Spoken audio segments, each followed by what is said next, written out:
Shalom, brothers and sisters. Our dear brother would love for us to turn to Psalms 45, please. That is Psalms 4:5.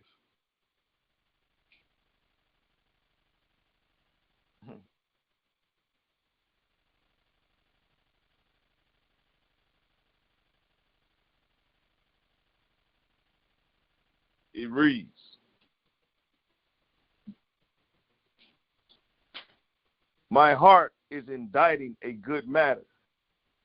I speak of the things which I have made touching the king. My tongue is the pen of a ready writer. Thou art fairer than the children of men. Grace is poured into thy lips. Therefore Elohim has blessed thee forever. Gird thy sword upon thy thigh, O Most High, with thy glory and thy majesty.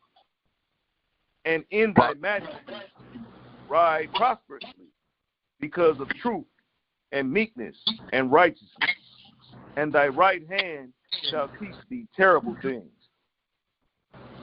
Thine arrows are sharp in the heart of the king's enemies, whereby the people fall under thee.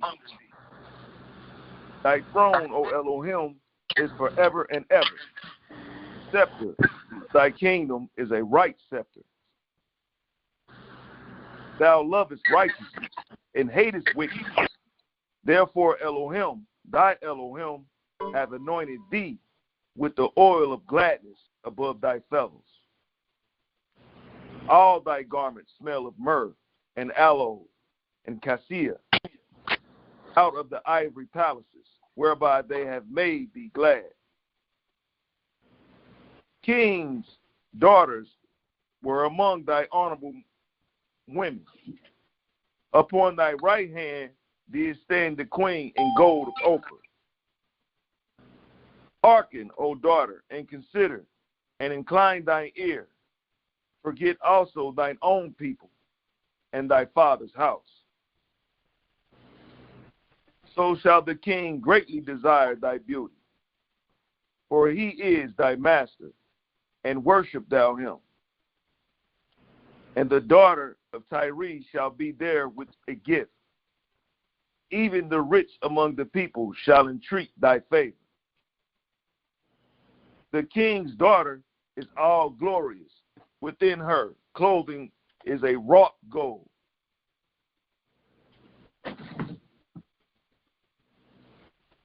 She shall be brought unto the king. He shall be brought unto the king in raiment of needlework. The virgins, her companions, that follow her shall be brought unto thee. With gladness and rejoicing shall they be brought. They shall enter into the king's palace. Instead of thy fathers shall be thy children, whom thou mayest make princes in all the earth. I will make thy name to be remembered in all generations. Therefore shall the people praise thee forever and ever. Hallelujah. Hallelujah. Shalom. Rashim Israel entered into the class. Shalom, brother. As our beloved brother stated, he would love for everyone to turn to Song of Solomon 1, please.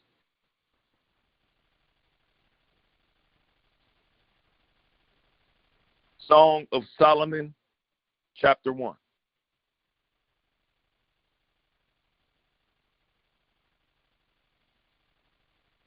We will be reading chapter 1 and 2.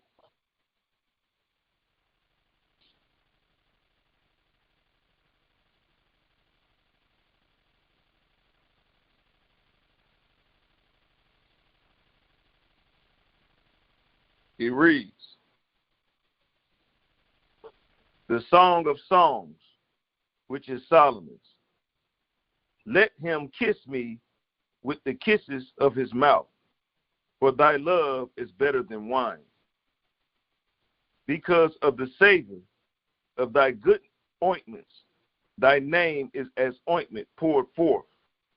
Therefore do the virgins love thee. Draw me, we will run after thee. The king hath wrought me into his chambers. We will be glad and rejoice in thee. We will remember thy love more than wine. The upright love thee. I am black, but comely, O ye daughters of Jerusalem, as the tents of Kedar, as the curtains of Solomon. Look not upon me because I am black, because the sun hath looked upon me. My mother's children were angry with me. They made me the keeper of the vineyards, but my own vineyard have I not kept. Tell me, O thou whom my soul loveth, where thou feedest, where thou makest thy flock to rest at noon. For why should I be as one that turneth aside by the flocks of thy companions? If thou know not, O thou fairest among women, go thy way forth by the footsteps of the flock, and feed thy kids beside the shepherd's tent. I have compared thee, O my love, to a company of horses in Pharaoh's chariots. Thy cheeks are comely with rows of jewels, thy neck with chains of gold. We will make thee borders of gold with studs of silver. While the king sitteth at his table, my spikenard sendeth forth the smell thereof. A bundle of myrrh is my well-beloved unto me, and he shall lie all night betwixt my breasts. My beloved is unto me as a cluster of camphire in the vineyards of Engedi. Behold, thou art fair, my love. Behold, thou art fair. Thou hast dove's eyes. Behold, thou art fair, my beloved, yea, pleasant. Also, our bed is green. The beams of our house are cedar, and our rafters of fir. Hallelujah. Hallelujah. Our brother stated that he wanted us to be in 2 Solomon 2. I'll begin 2 Solomon 2. Chapter 2, verse 1. It reads, I am the rose of Sharon, and the lily of the valleys. As the lily among thorns, so is my love among the daughters. As the apple tree among the trees of the wood, so is my beloved among the sons. I sat under his shadow with great delight, and his fruit was sweet to my taste. He brought me to the banqueting house, and his banner over me was love. Stay me with flagons, comfort me with apples, for I am sick of love. His left hand is under my head, and his right hand doth embrace me. I charge you, O ye daughters of Jerusalem, by the roes and by the hinds of the field, that ye stir not up, nor awake my love, till he please. The voice of my beloved, behold, he cometh leaping upon the mountains, skipping upon the hills. My beloved is like a roe, or a young hart. Behold, he standeth behind our wall. He looketh forth at the windows, showing himself through the lattice. My beloved spake, said unto me, Rise up, my love, my fair one, and come away. For lo, the winter is past, the rain is over and gone. The flowers appear on the earth. The time of the singing of birds is come, and the voice of the turtle is heard in our land. The fir tree putteth forth her green figs, and the vines of the tender grape give a good smell. Arise, my love, my fair one, and come away. O my dove, thou art in the clefts of the rock, in the secret places of the stairs. Let me see thy countenance. Let me hear thy voice. For sweet is thy voice, and thy countenance is comely. Take us the foxes, the little foxes that spoil the vines, for our vines have tender grapes. My beloved is mine, and I am his. He feedeth among the lilies. Until the day break and the shadows flee away, turn, my beloved, and be thou like a roe or a young hart upon the mountains of Bether. Hallelujah, hallelujah, hallelujah. Hallelujah.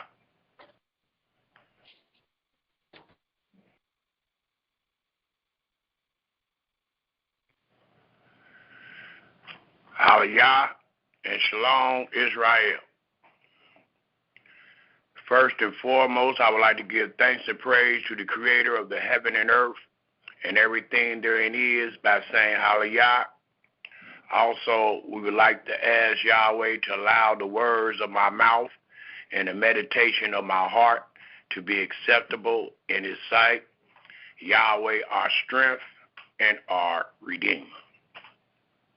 Today's presentation will be called The Wife of Thy Youth. Please, at this time, get yourself in Holy Scripture, a pen and a piece of paper where you may jot down and have these most relevant scriptures that we will bring forth this day.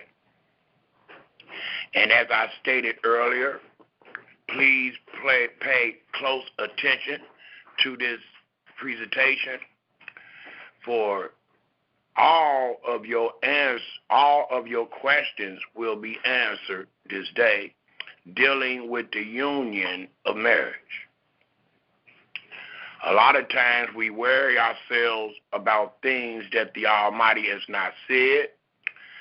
Thus, again, if we pay close attention to this presentation, all of our questions, all of our concerns will be answered, because the Almighty is the authority of this union. So His word counts. It's only His word that matters. We're going to find ourselves in many situations today living in this man's society, which has nothing to do with the union of marriage.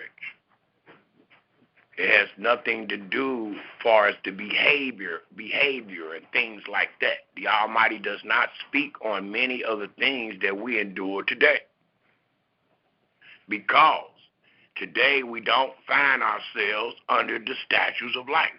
Instead, we find ourselves under the statutes of death, and under the statutes of death, there is a lot of things allowed in the union of marriage.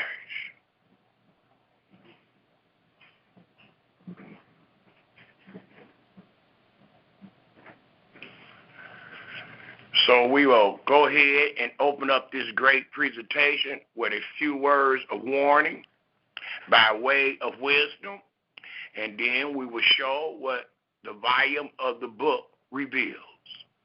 The first proverb I would love to use is Proverbs 5, and please take note of the wording,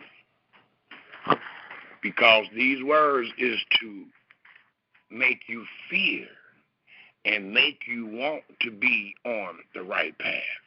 These words are to make you have no shadow of a doubt that all that Yahweh has said is right. And that's all we're looking for in this presentation called The Wife of Thy Youth. All that Yahweh has said about this union that is righteous. So let us find ourselves in Proverbs, the 5th chapter. And it tells us in Proverbs, the 5th chapter, if we pick up at the very first verse, and it reads, My son, attend unto my wisdom, and bow thy ear to my understanding, that thou mayest regard discretion, and that thy lips may keep knowledge. For the lips of a strange woman drop as in honeycomb, and her mouth is smoother than oil. But her end is bitter as wormwood, sharp as a two-edged sword. Her feet go down to death. Her steps take hold on hell. Lest I shall ponder the path of life. Her ways are movable, that thou cannot know them. And many of us have social problems with our mate because of their behavior, because of what has came out of that woman's mouth. And now we feel that we are in error with that woman and we want to get another woman. Or we might see a woman that is appealing and she might not even be of the same race, but we want to have her, and we find reasons to divorce the wife that we had at first, which is known as the wife of thy youth. Well, not just today, but also in our history, the Israelite history, they had divorced many of the Hebrew women just to marry foreign women. And we do that today, not having that same understanding that our fathers had, but we still do it. We find ourselves, especially these athletes and these stars, they find themselves with the wife of their youth, a young lady they married, the young lady they met in high school, wind up marrying a young lady, get famous, get some money in their life, and now they want a stranger. And most times, especially in America, you got to divorce the first wife to marry that stranger. In America, you are not allowed to marry both women at the same time, and ain't too many sisters going to go for it anyway. So it just allows us to know, as we just read in this 6th verse, lest I shall ponder the path of life. Her ways are movable, that thou cannot know them. She's not displaying the same thing that she displayed when she caught you in your lust. It says, hear me now, therefore, O you children, and depart not from the words of my mouth. Remove thy way far from her, and come not nigh the door of her house. And most times in our situations, we find ourselves in the woman's house. We find ourselves being helped and taken off the street, out your mama's house, out your sister's house, wherever you found yourself before you met this young lady. Most times, the woman is bringing you in her house. And that is not the order of marriage, nor the origin. For the Almighty told us, and we will see these words, that a man should leave his father and his mother's house and cleave into his woman, and they should become one flesh. But, as the warning goes here, in the 8th verse, remove thy way far from her, and come not nigh the door of her house. What if I don't want to pay close attention to these instructions? It tells us in the 9th verse, lest I give thy honor unto others, and thy years into the cruel. And many times you find yourself stuck with this woman for many years. And there is no peace. You find yourself on top of the roof all the time because you realize that you have not taken heed to the instructions, and you find yourself a recipient of the calamities. Thus, it continued to tell us,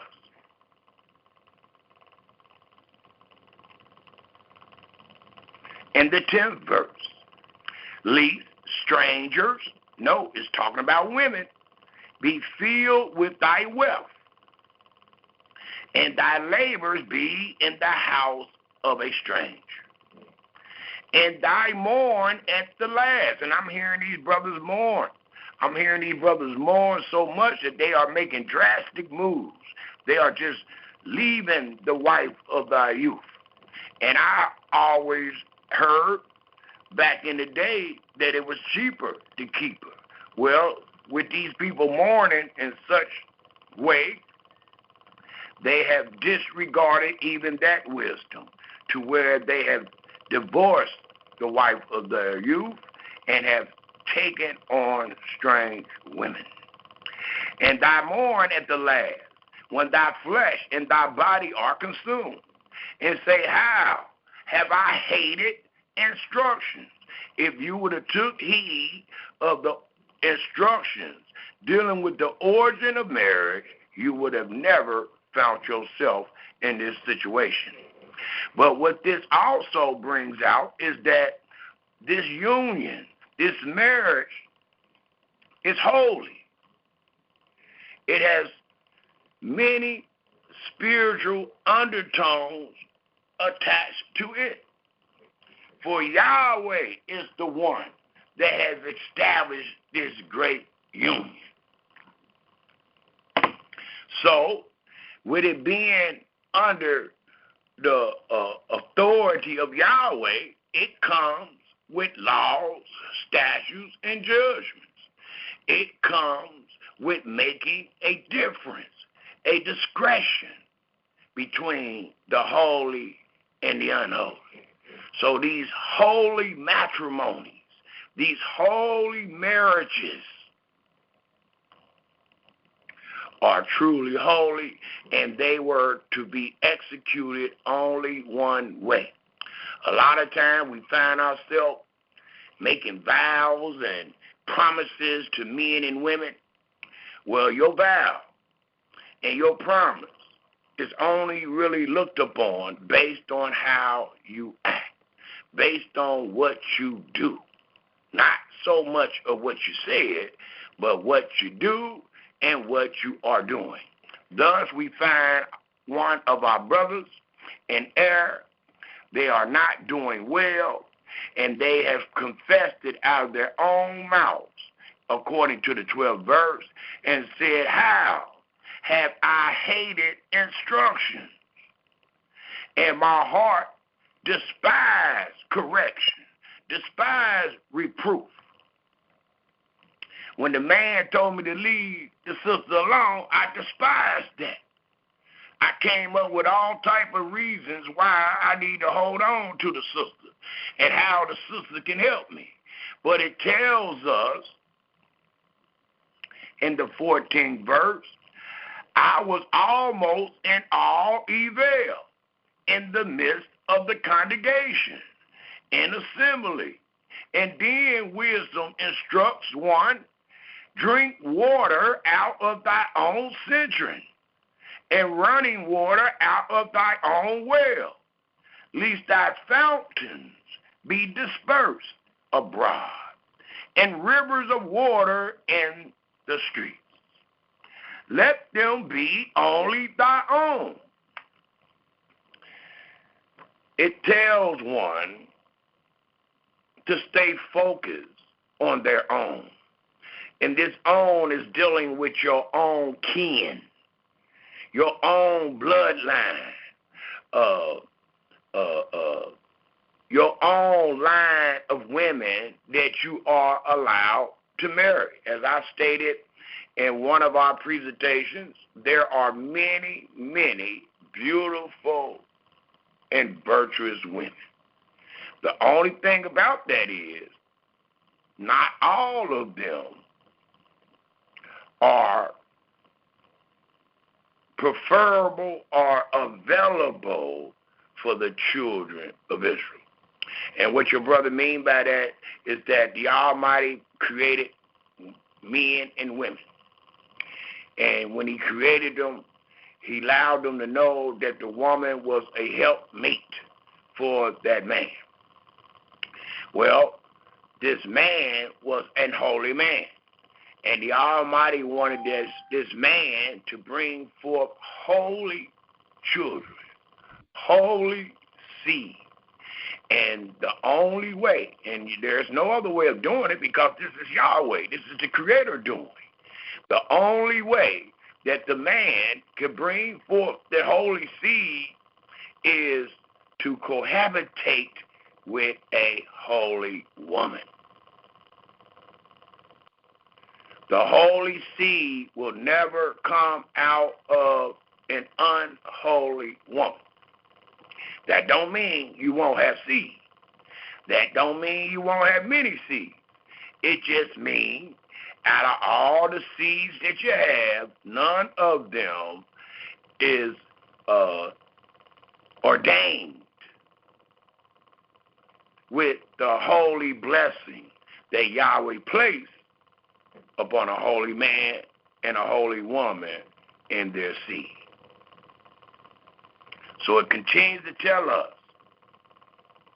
and a good example of that just hit me in my mind is Abraham.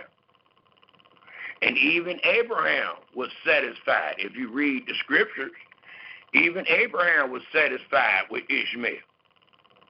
But the Almighty wasn't. Even though Sarah is the one that gave him the Egyptian or Hagar. But the Almighty was not content with that union. Thus, the wife of his youth produced it, the covenanted seed. The wife of his youth produced it, Ish or Isaac. And the Almighty stated and put the authority on that by saying that his covenant will be with Isaac. So that is a great example to prove without a shadow of a doubt that Yahweh mean what he say and he say what he mean. The wife of thy youth was given to you, and you were to stay with her, that she may bring forth an holy seed, an holy baby. Not a bunch of babies running around here doing this and saying that, but holy children. Children coming from, as it reads in Genesis 1, where he said he made man after his image and in his likeness. Well, that's how that woman's supposed to be. That's how that husband's supposed to be. And that's how that child's supposed to come. And that child was to be trained, nurtured by an holy woman. Other than that, those children might grow up and turn you and themselves from Yahweh. And we're going to find that later on in retrospect when the Almighty told these Israelites not to marry certain women because that's exactly what they would do. They will turn you from him. So there's a great reason why you were to stick with your kin.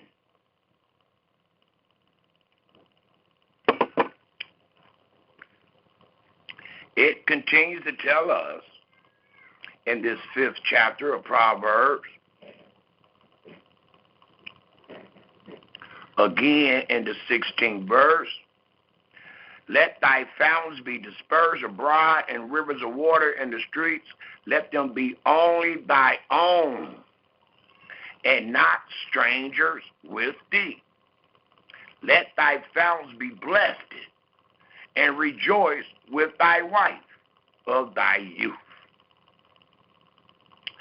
And ask this question to yourself. Don't wait to the end of the presentation and come up with all these questions. your questions that you have in your mind is being answered right before your eyes. It allows us to know how a man was to treat his wife. Let thy fountain be blessed,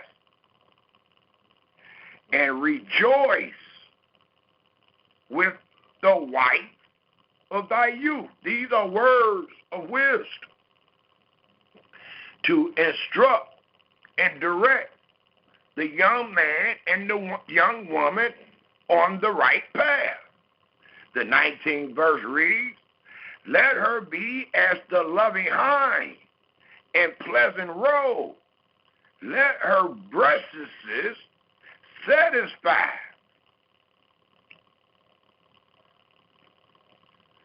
Are always in her love. It says, thee at all times, and be thy ravish, thy always in her love. Be thy ravish, always with her love. And the question is asked, why should I go against wisdom? For it reads in the 20th verse, and why will thou, my son, be ravished with a strange woman? Why would you continue to hate instruction and despise reproof? Why won't you obey the voice of your teachers and incline your ear to instruction?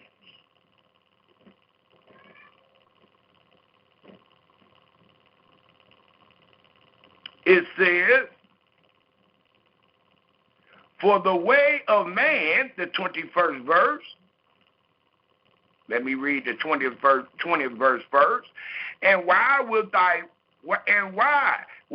my son, be ravished with a strange woman and embrace the bosom of a stranger?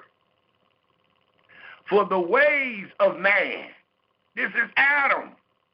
And it allows us to know when it comes to this holy matrimony, each individual is equally responsible and held accountable.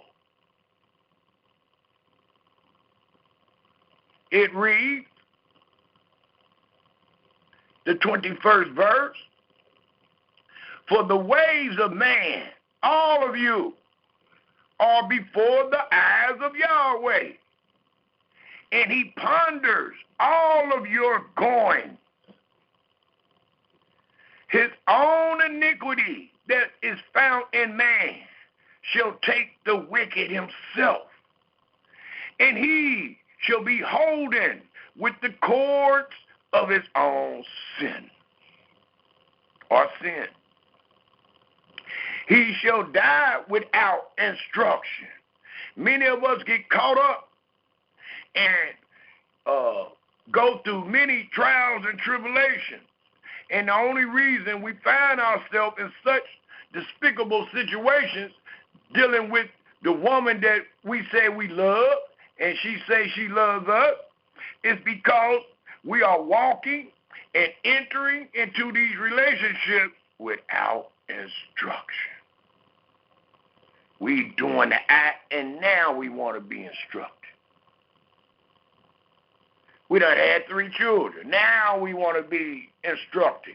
We want counseling now. Well, that's because you're backwards. And that's because you did not heed instruction, or you didn't know the instruction. And in the greatness of your folly, you shall go astray.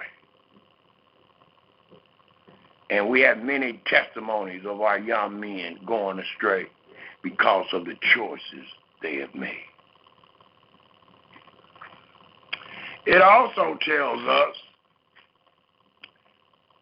why we find ourselves in the book of Proverbs. Let's take a look at the 6th chapter of Proverbs. The 6th chapter of Proverbs. And let's pick up at the 20th verse. The 6th chapter of Proverbs, the 20th verse. And it tells us in the 6th chapter of Proverbs,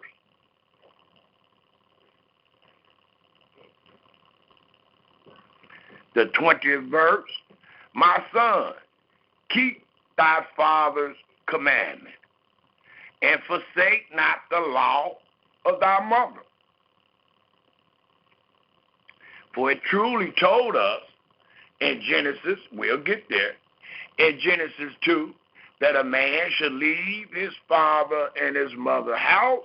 Those are the commands coming from the mother and father. And they shall cleave into their wife, and they shall become one flesh. Thus it tells us in the 21st verse, bind them continually upon thy heart, and tie them about thy neck. When thou goest, it shall lead thee. When thou sleepest, it shall keep thee. And when thou wakest, it shall talk with thee. For the commandment, please take note how these instructions will help one choose the right wife or the right woman. For the commandment is a lamp, and the law is light. So even though you might find yourself in a dark-lit club with many women, and you in there fantasizing and lusting, if you have these instructions, even if it's dark, even if it's at nighttime, because most people believe that evil, there's nothing good going on at night but evil. So if this way you find that woman or that man, if you had instructions, it will allow you to not get trapped. It would allow you not to get caught up. It will allow you not to be a person after many years mourning about the social problems that you have with your mate.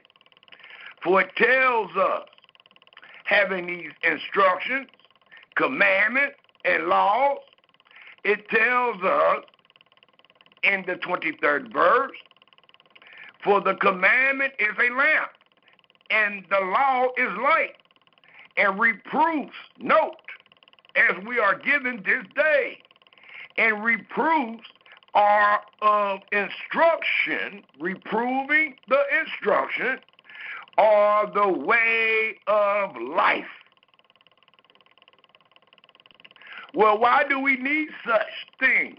It tells us in the 24th verse, to keep thee from the evil woman. So, do the law and commandment allow us to make a distinction between the holy woman and the unholy woman? Absolutely. Between the evil woman and the righteous woman? Absolutely. Thus, the 24th verse reads again, to keep thee from the evil woman, from the flattery of the tongue of a strange woman. Lust, and that's what it is. We could try to find other acceptable words. We can use more modern words, but the Almighty allow us to know the word based under wisdom, and it is lust. Lust not after her beauty. That's all you hear. How the man talk about how beautiful the woman was, and how the woman speak about how handsome or how rich the man was. It reads, lust not after her beauty in thy heart, neither let her take thee with her eyelids. Seduction.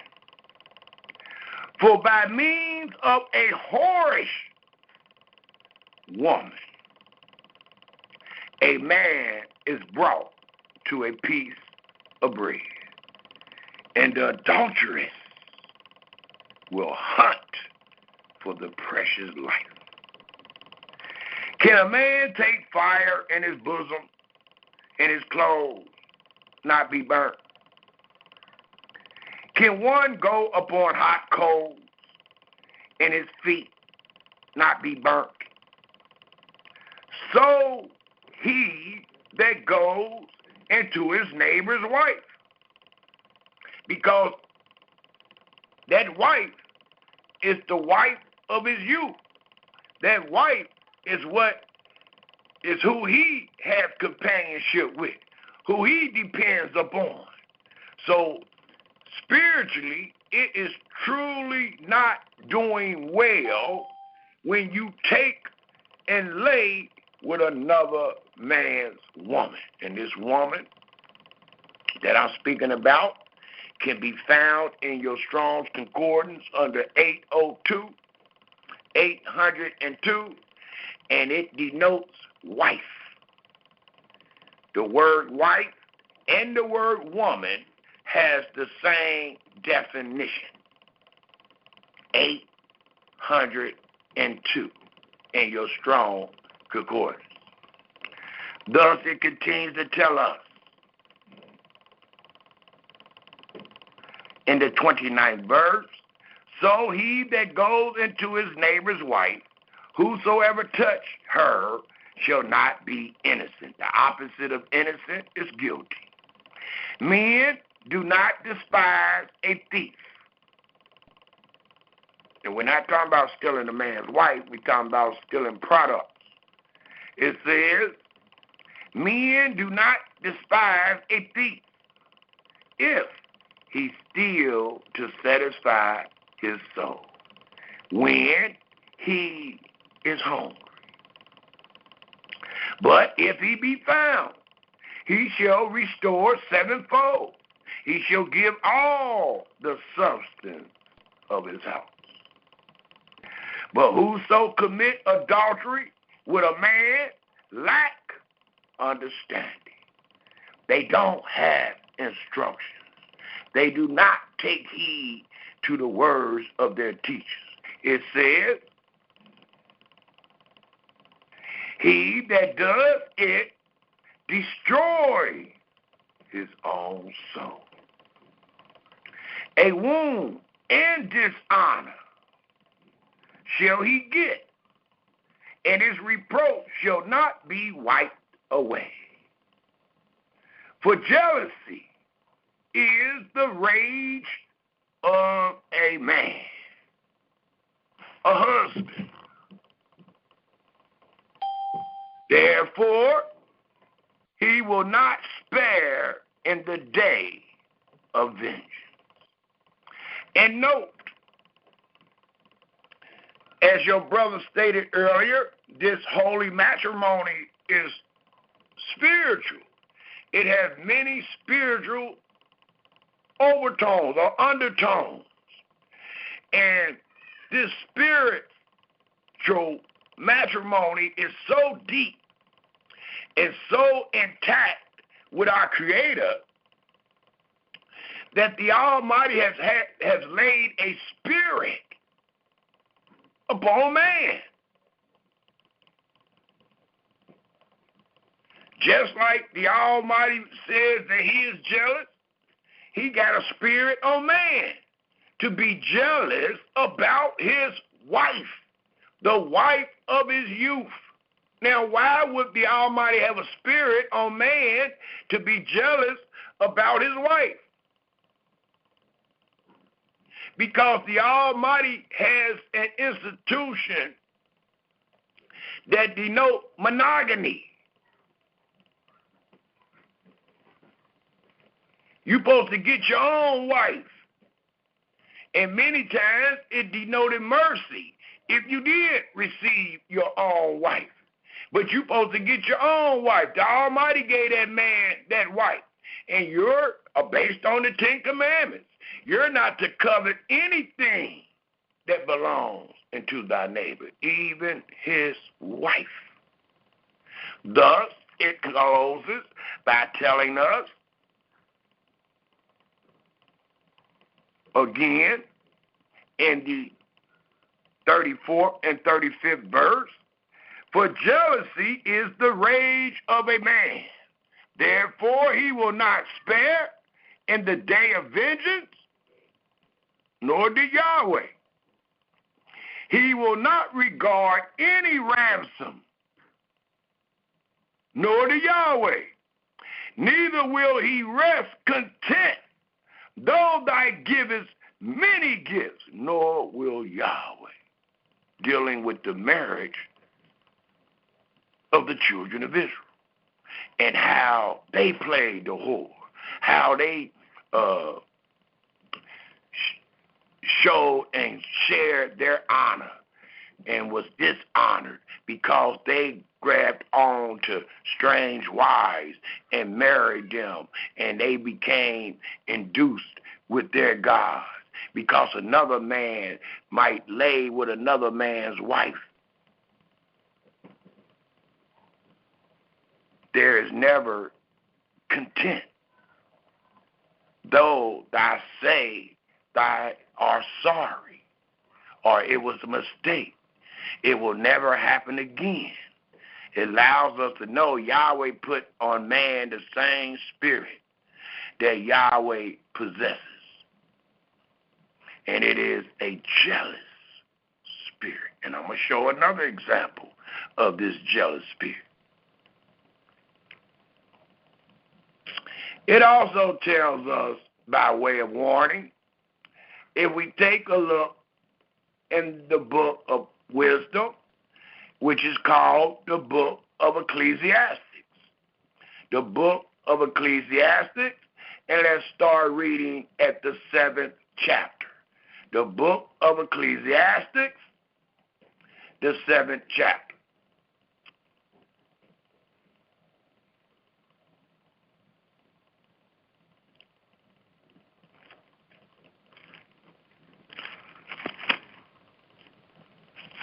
And it tells us in the book of Ecclesiastes, the 7th chapter,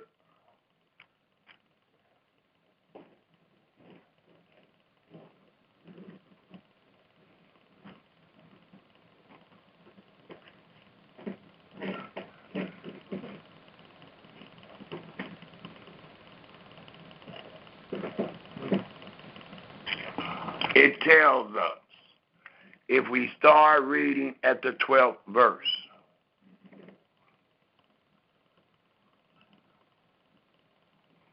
and it reads, for wisdom is a defense, and money is a defense. But the excellency of knowledge is that wisdom gives life to them that have it. Consider the work of Elohim, for who can make that straight which he has made crooked? So it's nothing that you can make straight. If what you are reading seems to be crooked, there is nothing in your power nor man's power that can make it straight. For these things are Yahweh's doing. And Yahweh's wisdom and understanding is infinite. It is beyond human comprehension. Thus, we find ourselves seeking today, trying to learn what Yahweh has said and what Yahweh has done. Thus, it continues to read, in the 14th verse, in the day of prosperity, and please take note of these words because you want to apply them to your life. You want to apply them to your relationship, to your marriage, to your union. In the day of prosperity, be joyful with the wife of thy youth. But in the day of adversity, consider. Yahweh also has set the one over against the other, to the end that man should find nothing after him. All things have I seen in the days of my vanity. There is a just man that perished in his righteousness, and there is a wicked man that prolongs his life in his wickedness. Be not righteous over much, neither make thyself overwise. Why should thou destroy thyself? There's only one way to execute the holy matrimony. It says, be not overmuch wicked, neither be thou foolish. Why should thou die before thy time? It is good that thou should take hold of this. Yea, also from this withdraw not thy hand. For he that fear Yahweh shall come forth of them all. Because if it's 1 million women and you only got 12 that fear him, out of all those 1 million women that's in the earth, it will only be 12 that the Almighty will select, because the other women is no good for his children. Thus it tells us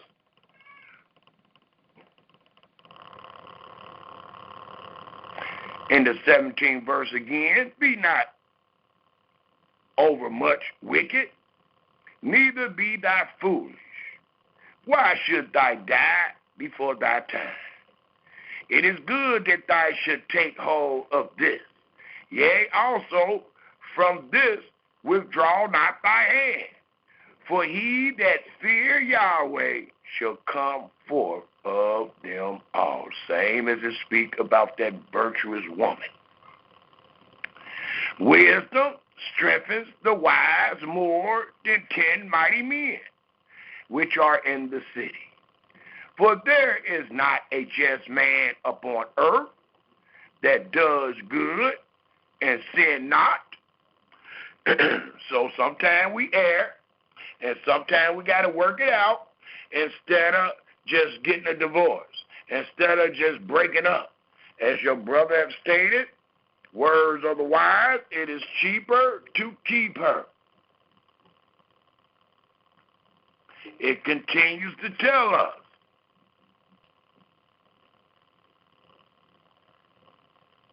in the 21st verse, also take no heed unto all words that are spoken, lest I hear thy servant curse thee. For oftentimes also thy own heart knows that thou thyself likewise hast cursed others. All this have I proved by wisdom. I said I will be wise, but it was far from me. That which is far off and exceedingly deep, who can find it out? I applied my heart to know, as we are doing this day, dealing with the wife of thy youth, and to search and to seek out wisdom and the reason of things, and definitely the reason for the wife of thy youth, and to know the wickedness of folly, even of foolishness and madness, because much folly, foolishness, madness, and wickedness have been contributed to the holy matrimony of marriage. The 26th verse reads, and I find more bitter than death the woman, whose heart is snares and nets. And the only woman that could be talked about in that wise are those that have forsaken the covenant of it there, Elohim. It reads, I find more bitter than death the woman, whose heart is snares and nets, and her hands as bands. Whoso pleases, please take note. That's why the scripture would tell us over and over again, he that find a wife find a good thing and attain favor of their Maker. Thus, it tells us in the 26th verse of Ecclesiastes, the 7th chapter, and I find more bitter than death the woman whose heart is snares and nets, and her hands as bands, whoso pleases. How do you please Yahweh? By fearing him and departing from evil. Whoso please Yahweh shall escape from her. With these instructions. But the sinner, they that forsake their Elohim, shall be taken by her. And these are words of warning. So if we find ourselves in such a relationship, could it be possible that Yahweh have allowed us to enter such a relationship because we forsake him, because we do not fear him, because we entertain evil?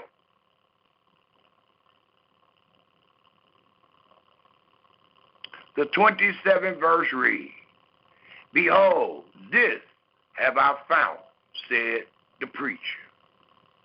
Counting, weighing one thing after another. It says, to find out the account, which yet my soul seeks, but I find not. One man among 1,000 have I found, but one woman among all these have I not found. And that man could denote an husband, and that woman can denote a wife. So you will find in a lot of women that was not wifey material, that a wise man that feared Yahweh and departed from evil would not accept. And one of the greatest qualities that a man is to look for in a woman is her fear. Not her fear of you, not her fear of taking heed of your instructions, but her fear of her Maker. And when I search scriptures about why a woman could divorce her husband, I really find no explanations. I find no real reason why a woman could divorce her husband or even reprove her husband. But I did find something very, very enlightening that allowed us to know that that woman was truly taken out of man. Because I found something that a woman can reprove any man on, and that is fearing Yahweh and departing from evil. A woman has the right, the same given right, or the same Yahweh given right that a man has to fear her Maker and to depart from evil, and to warn her husband not to forsake your Maker. And that's powerful, because today we got men come in a house and tell a woman in a heartbeat, it's what I say and nothing else. But that's not a true relationship. That's not your helpmate. That's not the opposite. As they say, opposite attracts. That's not the opposite of you helping you. But instead, that's the opposite of you helping to destroy you. One of the first things that Adam said was, the woman. Well, woman means wife. The wife you gave me.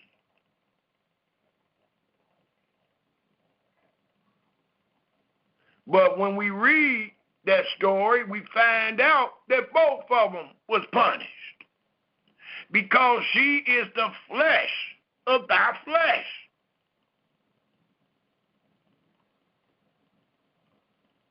That denote the oneness. It won't denote the oneness if she only got punished. So they both got punished for disobedience.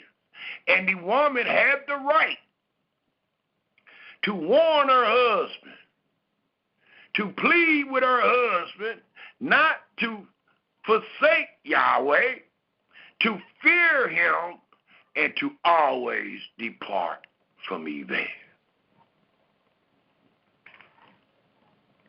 Thus, in closing of the 7th chapter of Ecclesiastes tells us,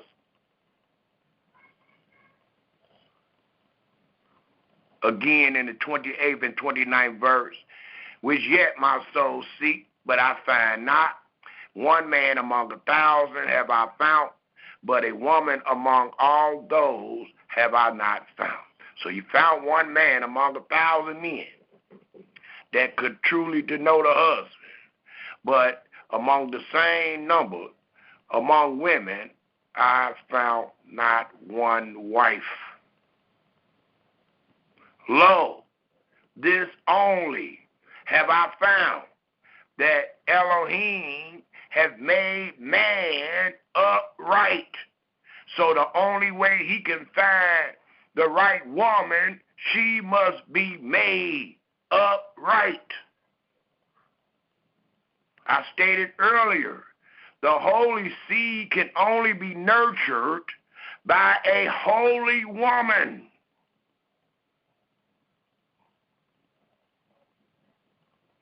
It tells us another story that just hit my mind, that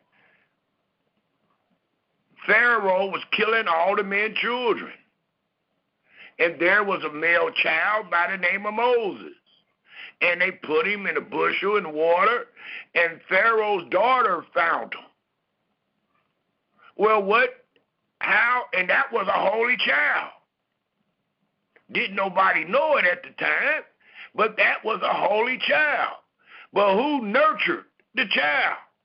Did Pharaoh's daughter nurture the child, or did his mother, that holy woman, nurture that holy seed? And the answer was the latter. The holy woman nurtured the holy seed.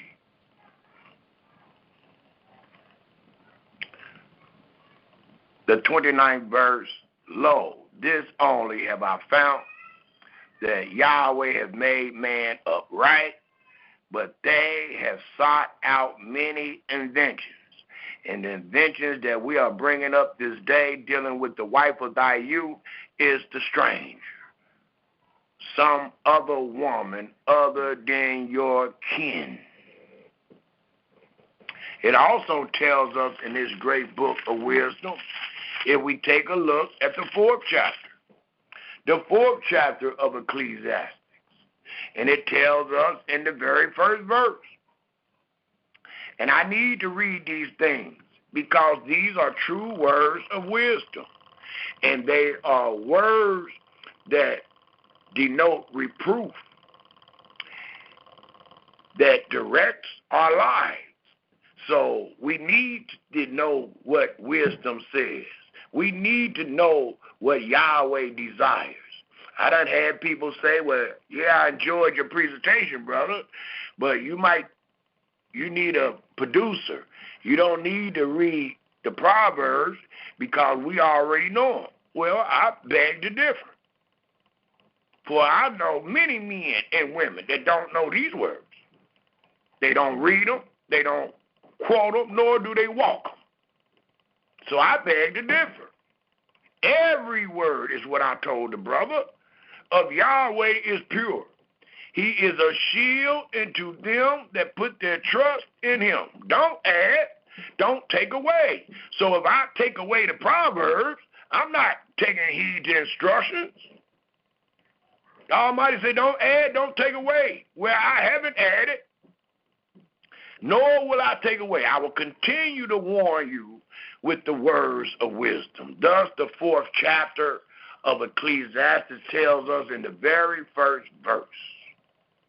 So I returned and considered even dealing with the men and women, all the oppression that are done under the sun. And many of today's women say they are oppressed by their husbands. And we got some husbands saying that they are oppressed by their wives. It reads, that are done under the sun. And behold, the tears of such as were oppressed, and they had no comforter. And on the side of their oppressors there was power, but they had no comforter. Wherefore I praise the dead which are already dead more than the living, because the living going to find themselves many times with no comforter. The living going to find themselves, as it reads in Psalms 90, their days denoting sorrow and labor. And this same saying was found among the Israelite women many times, and that's a good place to state this, because we find another holy matrimony, if we want to call it that, that denotes something other than monogamy, and it is called polygamy. But when we look at the stories of our fathers that was polygamous, most of the cases that was only done for want and need of help. Men had more than one wife to better their household, to get or receive more work. You had another category dealing with wife, and it was called concubines. And we had men that had concubines that they never laid with. Well, what was their use? Their use was to big up or better that man's house. If it was King David or whoever, they were used to uplift this man's house. A lot of times in the social status of the women of Israel, it was considered low because the male dominated, and many times we had wives, or not wives, but daughters, nieces, aunts, sisters, that was of the lowest class because they were not married. So we married these women not just to help us, but also help our kin, our womankind. So that was the main reasons I find in our Holy Scripture. I don't really see where it talks about man just had a bunch of wives for pleasure, or men just had a bunch of wives for desire. No, most times they were in somewhat dire straight cases, and these multiplying of wives denoted helping them. And we can show that in the law dealing with the curses, and we can also show that in the testimonies. That many times when our men had more than one wife, or the idea is spoken to them of receiving more than one wife, it was to help them.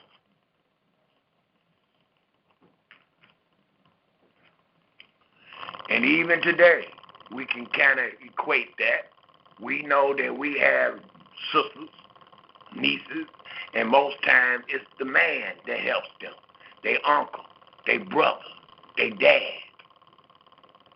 So that's the type of social society that Israel was dealing with. There is no stories that I can recall where a man took on more than one wife just for the desire or just for causing strife with the other woman. No, usually there was a reason. And the most significant reason is to help our kin, to help our women. Just like the women was created to help their men. It continues to tell us in Ecclesiastes 4, in the 3rd verse, yea, better is he than both they, which have not yet been, or have not seen the evil work that is done under the sun. Again, I considered all travel and every right work, and that's what we are considering today.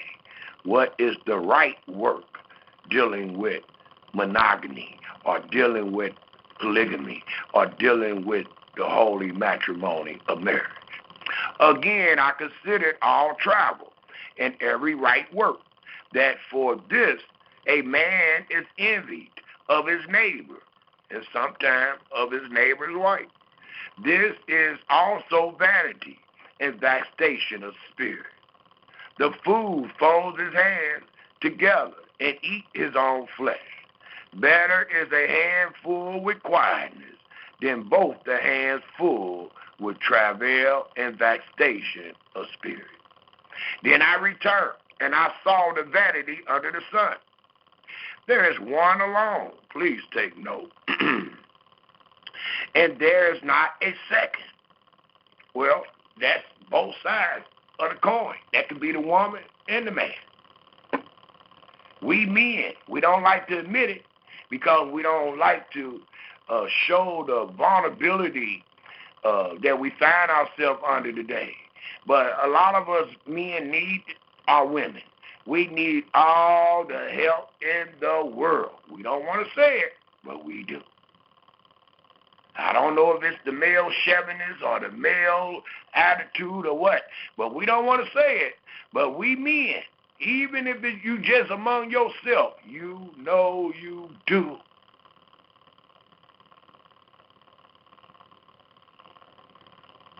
And note, I said earlier, the opposite attracts. And what a great comment. Because we men, just to prove without a shadow of a doubt that we truly need our woman. The Almighty is perfect. He didn't say every male need a mate except Samuel or except this brother that's teaching this or that this sister that. No. The Almighty perfect. We all need a help. And that opposite attracts. So a lot of times when the Almighty give you a good woman, she's going to be a little opposite than you. She's going to have the things that you don't have.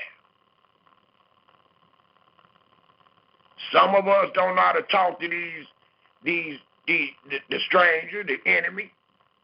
So the Almighty have it where the wife know how. Some of us don't know how to, even though we're men, we don't know all the different aspects of certain businesses and things like that. So the Almighty give you one of an opposite that truly attracts, and she knows how to do those things. The woman might not be as courageous and villain as the man. Well, that opposite attracts. He has those characteristics. And that's what it means by opposite attracts. But today, with us not having these words of wisdom, we believe Well, the man supposed to be just like me, or I'm supposed to be just like him. Well, that's not true. That's not what Yahweh said. Yahweh said, I'm going to make him a helpmate, somebody to help him. You benefit being the flesh of him. And a lot of men don't understand that because you mistreating yourself when you mistreat her. That's you. You mad at yourself when you mad at her. Especially if the opposite truly attracts and she doing all of her part, then the fault is on you. Don't start mourning at the end as it read in Proverbs 5. The fault is on you. So it continues to tell us in this 4th chapter,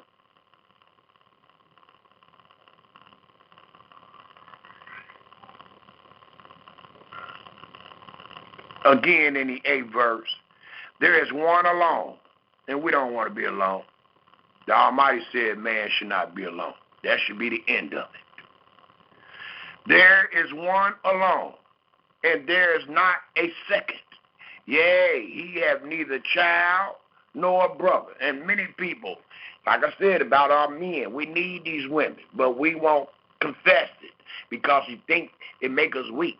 We want to be dominant, and we don't make sure the woman stay inferior. So we don't really cry out and say these things that we need, even though the Almighty has stated it. Don't nobody want to die alone.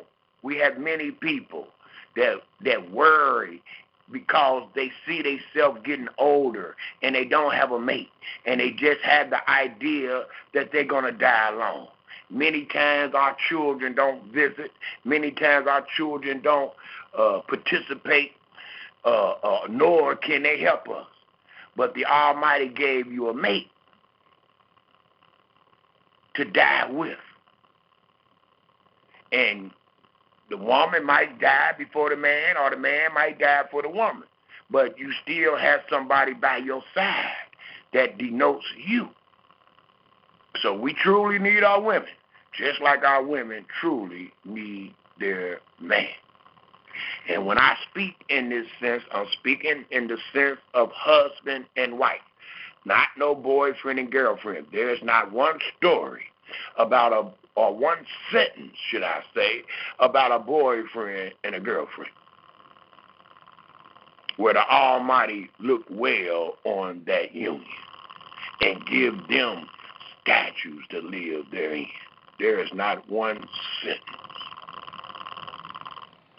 So quit making up things. Quit asking yourself about something that ain't even written.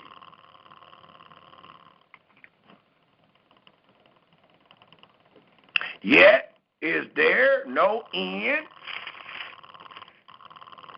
of all his labor, neither is his eye satisfied with riches. Neither said he, for whom do I labor, and beweave my soul of good? This is also vanity. Yea, it is a sore travel. No. Two are better than one. Yahweh established it in Genesis, the 2nd chapter, because they have a good reward for their labor. And the great reward for the two I'm speaking about, the holy man and the holy woman, is the holy seed. For if they fall, the one will lift up his fellow. See the difference? And these things we that have found mercy from Yahweh can witness. Can truly witness what a wife of thy youth can do, and how you can truly prosper and have one that will help you and not leave you and lift you up. For it tells us again in the 10th verse, for if they fall, both of them, they living in the same house, the bill or whatever applies to you both. It's not the husband paying 90% of the bills and the wife don't. No, you never know what the situation is going to bring. That's like the Almighty told us in Ecclesiastes. The good days, enjoy them. When adversity comes, consider. So it allows us to know your ride in this great holy matrimony might not always denote joy. But it lets us know when it get bad, don't divorce her. When it get bad, don't divorce him. And you don't supposed to be able to divorce him, but you living under the statutes of death and the shadow of death. So they do have statutes where the woman can divorce a husband today in America and scattered abroad. It tells us, for if they fall, the one will lift up his fellow. But woe to him that is alone when he falls, for he hath not another to help him. The Almighty has designed these things. The Almighty has said in the beginning, I don't care what that man think he is. He going to need a helpmate in the adversities of life. In the trials and tribulations of life, you're going to need a helpmate. And the Almighty shows favor on some to receive that helpmate. And that favor is magnified when that mate is one of the holy seed, one that fear Yahweh and depart from evil. It continues to read,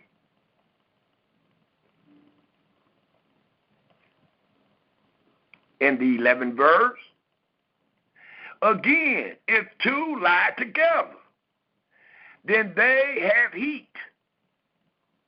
But how can one be warmed alone? And many of us, men that been seeking a wife and have not found her, you know how alone you be. You know how you find yourself, instead of a woman, you got comforters. They sell these big old comforters. You can sit on the couch and warm yourself up because you don't have a mate. If you have a mate, you don't need that. It tells us if one prevail against him, two shall withstand him. Now it's even speaking on the sense of having more than one. But the polygamous statement here denotes the strengthening of that particular one man.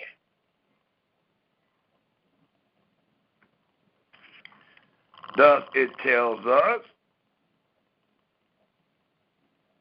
again in the 12th verse, if one prevail against him, two shall withstand him, and a threefold cord is not quickly broken. And when I think of a threefold cord, the first thing one of the first things that come to my mind is when you braid hair. When you braid hair, you take three strands, three parts of what you about to braid, and you put them together. Well, that is hard to break, is what it's saying.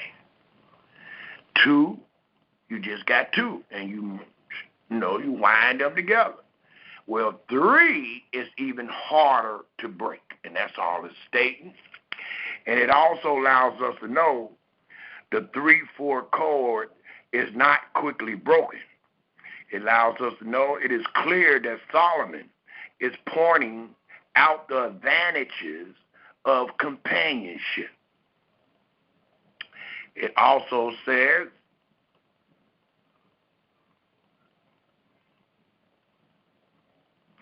it also denotes, dealing with what we read out of Ecclesiastes, the 4th chapter, the 9th to the 11th verse,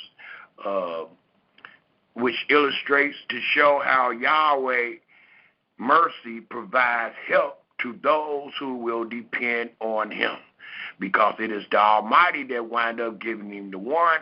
It is the Almighty that wind up giving him the two. So it allows us to know that Yahweh in this instance provides mercy to help those who will depend on him. Solomon also explains further by examples how this concept of companionship is beneficial. He shows that there are definite advantages to working together. And that's what we read in verse 9 and 10. He also reveals how terrible the circumstances would be if one had to face adversity alone. And just think about all our brothers and sisters find themselves in nursing homes, find themselves in homes alone. They might have lost their spouse in the war or whatever. But it allows us to know how hard it is. And many times in those cases, we find uncles, brother of the mother helping. We find the children, the son helping, because we know that they are alone in the time of adversity.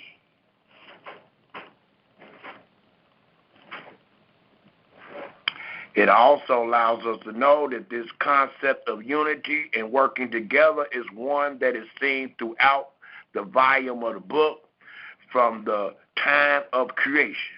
Yahweh provided companionship by making a helpmate for Adam. And saying that, let us turn our scriptures to Genesis.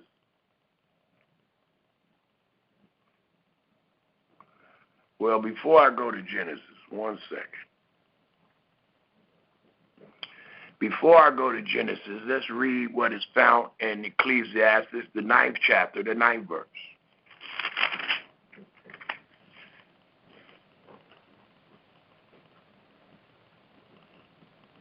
And that's a trip, because we ain't even really got in the lesson yet.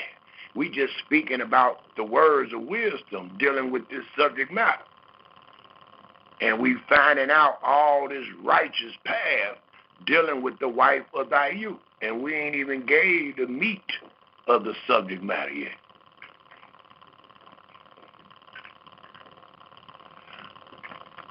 Thus, let us read Ecclesiastes, the 9th chapter, the 9th verse, and it tells us,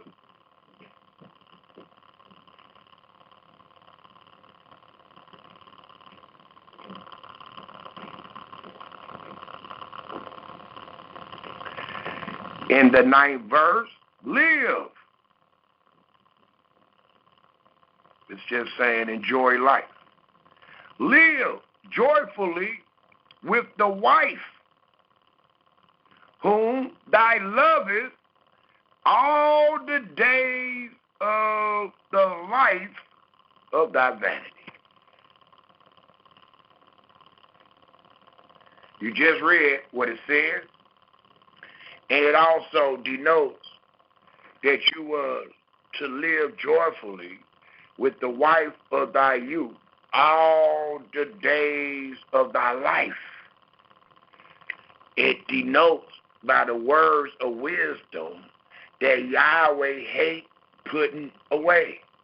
And don't forget, when you do put away the wife of thy youth, you have linked upon thy own understanding many times, because it is Yahweh that has given you that gift. Later on, in retrospect, you disregard and disrespect the gift that Yahweh has given you. So it tells us by way of wisdom, live joyfully with the wife whom thou lovest all the days of the life of thy vanity, which Yahweh have given you under the sun all the days of thy vanity. For that is thy portion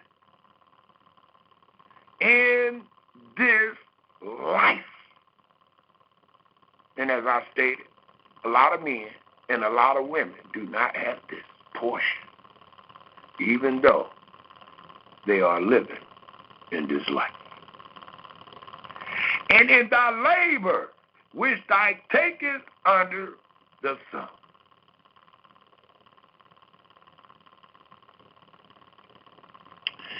It also tells us, if we all go to Genesis, the 2nd chapter. I also had Proverbs 8 written down, but I'll just give it to you. All that you will find in Proverbs 8, and the reason I was going to use it is to show how high the Almighty has the woman. The Almighty established the woman so high that he has personified the word wisdom as a woman. Not a man, a woman.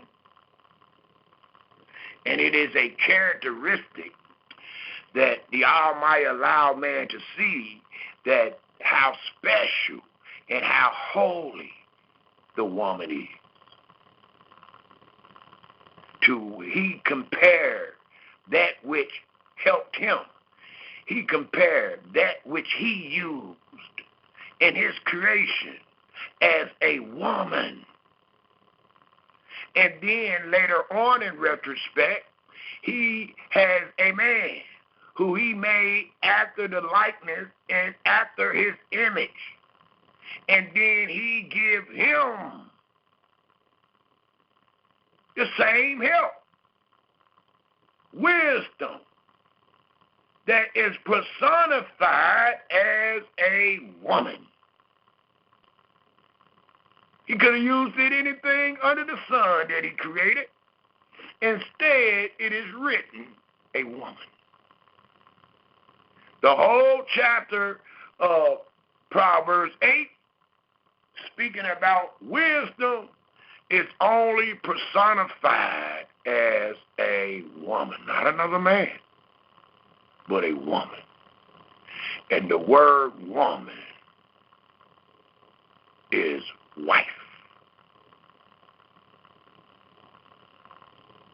Genesis, the 2nd chapter, please.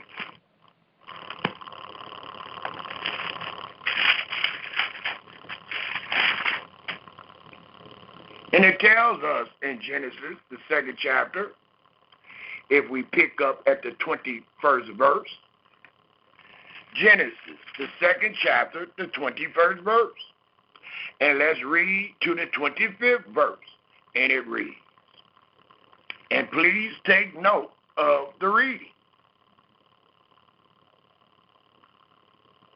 For the reading will answer many of today's questions. Are we 50-50? Can the man have more than one wife? Can the wife have more than one husband? And all this foolishness that we bother ourselves with, if we pay attention to these words, all that foolishness will be answered today. As long as you trust in Yahweh, as long as you fear him and depart from evil, then you will never add to these words nor take away. So your answer is right before your face.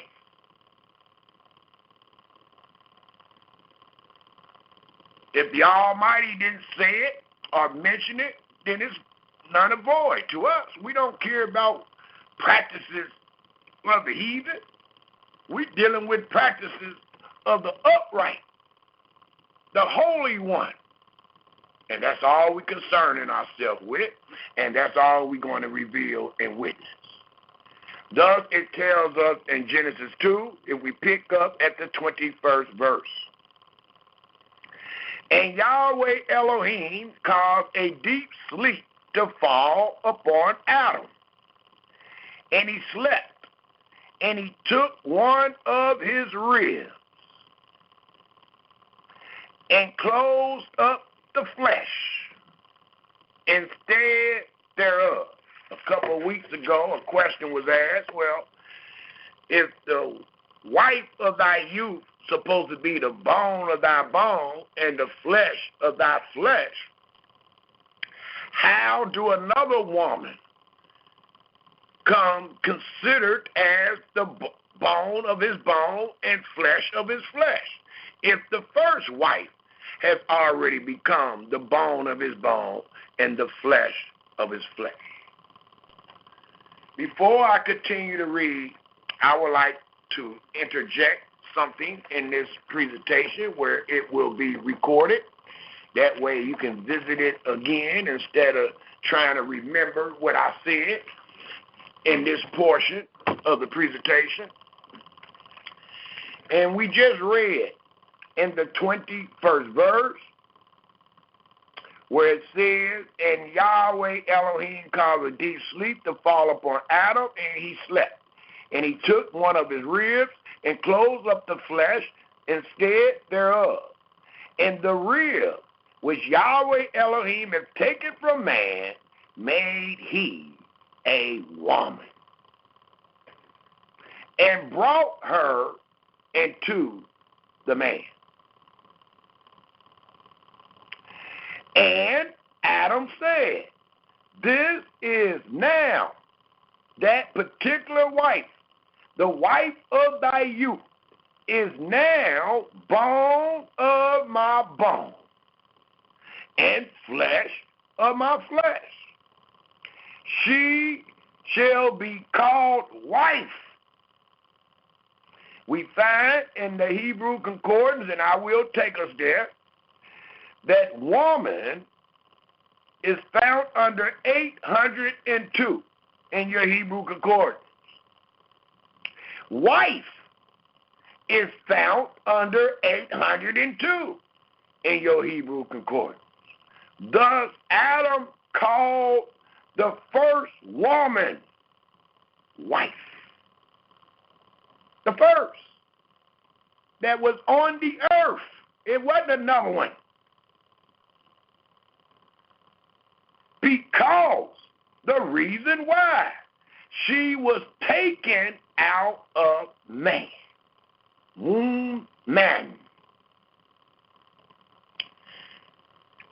I have some notes that I would love to put down in this presentation, and the notes tells us, dealing with Genesis, the 2nd chapter, the 15th. I didn't start reading at the 15th. I started reading at the 21st. But what I'm about to read deals with the 15th to the 25th verse, denoting this creation of woman. And it tells us, the garden provided for man's enjoyment is also the arena of his responsible obedience.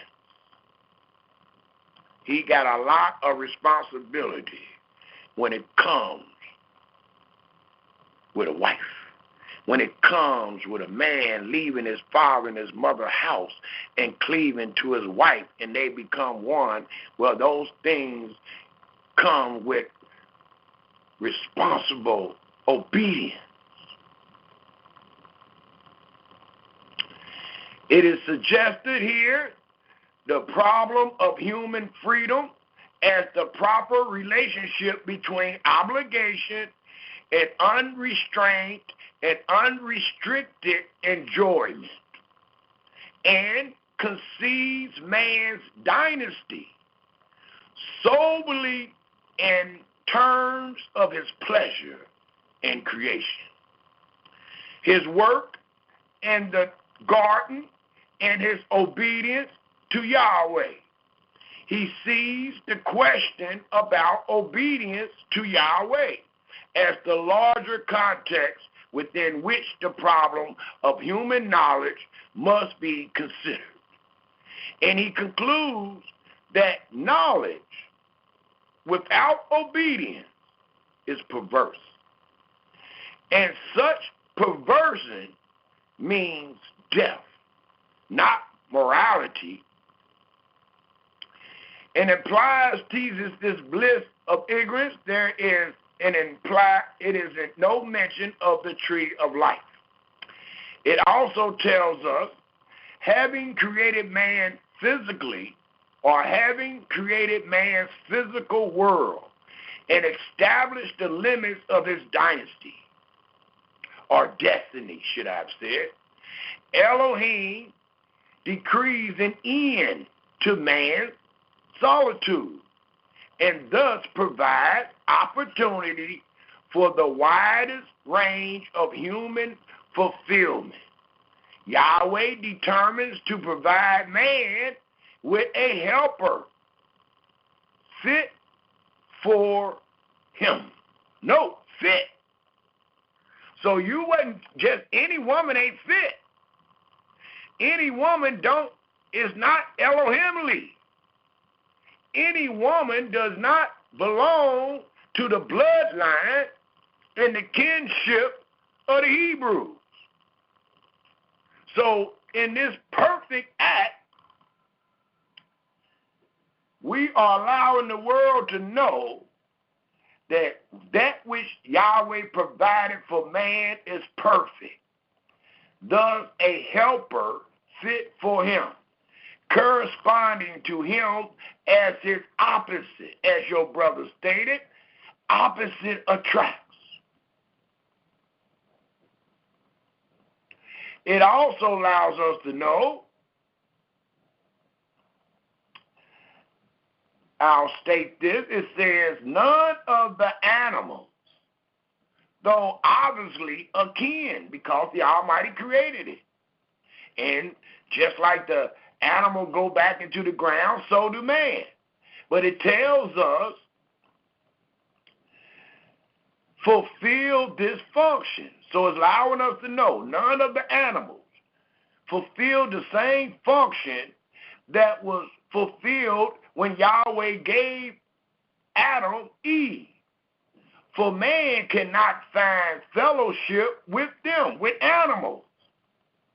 By giving the animals their names, the man exerts his rule over them. Man relationship with his woman involves not only authority in naming her, just like he had the authority over the animals in naming them, but also irrepressible joy in at last finding her. So he received joy in at last finding her. And dependence. He depends on her. And companionship. She was made from his rib. It also denotes what we will read to the 25th verse. Man's sexual drive results from Yahweh's creative activity. A man and woman belong to each other because originally they were one flesh. That's why you don't belong to an animal. Nor another man. The man and the woman were naked before each other, unself-conscious and unashamed. Nudity is here the symbol for neutrally frank and honest self-giving, which you cannot find in the earth today, and sometimes is rarely and imperfectly among young children. So sometimes you can see the act for a minute among babies. But before these things transpired, especially before the disobedience of the Almighty, there was straight innocence. There was none, especially dealing with those two people, dealing with nudity. It was just neutrally frank and honest self-giving, which is now impossible except rarely and imperfectly among young children. So it tells us again in Genesis 2 that Yahweh took of the rib of Adam and he closed up the flesh instead thereof, and the rib, the 22nd verse of Genesis 2, which Yahweh Elohim hath taken from man, made he a woman, and brought her into the man. And Adam said, this is now bone of my bones, and flesh of my flesh. She shall be called woman, because she was taken out of man. Therefore shall a man leave his father and his mother, and shall cleave into his wife, and they shall be one flesh. And again, Israel, this wife is none other than woman. Let us please turn our Hebrew Concordance, if you have one, to 802, and let me give the definition of woman and wife real quick. Woman and wife, 802 in your Hebrew Concordance. And it tells us in 802, let me get there right quick. That way we will have it recorded. 802, dealing with the definition of woman and wife.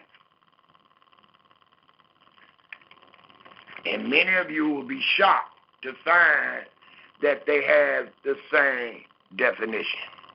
For it tells us in 802 in the Hebrew Concordance, Isha.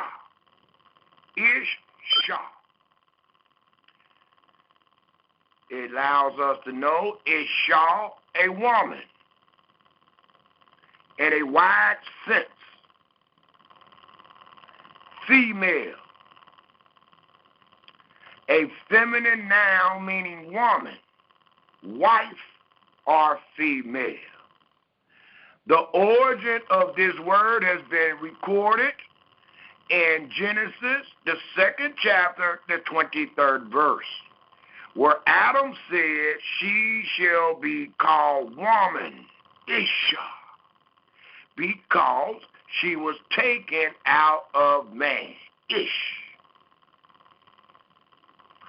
While this word predominantly means woman or wife, predominantly means woman or wife, it is further used in various ways.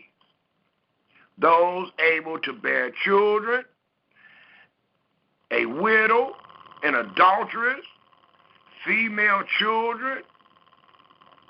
So again, the word Ish, Shah, denotes nothing but a woman or a wife in its original sense that is found in Genesis, the 2nd chapter, the 23rd verse.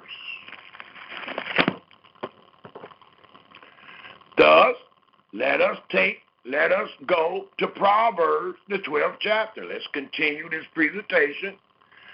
The next place that we should find ourselves is Proverbs, the 12th chapter, because we want to know the wisdom of what just transpired in Genesis 2, verse 21 to 25, or 24.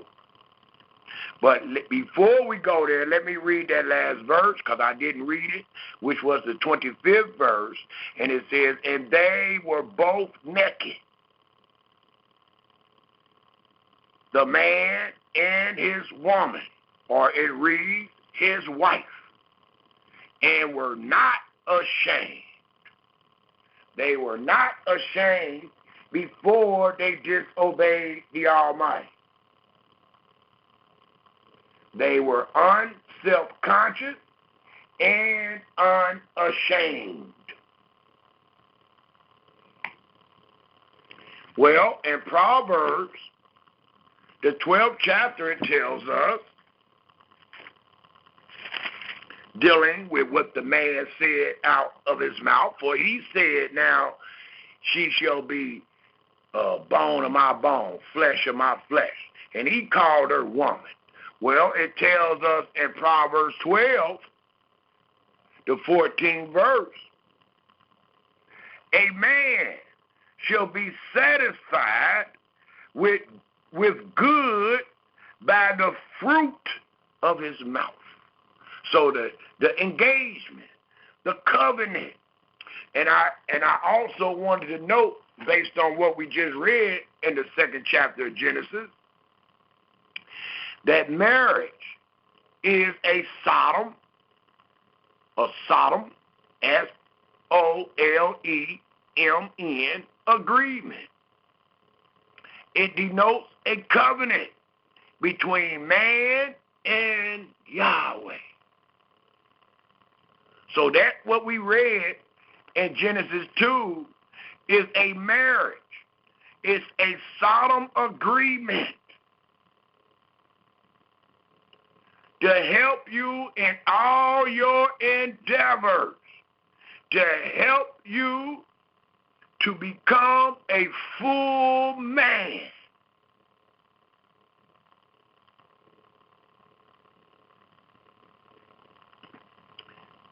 It tells us one more time, a marriage is a solemn agreement, a covenant, not a vow. It is done solemnly. A vow is done solemn also. But this is not a solemn vow. This is a solemn agreement, a covenant between man and Yahweh, a covenant between woman and Yahweh. And the 12th chapter of Proverbs, the 14th verse, tells us about this man. A man shall be satisfied with good by the fruit of his mouth, and the recompense of a man's hands, what you do, shall be rendered unto him.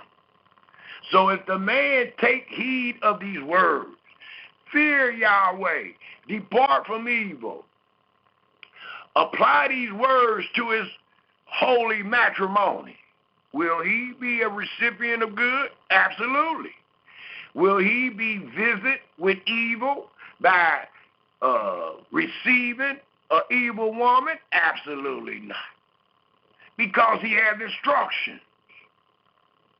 And as we are being taught today, they are being taught. You have to be taught these things. You have to know these things. We are not to do the act and then find out about these things. That is backwards. And if you are backwards, it denotes that you are not on the right path.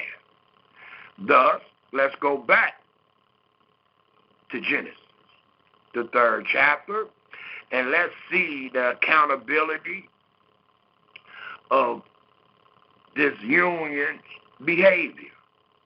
Let's go back to Genesis, the 3rd chapter. And let's take a look at the 12th verse. Genesis, the 3rd chapter, and let's pick up at the 12th verse. And it allows us to know in this union that they both was held accountable based on their behavior. And their behavior denoted disobedience. Thus it tells us in the 12th verse, and the man, I'll start at the 10th verse. And he said, I heard thy voice in the garden, and I was afraid, because I was naked, and I hid myself. I was ashamed. And he said, who told you that thou was naked? Hast thou eaten of the tree whereof I commanded thee that thou should not eat. Another way of saying that, have thou been disobedient? And the man said, the wife whom thou gave to be with me, she gave me of the tree, and I did eat. And Yahweh said unto the woman, what is this that thou hast done? It is called disobedience. And the woman said, the serpent beguiled me, and I did eat. And Yahweh said unto the serpent, because thou hast done this, thou art cursed above all cattle and above every beast of the field. Upon thy belly shall thou go, and dust shall thou eat all the days of thy life. And I will put enmity between thee and the woman, and between thy seed and her seed. It shall bruise thy head, and thou shalt bruise his heel. And to the woman, for such disobedience, that is the man's helpmate, the fulfillment of the man. And to the woman he said, I will greatly multiply thy sorrow and thy conception. Before these things there was no shame, there was no pain. It says, and to the woman he said, I will greatly multiply thy sorrow. And every woman goes through these things. And thy conception and sorrow, thou shalt bring forth children. And thy desire shall be to thy husband, just like your desire supposed to be to your maker. And he shall rule over thee, just like Yahweh ruled over us. And unto Adam he said, because thou hast hearkened unto the voice of thy wife, or the voice of thy woman, and hast eaten of the tree of which I commanded thee, saying, thou shalt not eat of it. Cursed is the ground for thy sake, and sorrow shall thou eat of it all the days of thy life. Just like I bring up Psalms 90 when it says that thy days shall be sorrow and labor. And that's what you just read here. You just read that in the 17th verse. The 18th verse reads, thorns also and thistles shall it bring forth to thee, and thou shalt eat the herb of the field, and the sweat of thy face for your disobedience, as it is today, shall thou eat bread, till thy return into the ground. For out of it was thy taken. For dust thy art, and into dust shall thy return. And Adam called his woman's name Eve, because she was the mother of all living.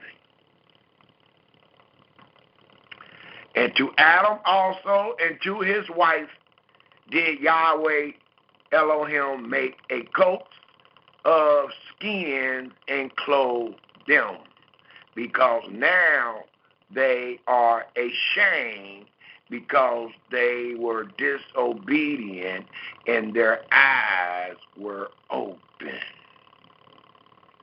Well, all right, your eyes open now.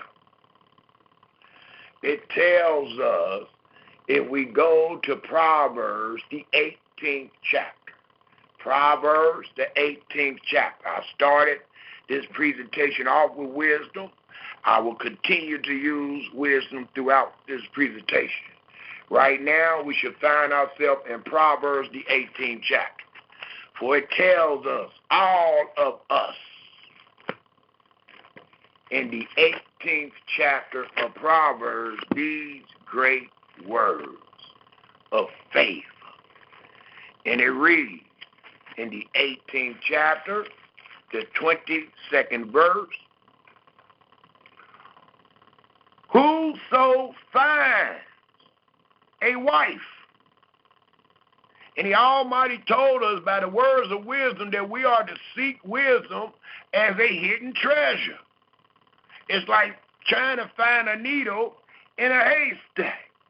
So it tells us, whoso finds a wife, because the Israelite can't just have any wife, because their purpose is to cleave into one another and bring forth an holy seed.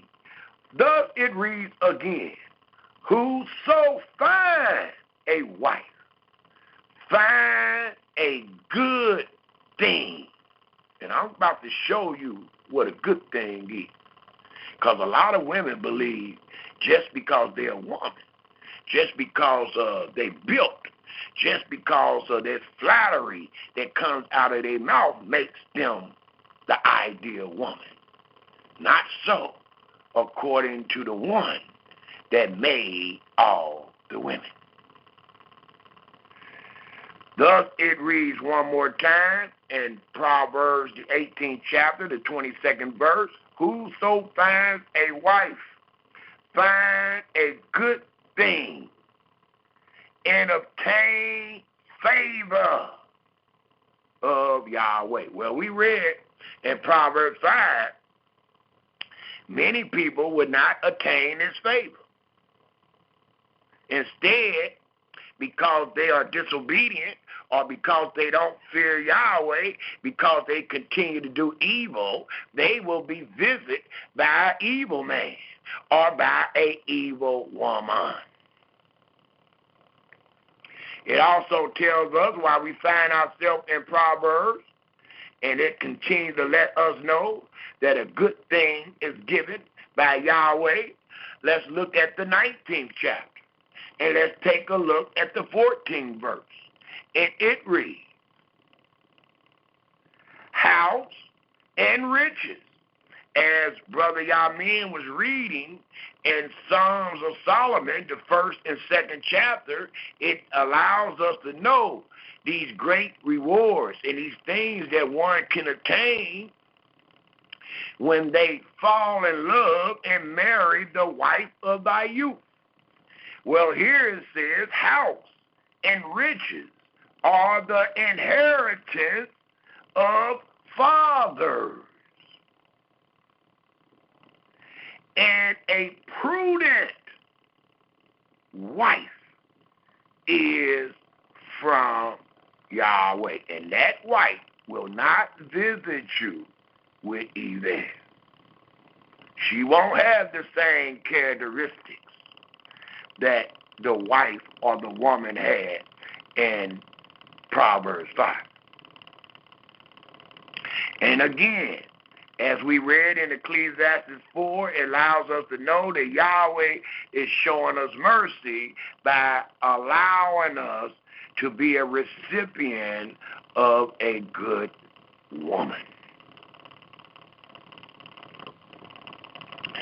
And not only do we find in this presentation called The Wife of Thy Youth, that this wife is a gift, and it is given by your Maker, but it allows us to know that the Almighty is holy, and Israel was to always make a distinction between the holy and the unholy.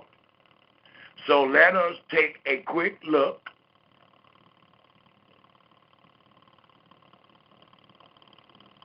I'm going to add that later on. We're going to pass that up. Let us go to Proverbs, the 31st chapter. For we have read in Proverbs 18 and 19 that a good woman is given from Yahweh. And he is showing that man great favor. And your brother has stated boldly that every woman is not created for the sons of Elohim. Only the women of their kind. For they can bring forth an holy seed. It's not saying that they can't marry any other woman. It's just allowing us to know the instructions and the route that an holy seed will come from. So let us turn to the 31st chapter of Proverbs. And let's make a distinction. For all of the all of the presentations of the house of Yeshurun is to make a distinction. It is to show the holy from the unholy. It is to show the right from the wrong. Thus we find in the 31st chapter of Proverbs, the 10th verse, and it as a very unique question. Who can find a virtuous woman? For her price is far above rubies. And that's a great question. And many men that call themselves Israel should be able to answer this question. And based on what we just read in Genesis 2, and based on what we just read in Proverbs 18 and 19, the answer is no one. Who can find a virtuous woman? For her price is far above rubies. So it allows us to know you can't buy, nor can you find her. You're not going to see her, and you're not going to be able to pay for her. And you say, why not? Because we have found, by the words of the Maker, it is He that creates that woman. It is He that gives a man such a great and good woman. So no, you don't find this. This ain't in the lost and found. This is set aside for the sons of Elohim, that they may bring forth an holy seed. The heart of her husband. No, she's married. She's given all her heart, mind, and soul to this one man to build this man's name up. And the name, as Proverbs read, a good name is rather to be chosen than silver and gold. Well, the name that it refers to is a man's or woman's reputation. It's not the name Samuel, but it is the reputation of the name of Samuel. That is rather to be chosen than silver and gold. Thus, it tells us in the 11th verse, the heart of her husband does faithfully. He's not going to be the one where his wife is calling on other men because the good man is out on business or at work.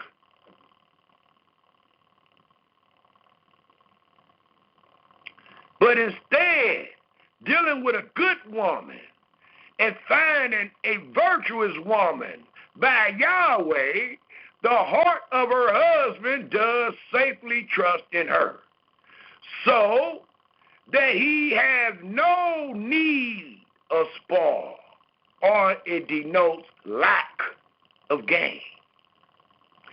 She will do him good.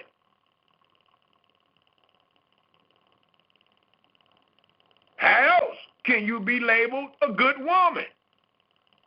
a virtuous woman if you are not doing good. Thus it reads, she will do him good and not evil all the days of her life.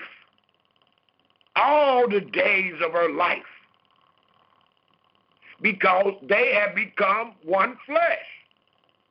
And I remember the story when Sarah died. It sounds like Abraham loved her very, very much. And it sounds like that woman did that man good all the days of her life. Because Abraham mourned for her. Abraham was truly sad when Sarah left. And their life was pretty long together. But the man showed his love and his appreciation for such a good woman that have only came by his maker.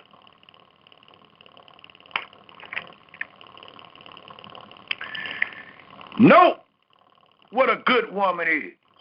Note what a good woman does. Note an excellent example of a helpmate. A woman, bone of my bone, flesh of my flesh. And after you read this, I don't want to hear them questions. I'll entertain them. But what I'm trying to say, if y'all really reading these words, your questions are being answered. Whatever questions you have, whatever question that you done talked with other women and other men about, well, it's being answered. Because if you don't see it on these pages, it's no concern to Yahweh. What we need to concern ourselves with is that which is written. So note the great qualities of a good woman. Women say, well, today men, and we can't compare today men with this. But women say, well, today men, they don't do this. They lazy. They ain't got a car. They ain't got a job. They doing this, but they keep telling me to do this, that, and another. Well, I stated early, marriage is a solemn agreement, a covenant between the man and the woman and their Elohim. So you are under the same agreement that the man is. And the agreement that you have accepted is to be his helpmate. And a lot of people don't understand what that means. They say, well, that just means to help him a little bit or to give him some sex. No, note the good woman. Note the good helpmate. Note a woman that Yahweh has given one. He didn't find him. He didn't find her. The Almighty gave her to him. And note how she operates. And note what makes her the perfect wife or the perfect help. It reads again in the 12th verse, she will do him good and not evil. That's the other woman. That's how the strange women gonna treat you all the days of her life. She seek wool and flex and work willingly with her hands, even when the brother don't feel like working. She is like the merchant ships. She bring her food from far. This is not a woman with some rollers in her head, sitting on the couch, waiting on her husband to do this, that, and another. She is like the merchant ships. She bring her food from afar. She arises also while it is yet night. The husband probably still asleep. She up about his business and give meat to her household and a portion to her maidens. She consider a field and buy it. With the fruit of her hands, she plant a vineyard. She girdles her lions with strength and strengthened her arms. She perceived that her merchandise is good. Note, her candle goes not out by night. She laid her hand to the spindle, and her hands hold the distaff. She stretched out her hand, distaff. She stretched out her hand to the poor. Yea, she reached. Nope, the opposite attracts. Nope, what the opposite got. Now, the husband might not have these characters. It ain't even talking about the husband character. It's talking about the good woman, the good wife character. But note her character. Note her help.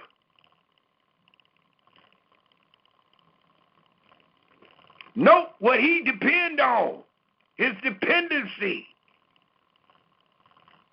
Note the companionship.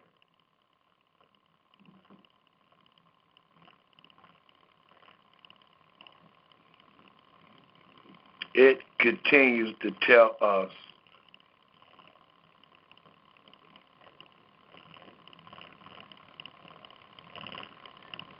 she stretched out her hand to the poor. Yea, she reached forth her hand to the needy. A woman that feared Yahweh. She is not afraid of the snow for her household, no matter how cold it is, no matter how many feet of snow, she's going to try to get where she got to be to make sure her husband's household is intact.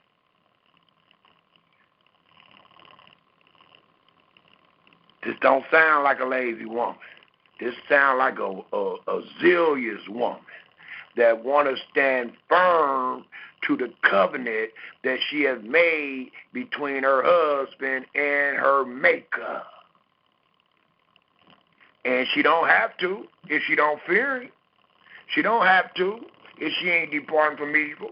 So it allows us to know that this is one that is using integrity to the extent that she going to walk in the ways of this holy matrimony, and she going to do that which is right.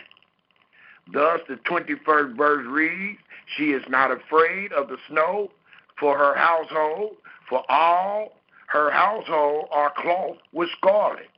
She makes herself coverings of tapestry. Her clothing is silk and purple.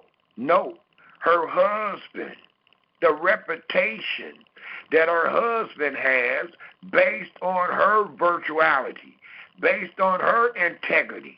It says, and based on her fear of Elohim.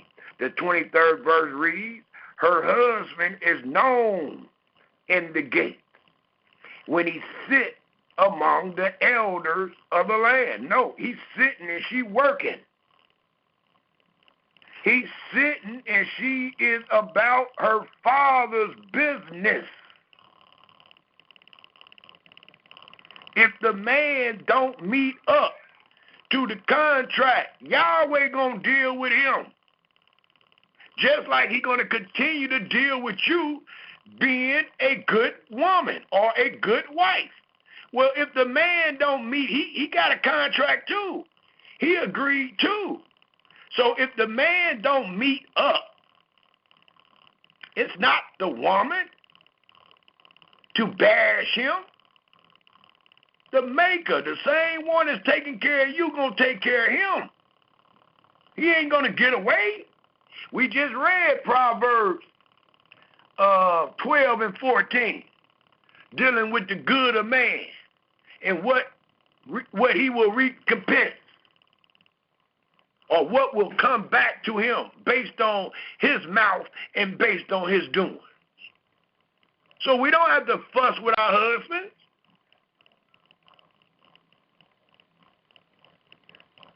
The main husband will take care of him. It continues to tell us, she make fine linen. He's still sitting. He's sitting among the elders, playing chess, playing dominoes. But it says, she make fine linen and sells it and delivers girdles into the merchants. Strength and honor. Well, we read in Proverbs 5, dealing with the lazy husband or dealing with the lazy young man, that he wind up giving his honor to another, to a stranger. Not so with a virtuous woman. Not so with a woman that fear Yahweh and depart from evil. It tells us about her honor. It says, strength and honor are her clothing, and she shall rejoice, not mourn, but rejoice in time to come. She opened her mouth with wisdom. The same type of woman that Yahweh personified wisdom with. A woman. Well, note this woman. She opens her mouth with wisdom. She only going to use wisdom. And Yahweh only used it her in his creation. In her tongue is the law. Uh-oh. If we talking about law, then we talking about the covenant. The law of kindness. She looked well to the ways of her household. But the women today, they think they doing too much.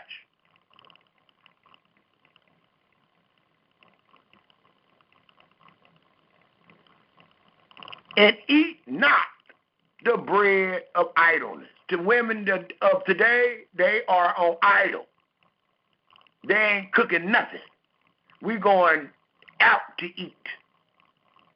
That's if I'm hungry. If I ain't hungry, then everybody for themselves. That is not a good woman. That is not the duties of a wife. One that fear Yahweh and depart from evil. It says in the 28th verse, her children even acknowledge these things. It reads, her children arises up and call her blessed. This blessed just means that they acknowledge that Yahweh is truly favoring you, Ma.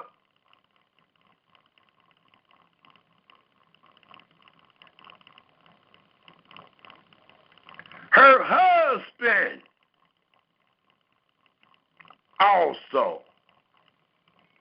And a lot of times we fail in that part. A lot of times we don't acknowledge our woman.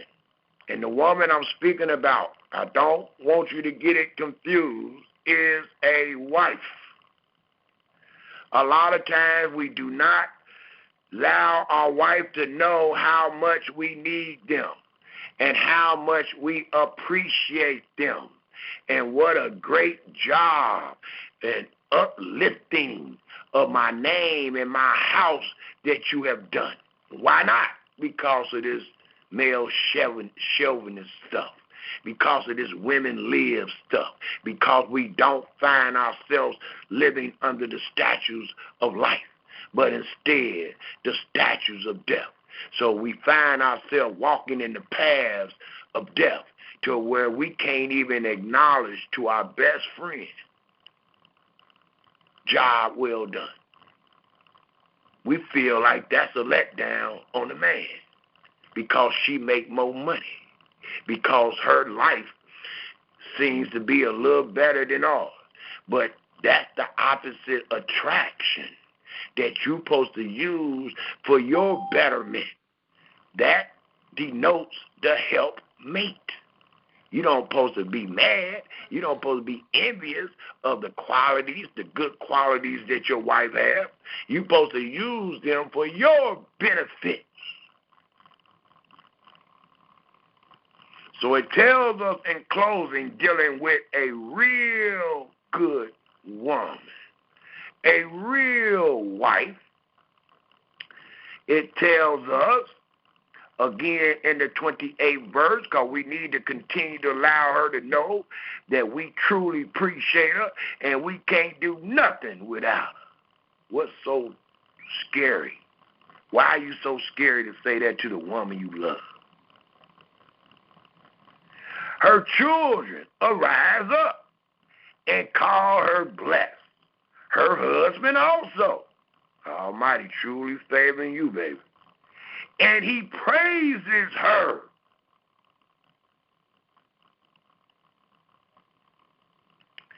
Many daughters, many women. But this is talking about the daughters of Israel.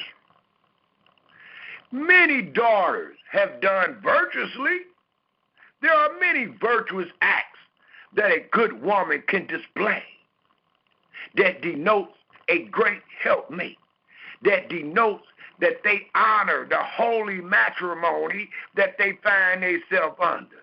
Many daughters have done virtuously, but thy excels them all.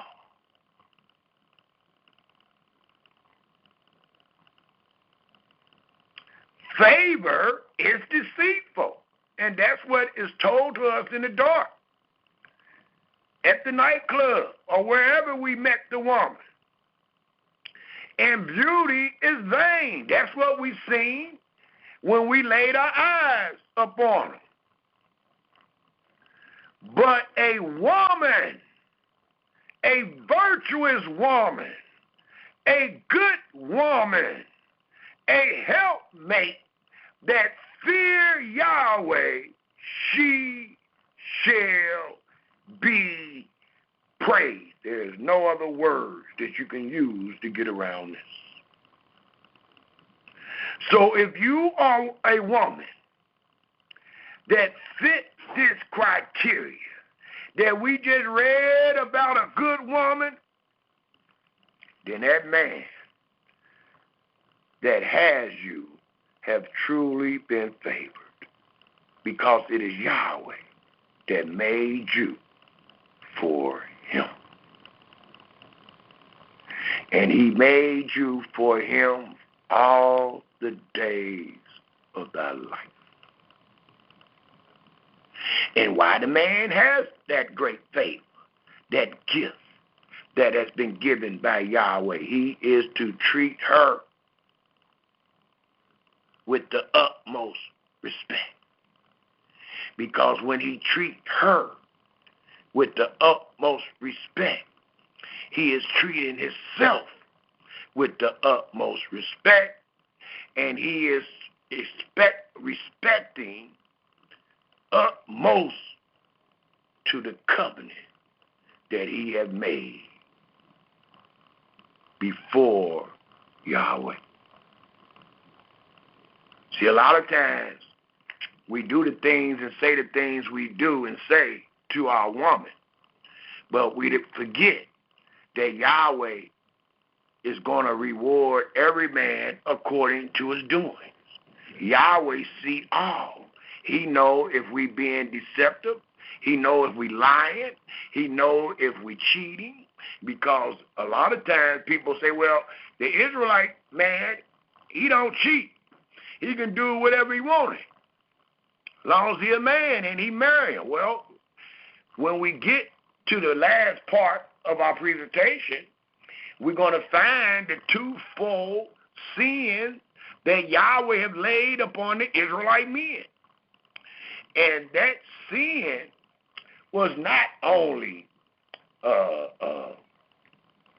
marrying strangers, but that twofold sin, the other part of the fold, was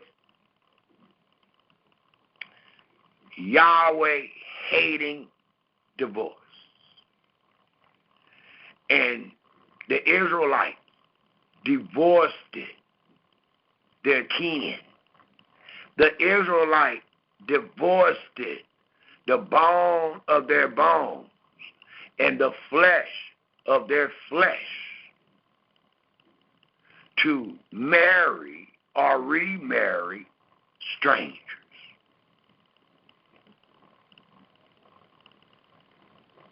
So there is a twofold sin against the sons of Israel. And it was them marrying strangers and divorcing the wife of their youth.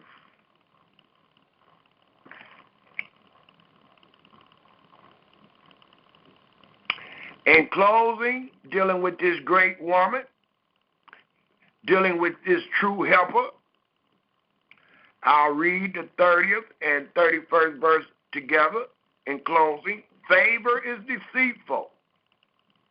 Damn what they can do for you at that instant. Wait a couple months, and you start seeing her being movable and all that. That favor going to wind up being deceitful. And beauty is vain. Even though the scripture allows us to know that Sarah was old, men still found her very beautiful. But the beauty that they really see is this virtualness, is this helpmate.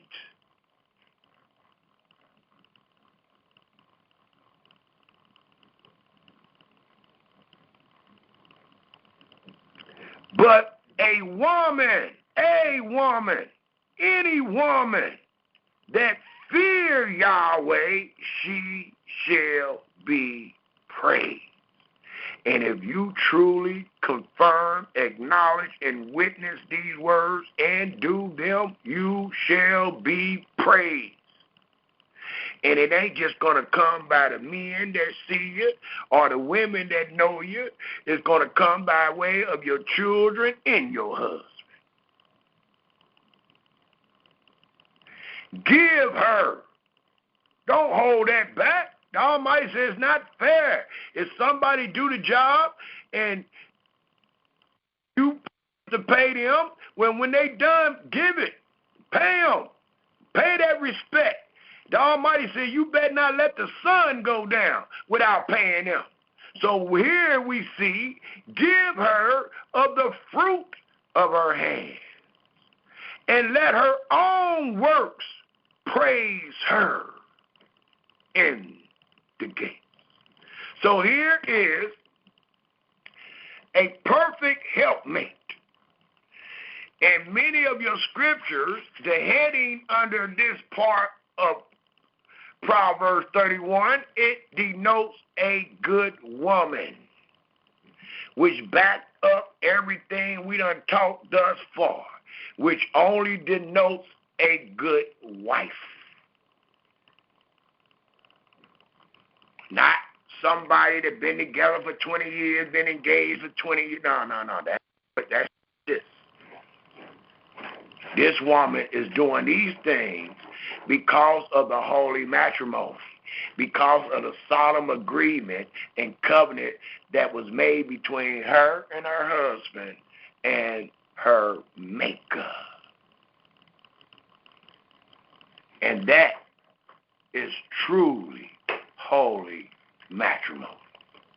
And the only way that you can keep it holy is to do all that you find written dealing with this holy matrimony or this holy union that Yahweh called marriage.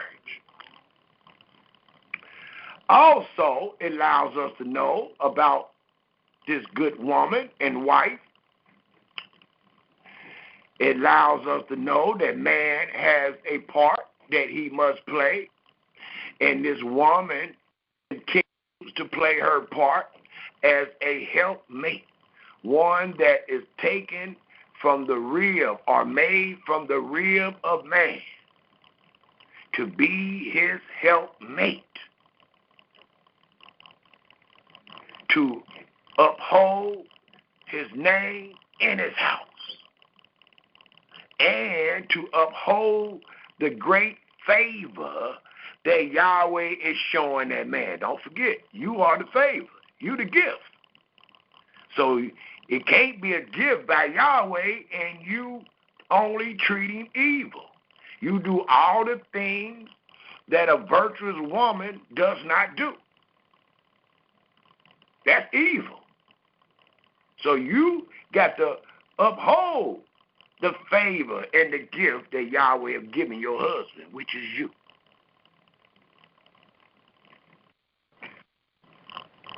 One second, please.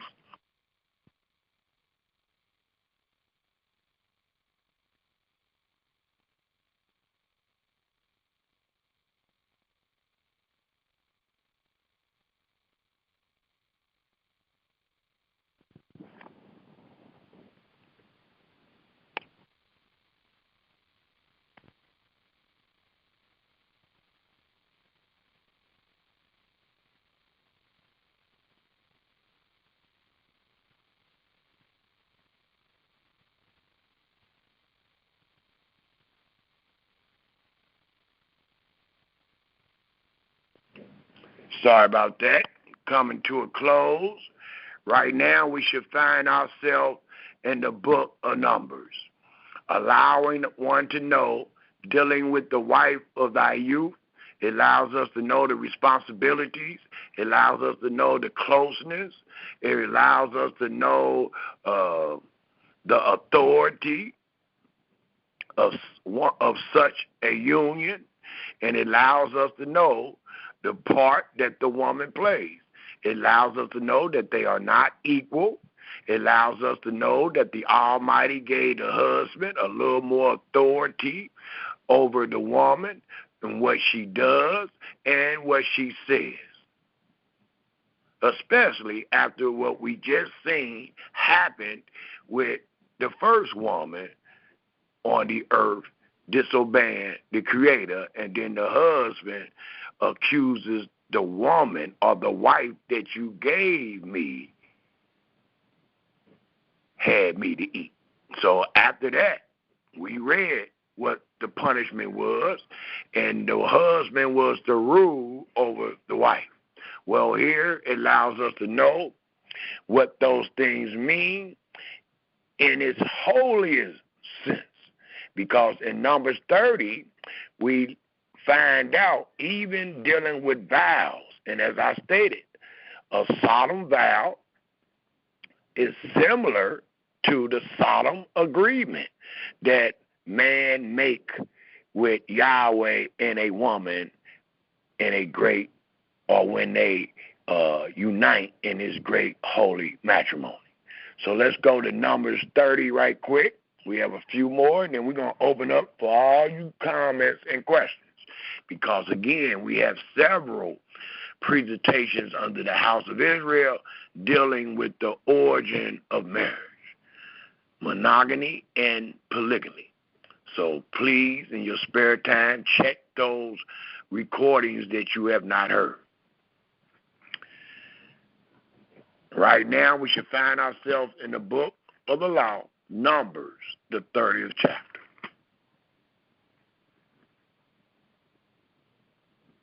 Because these things are holy, and these things come from the Maker, and the Maker have laws, statutes, and ordinances that his children had to live therein. Thus, it tells us in Numbers, the 30th chapter, dealing with the bone of thy bone and the flesh of thy flesh that you call your wife. And it reads in Numbers, the 30th chapter, let's start at the first verse.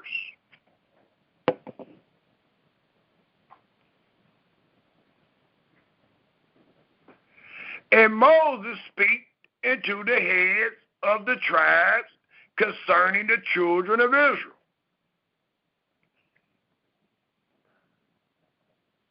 saying, this is the thing which Yahweh hath commanded. If a man vow a vow unto Yahweh,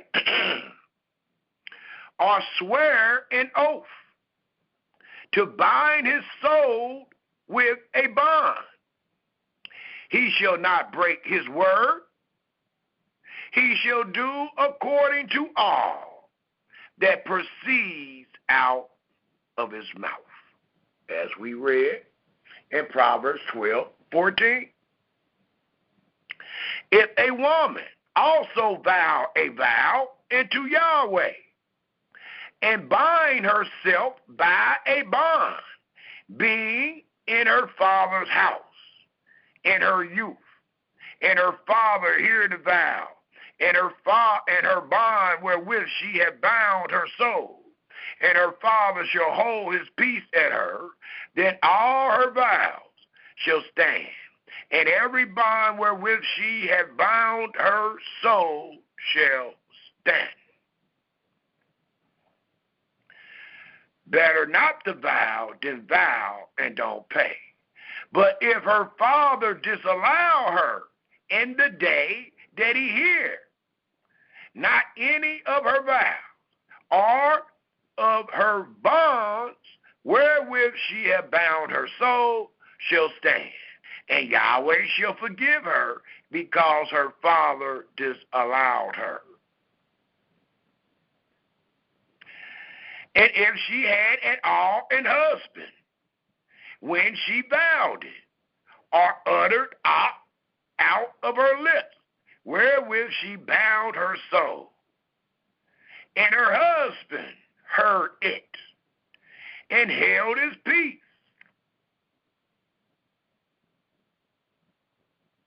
so this is speaking about a woman making a vow.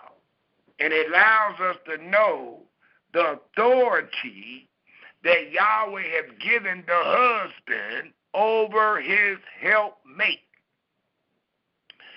And it allows us to know that the so-called 50-50 theory is not one of the maker. For Yahweh did not say that dealing with the mate. But it does allow us to know that the woman makes the man full. It makes the man a true man because he has his opposite that will fulfill him, that will make him whole. But it allows us to know here that the Almighty gave man a little more authority over the wife. They are not 50-50. The Almighty said that the man, even though this is after they disobeyed, the Almighty said that the man shall rule over his wife, and his wife's desire should be into her husband. And that's what we just read in Proverbs 31. A wife desires strictly toward her husband. Well, here it tells us in the 8th verse, but if her husband disallow her on the day that he heard it, then he shall make her vow which she vowed, and that which she uttered out of her lips, wherewith she bound her soul, of none effect, and Yahweh shall forgive her. But every vow of a widow and of her that is divorced, wherewith they have bound their soul, shall stand against her. And if she vowed in her husband's house, or bound her soul by a bond with an oath, her husband hear it, held his peace at her, and disallowed her not. No, disallowed her not, then all her vows shall stand, and every bond wherewith she bound her soul shall stand. But if her husband have utterly made them void on the day that he heard them, then whatsoever proceed out of her lips concerning her vows. And we got people, it's sad to say that we can report such stories, but we have people that can't get along with their wife. and the wife can't get along with their husbands to where they curses each other. They make vows against each other in the name of Yahweh. A woman will rarely tell you, well, I found this out, and the Sabbath was the first thing that was introduced to me, so no matter what that man say, I'm going to continue to do this. And you making a vow to the Almighty to justify you being in odds with your husband. But that can't be so based on these words that we are reading. Because it just told us in the 12th verse, but if her husband have utterly made them void, whatever the vow is, on the day he heard them. She cussing and saying all type of things. Well, you hearing it. That day is the day, especially if you were under the covenant of the law, that day would be the day that you speak up. Because if you don't, it says, but if her husband have utterly made them void on the day he heard them, then whatsoever proceed out of her lips concerning her vows or concerning the bond of her soul shall not stand. Her husband have made them void, and Yahweh shall forgive her.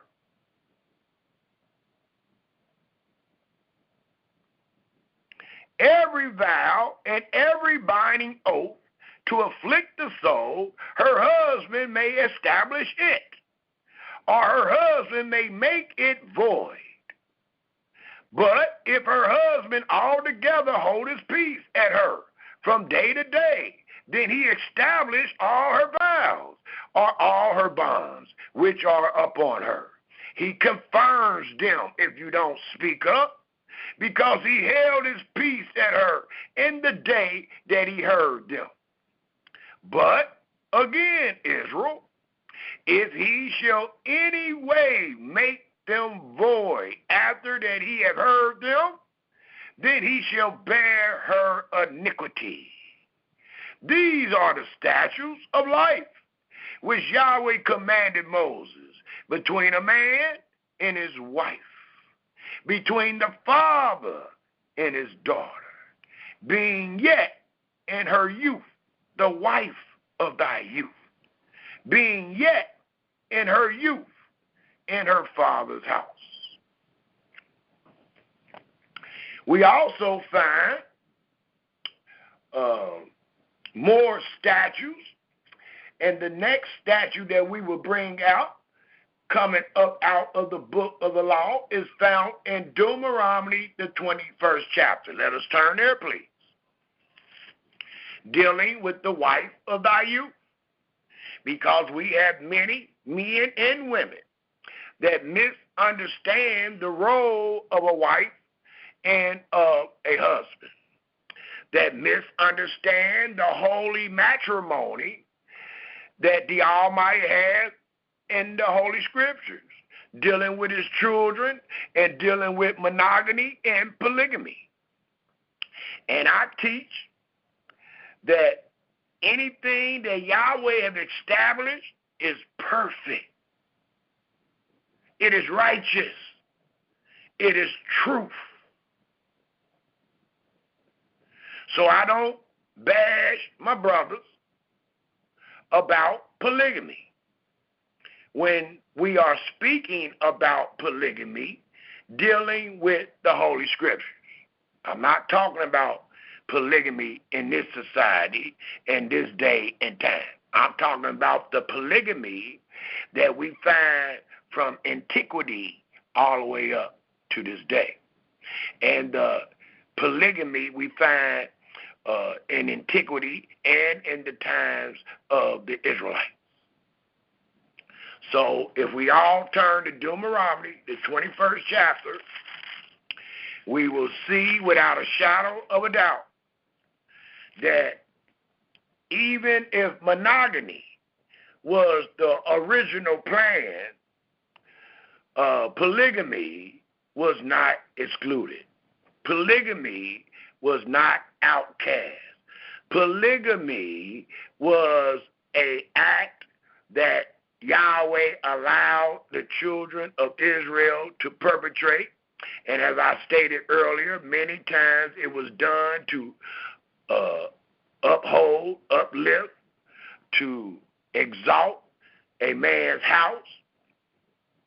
And many other times it was done to help our women.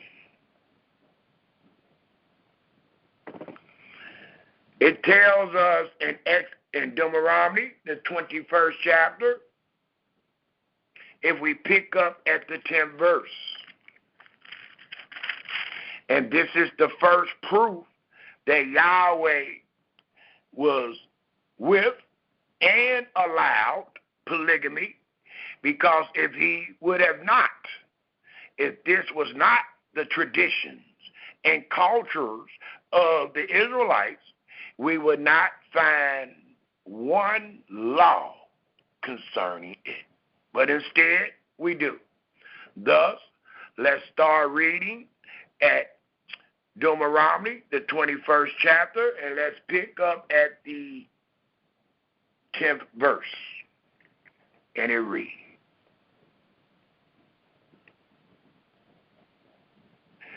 when thou goest forth to war against thy enemies, and Yahweh thy Elohim have delivered them into thy hand. Note, and thou hast taken them captives, and seest among the captives a beautiful woman, and has a desire into her, as I stated, lust and desire, that thou would have her to thy wife, not sex her, because she's a captive and she's beautiful, but we still must stand firm, being the sons and daughters of Elohim. We must enter into the right institution, and that institution is marriage. Thus it says that thou would have her to thy wife. Then thou shalt bring her home to thy house, and she shall shave her head and part her nails, and she shall put the raiment of her captivity from off her, and shall remain in thy house, and bewail her father and her mother a full month. And after that, thou shalt go. Note, when you have sex, even though we got people teaching today, sex is marriage. Once you have sex with a woman, she's married. Well, here it says that he married the woman first. After this ritual was done, it says, and after that, thou shalt go into her and be her husband, and she shall be thy wife, because you have consummated it. And it shall be, if thou have no delight in her, then thou shalt let her go, whether she will, but thou shalt not sell her. You should not make merchandise of her at all for money. Thou shalt not make merchandise of her. Why not? Because thou hast humbled her.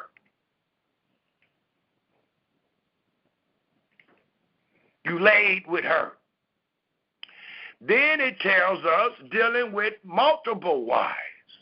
And it allows us to know that these are the words of Yahweh, and polygamy is a marriage institution that Yahweh allowed among his children. Thus it tells us in the 15th verse, if a man have two wives, if Yahweh do not allow polygamy, if Yahweh do not allow a wife after the wife of thy youth, you would not find this 15th verse in Deuteronomy, the 21st chapter. This is law, Every word of Elohim is pure. He is a shield unto them that put their trust in him. Add not into his words, lest he reprove thee, and thy be found a liar. So if we add and say that Yahweh do not deal with polygamy, you will be found a liar today with these verses. For it tells us again in the 15th verse of the 21st chapter of Deuteronomy, if a man have two wives, one beloved and the other hated, and they have borne him children, both the beloved and the hated, and if the firstborn son be hers that was hated, then it shall be when he makes his sons to inherit that which he hath, that he may not make the son of the beloved firstborn before the son of the hated, which is indeed the firstborn. But being a righteous man, he shall acknowledge the son of the hated for the firstborn, by giving him a double portion of all that he has. For he is the beginning of his strength. The right of the firstborn is his. So we see that we have instructions, we have laws, we have statutes that is commanded the children of Israel that they must do when it comes to multiple wives. We also find, if we turn to the very next chapter, the 22nd chapter, and we find sexual matters that the Almighty commanded his children to uphold. And these sexual matters denote the holy matrimony of marriage. Thus, if we pick up in the 22nd chapter of Deuteronomy at the 13th verse, and it reads, if any man take a wife and go into her, note, he took a wife and then he had sex. It didn't say if any man has sex and take a wife. It says if any man take a wife, a woman that you married, and go into her and hate her and give occasion a speech against her and bring up an evil name upon her. And if you were that man that we read about in Proverbs 5, and you took heed to the instructions, you hearkened to your teacher's teachings, then you wouldn't be in this situation. You wouldn't find yourself in this situation. This is someone that have not considered. Thus, the 14th verse reads again, and give occasion of speech against her, and bring up an evil name upon her. And we done did this so many times, told our women, and say, I took this woman, and when I came to her, I found her not a maid, not a virgin.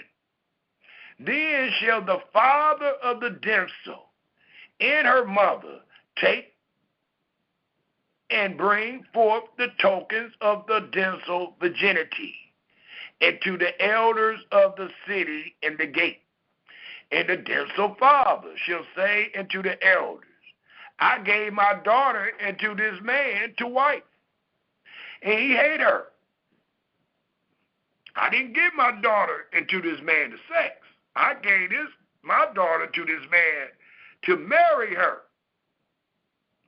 and he hates her. It reads,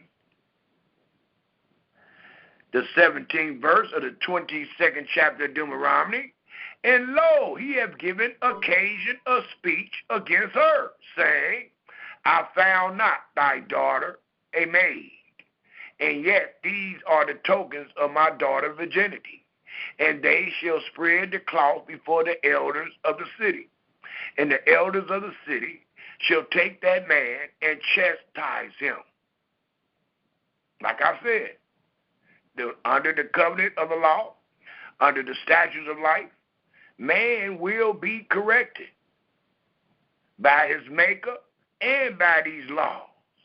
It reads in the 19th verse, and they shall amends him in 100 shekels of silver, and give them into the father of the damsel, because he hath brought up an evil name upon a virgin of Israel. Not a virgin of another nation, not a virgin of a strange woman, but have brought up an evil name upon a virgin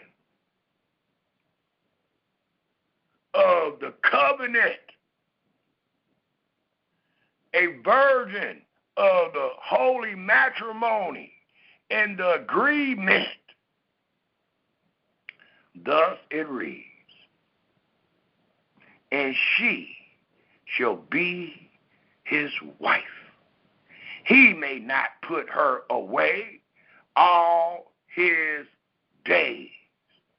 But if this thing be true, because Yahweh is fair and just, and the token of virginity be not found for the damsel, then they shall bring out the damsel to the door of her father's house, and the men of her city shall stone her with stones that she die, because she have wrought folly in Israel. And this is a proof that we are not under this holy matrimony today, because we find ourselves not living under the statutes of life, but under the statutes of death. And if we were, then this judgment will truly be executed, and we know that it is not. Because she have wrought folly in Israel, to play the whore in her father's house. Our daughters have played the whores in our house so many times, it is a proof that we are not under the covenant of the law this day. Nor do many of us know and understand the holy matrimony that is found in the scriptures of truth. So shall thy put evil away from among you. If a man be found lying with a woman married to an husband, for the Almighty hate putting away, and the Almighty hate adultery, then they shall both of them die. Both the man that lied with the woman and the woman. So shall thy put away evil from Israel. And don't forget, we are of the sons and daughters that are to fear Yahweh and to depart from evil. So if we truly depart from evil, we will not find ourselves doing any of these evil acts toward the women of Israel, nor the wife of thy youth. If a damsel that is a virgin be betrothed, engaged to an husband, and a man find her in the city and lie with her, then you shall bring them both out into the gate of that city, and you shall stone them with stones that they die.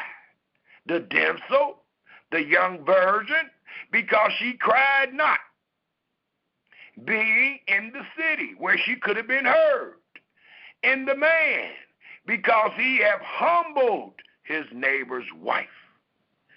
so shall thou put away evil from among you.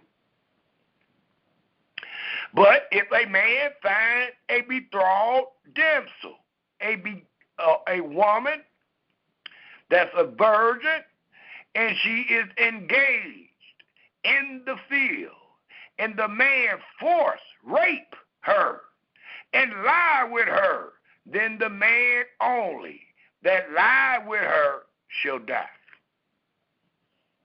And I hear a lot of women say, well, women don't have no rights in the Holy Scripture. I disagree. And we just read a right that will cause death upon a man. Just because you are defiling and humbling a daughter of Yahweh, a daughter of Israel. The last sentence of the 25th verse, then the man only that lie with her shall die. But into the woman, into the young virgin, to the daughter of Israel, thou shalt do nothing. There is in the damsel no sin worthy of death. For as when a man rises against his neighbor and slay him, even so is this matter. For he found her in the field, and the betrothed damsel cried, and there was none to save her. The 28th verse reads, if a man find a damsel that is a virgin, which is not betrothed, and lie hold on her, and lie with her, and they be found, then the man that lied with her shall give into the damsel father 50 shekels of silver, and she shall be his wife. Why? Why can't they just be girlfriends and boyfriends? It reads, because he have humbled her. He may not put her away all his days.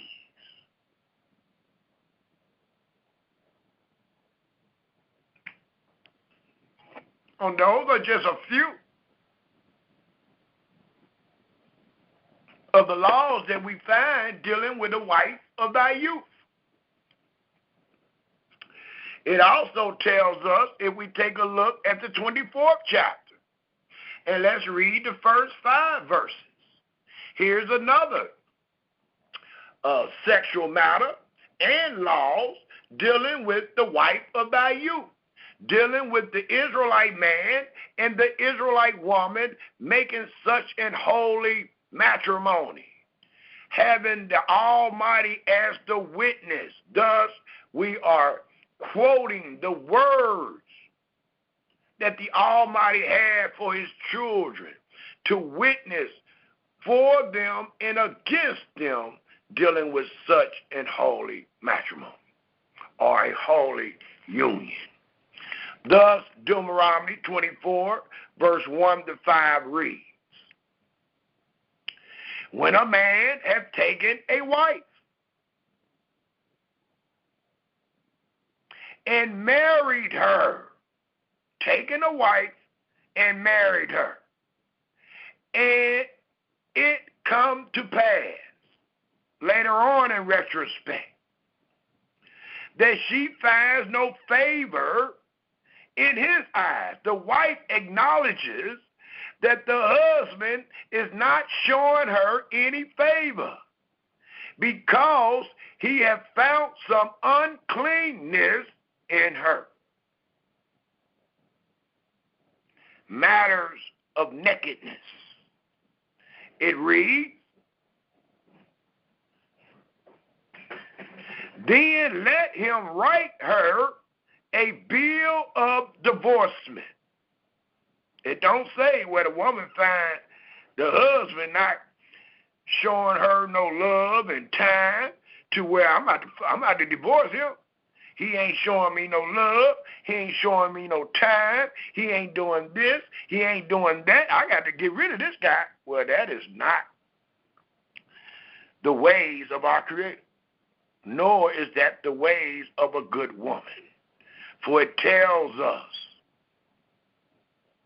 because he had found some uncleanness in her, then let him write her a bill of divorcement, not have the bill of divorcement served to the husband, but instead the bill of divorcement will be served to the wife. But don't forget, Yahweh hates divorces. And give it in her hand, and send her out of his house. And when she is departed out of his house, please take note, she may go and be another man's girlfriend? No, another man's woman, another man's wife. Well, let's stop. And let's take note of what you just read. Because as I stated at the beginning of this presentation, if you pay attention to every word that we reveal today, it will answer all of your questions dealing with marriage. Even the questions that one has that you cannot find in your Holy Scripture. And here go one that is found in the second verse. For the rumor is, and most times these rumors come by way of Christianity, the rumor is the holy woman, the good woman, the virtuous woman, the Elohimly fearing woman, the rumor is once she lose her husband, she is to stay, what word they use, celibate. She is to stay, and I guess you would use celibate because the Almighty didn't have a path where men just laid around and had sex. He didn't even create the woman for that purpose. So he don't have any words for the man just to lay around with the women that he created.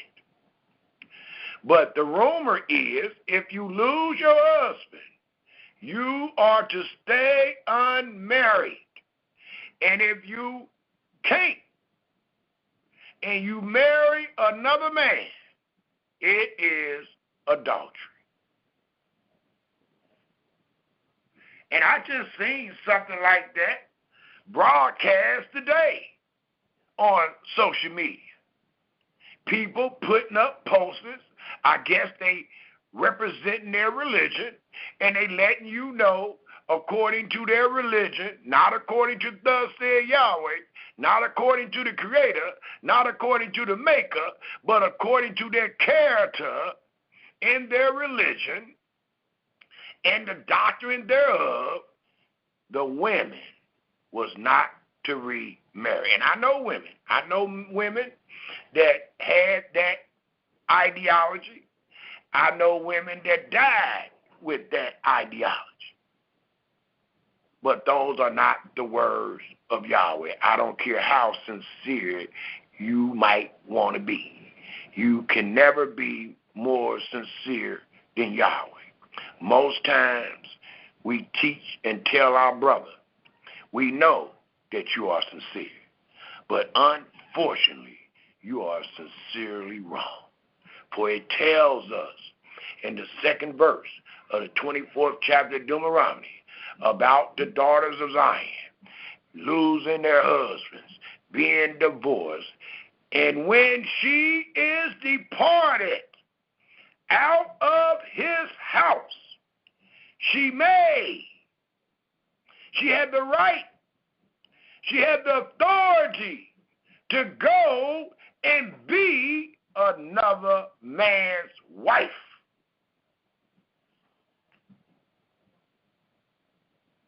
Wisdom is the principal thing. Therefore, get wisdom. But it says, in all thy getting, get understanding. And many of our brothers and sisters do not have the understanding of the second verse of the 24th chapter of Deuteronomy. And the reason why they don't is because they have inquired in something that Yahweh commanded his daughters and sons not to never inquire, and they have become snared. And the snare got them sitting celibately in their houses, rotting away, instead of having another holy matrimony with another man and tried to uphold the covenant that you have made with your maker. It's another opportunity. The scripture says the righteous falleth 7 times, but he get back up. And every time he get back up, he got to get back up on the path of instructions and keep them. He might fall again, but the Almighty are getting right back up and putting back on the path of instructions. So it don't tell us because a woman erred in this holy matrimony, she is just thrown to the dogs. That is not written. But you can believe that if you want to be a Christian. If you want to be a daughter of Zion, a son of Elohim, you better quit believing that, and you better quit teaching that. Because you will be repentance by that which you have done with your hands and that which you have spoke out of your lips. The third verse reads, and if the later husband or the louder husband hate her, this the new husband, this a woman having bad times. I mean, to say it as kindly as I can, this woman here is having a hard time. She married one man, and the man don't find no favor in her. Or she don't find no favor in her husband. And then he divorced her, put her out of his house.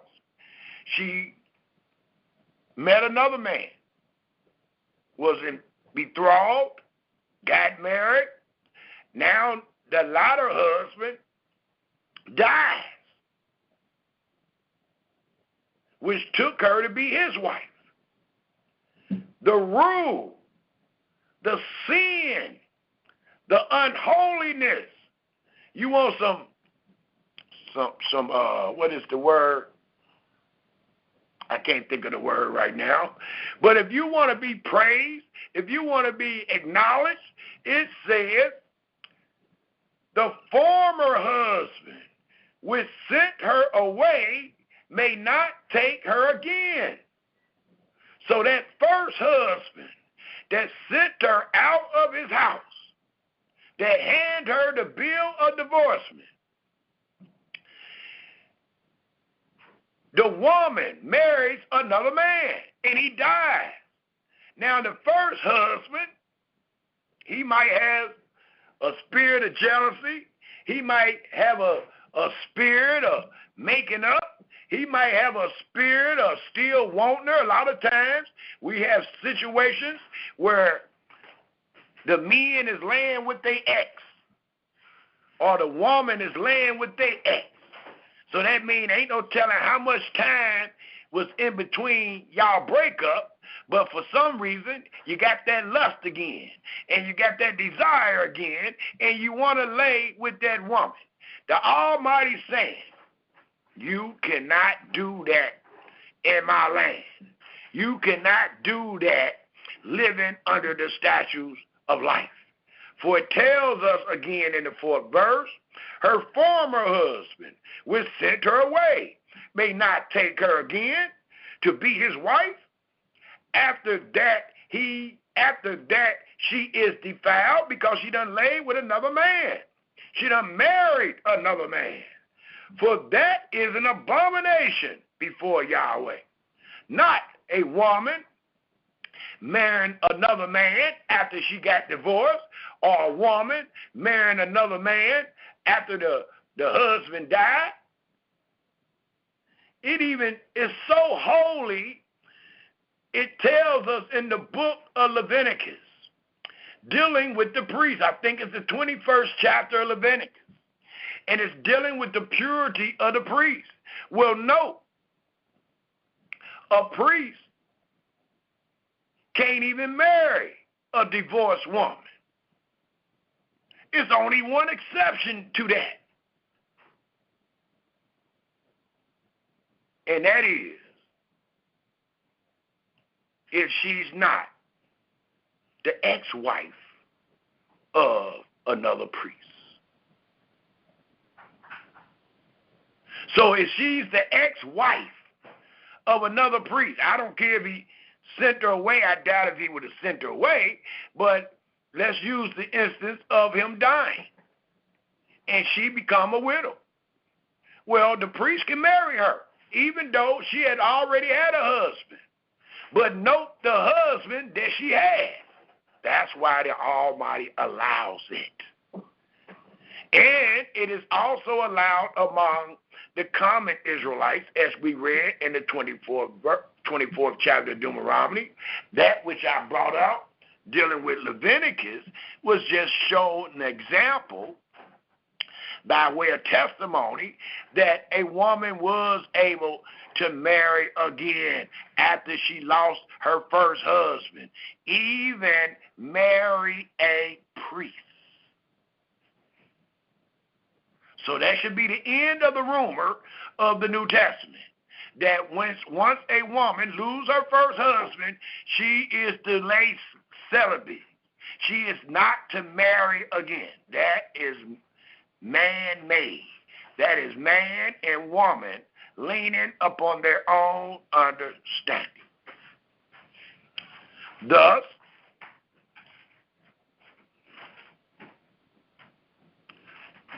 in closing, I would love to read the 4th and 5th verse together, and it reads, her former husband, which sent her away, may not take her again to be his wife. After that, she is defiled. For that is an abomination before Yahweh. And thou shalt not cause the land to sin. If you deal with her, you're making the land sin, which Yahweh thy Elohim gives thee for an inheritance. This last sentence denotes that these statutes was commanded to be done in the land of promise, among the sons and daughters of Elohim. The 5th verse reads, when a man hath taken a new wife, he shall not go out to war, neither, and note another law, another statute dealing with the wife of thy youth, the first wife. When a man hath taken a new wife, he shall not go out to war, neither shall he neither shall he be charged with any business. But, no, he already took a wife, but they ain't had sex yet. But the people, and the rumor of the people is, sex is marriage. Not so. Not so, according to the words of your Maker.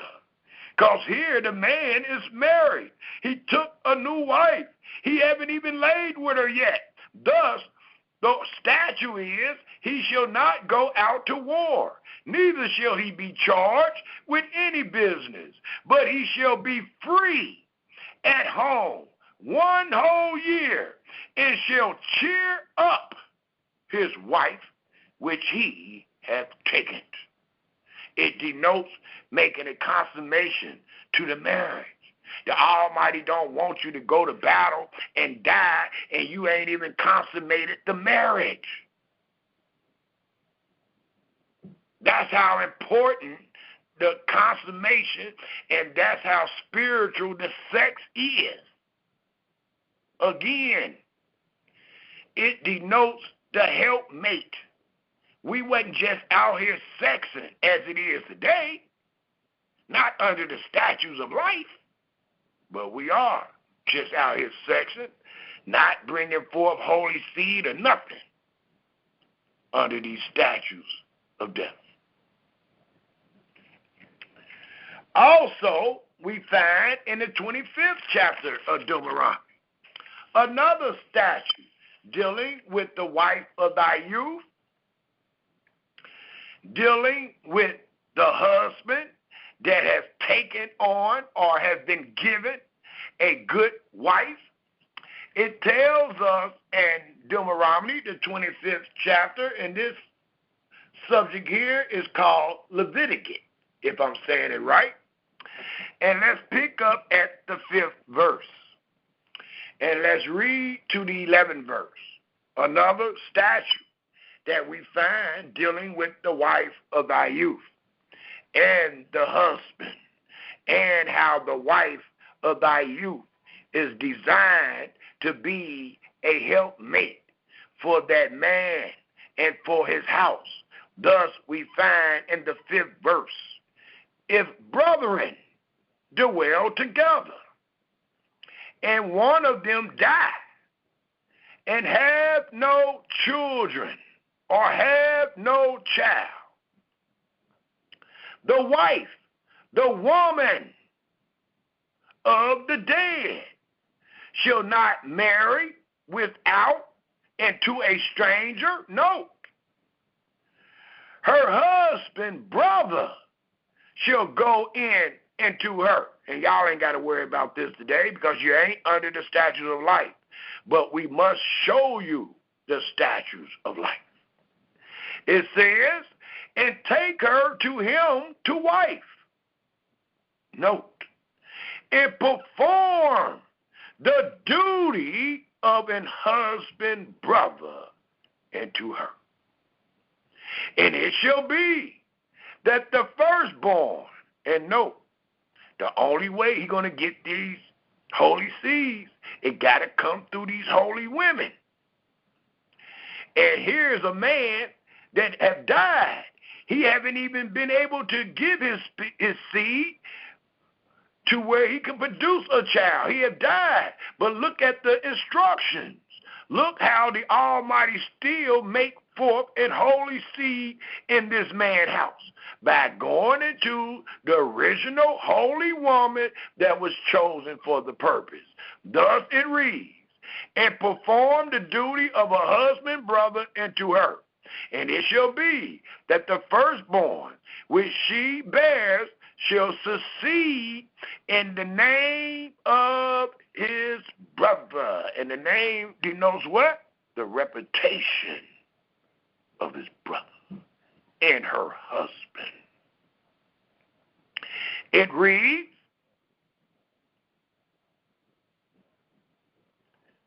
which is dead, that his name be not put out of Israel. And if the man like not to take his brother's wife, then let his brother's wife go up. Note how disrespectful it is if you don't do these things. And it shows the spirituality of this holy matrimony. It says, then let his brother's wife go up to the gate and to the elders and say, my husband brother refuses to raise up into his brother a name in Israel. He will not perform the duty of my husband's brother. Then the elders of his city shall call him and speak unto him, and if he stand to it and say, I like not to take her, then shall his brother's wife come into him in the presence of the elders. And you better be in the presence of the elders doing this, especially dealing with these foolish men today, and loosed his shoe from off his foot and spit in his face. and shall answer and say, so shall it be done. And to that man that will not build up his what? His brother's house. And as I stated, holy matrimony denotes a man in his house and the help that he has. Thus, the claim against the brother is that he will not build up his brother's house. And his name shall be called in Israel the house of him that has his shoe loose.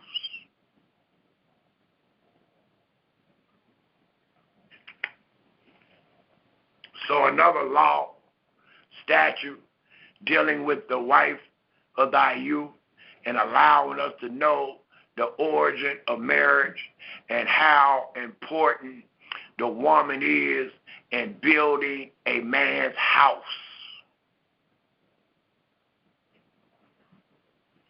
And when we dealt with polygamy, it was done to build a man's house and to help the daughters of Zion.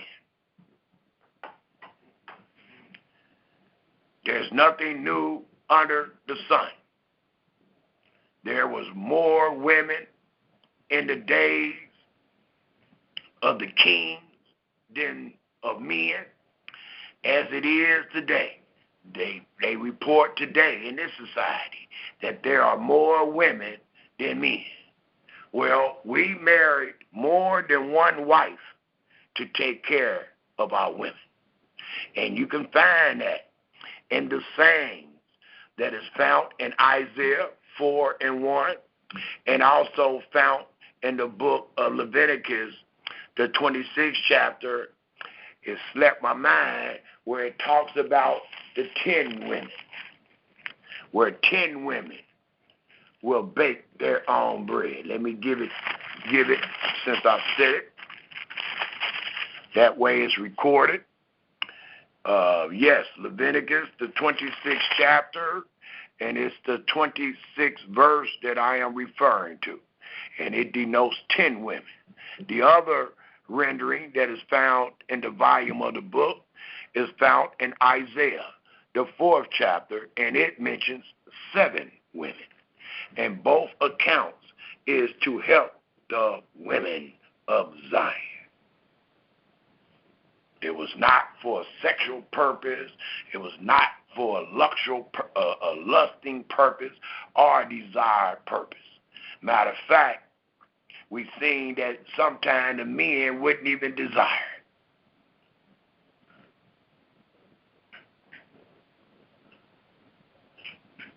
it. And when you read the 3rd chapter of Isaiah, it allows you to know that the men didn't want to take on the responsibility. So it allows us to know that holy matrimony was set up for one thing. It's not saying that we didn't have desire for sex. We know what Solomon did. We know what David did. But the point I'm trying to establish is the origin of marriage, dealing with polygamy, was always to help one's house or to help the daughters of Zion. In saying that, the first account of polygamy is with the brother Lamech, right after Cain slew Abel. Well, the curse that was on Cain was to be a vagabond, an outcast, one that is alienated from his house and the Almighty. So to kickstart his population, it allows us to know that he had 2 wives. And based on what he was suffering, it makes sense if you're trying to kickstart your population of people, because you are alienated from your house, the house you killed your brother, and you are vagabond and a fugitive in the earth. So you are creating the story of Lamech denotes him creating his generations of people. And it started off with 2 wives.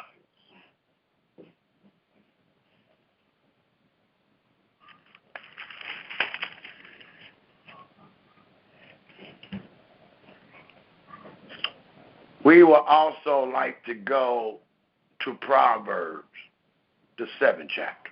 We have a few more. I'm going to give about 4 more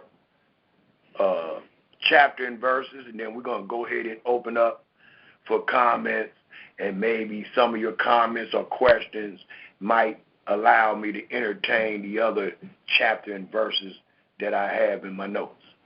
But I think based on what we already have available under the House of Yeshurun, dealing with the holy matrimony or holy or the origin of marriage, polygamy, and monotheism, monogamy, it allows us to know that we have a lot of material. Everything is repetitious. It's the same thing, and it's dealing with the whole volume of the book. So we're not going to hold you long in this particular presentation because we have so many words available already. Right now, let's go to Proverbs, the 7th chapter. Proverbs, the 7th chapter. And it tells us in Proverbs, the 7th chapter, if we start reading from the first verse, and it reads, and please take note and make sure that you can make a distinction between the holy and the unholy, between the good woman and the bad woman, between the good path and the bad path. For it reads in the 7th chapter of Proverbs, the very first verse, my son, keep my words and lay up my commandments with thee. Keep my commandments and live, and my law as the apple of thy eye. Bind them upon thy fingers, write them upon the table of thy heart. Say into wisdom, thy art my sister, and call understanding thy kinswoman, that they may keep thee from the strange woman, from the stranger which flatter with her words, and they smoother than butter.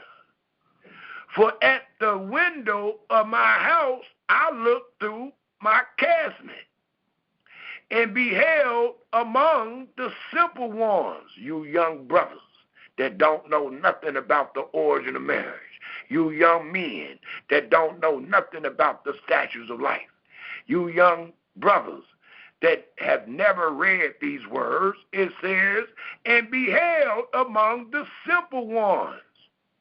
I discerned among the youths a young man void of understanding. And then later on in retrospect, you want to know how you got in this hell, how you got in this mess. You want to know how you can get rid of her. You want to know how in the heck I got children with a woman as crazy as this. It reads, and answer your question. By saying, passing through the streets near her corner. And most times, especially in California and New York, the only thing we're going to find on them corners is prostitutes. Go to Figueroa Street. Go to these places in New York, and you ain't going to find nothing but our daughters butt naked selling themselves. Needing help, needing to be saved. But that's the state that we find them in. Thus, that's the state that this brother going to find himself in, dealing with this trap, or this trap of prostitution. For it says, passing through the streets near her corner, and he went the way to her house in the twilight. Most times in the night, that's where all the evil is being done, in the night. In the twilight, in the evening, in the black and dark night. And behold, there met him a woman with the attire of an whorelet and subtle of heart. Note, just like the woman we found in Proverbs 5. She is loud. She is movable. She is stubborn. Her feet abide not in her house.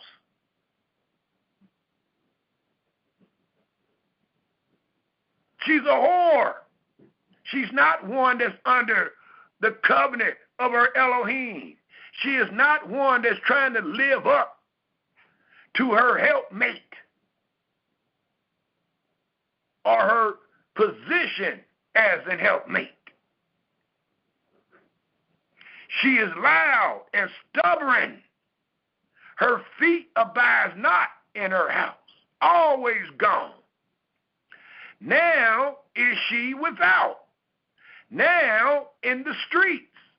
She lie in wait at every corner, hoping to catch you, hoping to catch that sucker. So she caught him, she got one, and kissed him, and with an impotent face said unto him, I have peace offerings with me this day, have I paid my vows. Therefore came I forth to meet you, diligently to seek thy face. I know I'm going to find one of these suckers out here that refuse to fear Yahweh and depart from evil, and I have found you. I have decked my bed with coverings of tapestry, with carved works, with fine linen of Egypt. I have perfumed my bed with myrrh and olives and cinnamon. Come, let us take our fill. Let's have sex. It says, come, let us take our fill of love until the morning. Let us solace ourselves with love. And note how arrogant this woman is. Note how foolish the young man is. For the next thing the woman says, just like it reads in Proverbs 31, the good woman, which denotes nothing but the good wife, well, the woman speak about her having a good husband. She just want to forsake the covenant of her maker and solace herself in folly. But she still tells the young dumb brother, for the good man is not at home. That is enough for the youth to start running. He should have been running down the street instead of trying to compromise with her, instead of trying to figure out, well, how long we're going to be gone. Is it cool? It reads, as she stated to the young dumb brother, for the good man is not at home. He is gone a long journey. And Yahweh hate divorce. He said the adulterer and the adulteress shall die. And here go a case of an adulterer and an adulteress. For the good man is not at home. He is gone a long journey. He hath taken a bag of money with him and will come home at the day appointed. With her mouth or with much fair speech, flattering words, and you having your ears closed, because like I said, when she mentioned the good man, you should have ran. You should have known that her bed will lead you into hell. But not if you're not instructed. You ain't going to know that. You're going to go ahead and lay with her, and the man looking for you, trying to kill you because of that jealousy on him and everything. That's the condition you're going to find yourself in because you're not instructed. And many of us can witness these things. I would be ashamed to, but many of us can. This is not a fairy tale. This is life. Thus it says in the 22nd verse, he goes after her straightway as an ox goeth to the slaughter. She got him. Or as a fool to the correction of the stalks. Till a dart strike through his liver, as a bird has it to the snare, and knoweth not that it is for his life. Hearken unto me now, therefore, O you children, men and women, and attend to the words of my mouth. Let not thy heart decline to her ways. Go not astray in her paths, and that's exactly what you would do. You will forsake the paths of Yahweh to go in her paths. For she hath cast down many wounded, because you were truly wounded. You wasn't prepared. You wasn't battled up with the truth, with the statutes of life. So you was wounded when she met you. Yea, many strong men have been slain by her. And the only way they can be slain by her if they forsake the old path. That's what is written in the 2nd chapter of Proverbs. Her house is the way to hell, not heaven, not peace, not love, not security, but hell. Going down to the chambers of death. It also tells us, while we find ourselves in the book of Proverbs, if we take a look at the 9th verse, or the 9th chapter, should I have said, Proverbs, the 9th chapter, and let's pick up at the 13th verse. And it tells us in Proverbs, the 9th chapter, the 13th verse, and it reads,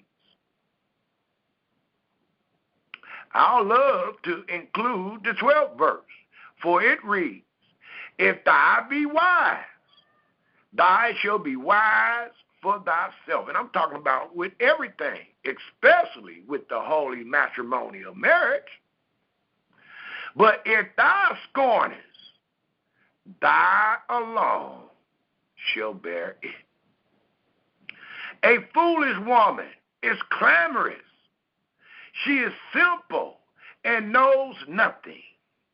For she sit at the door of her house on a seat in the high places of the city, to call passengers who go right on their way. Whoso is simple, let him turn and hit her. And as for him that want understanding, she said to him, stolen sworders, coveting anything that belonged to thy neighbor, getting rid of the wife of thy youth for something else. Stolen waters are sweet, and bread eaten in secret is pleasant.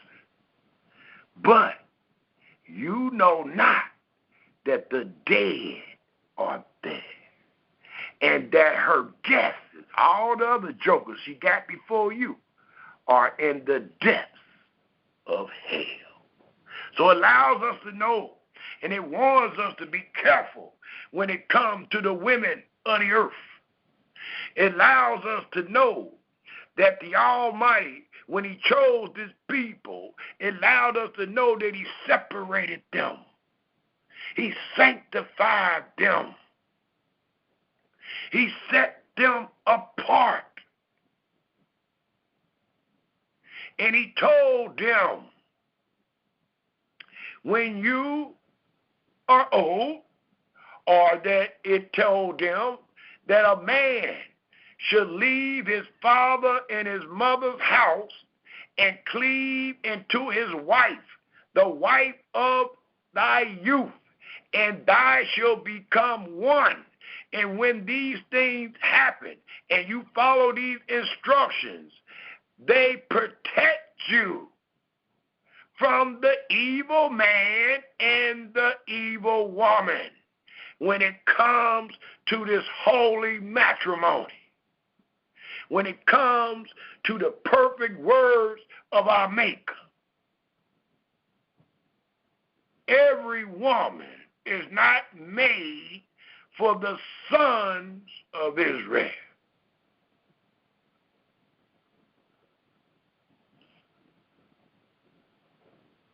Nor is every man created for the daughters of Israel.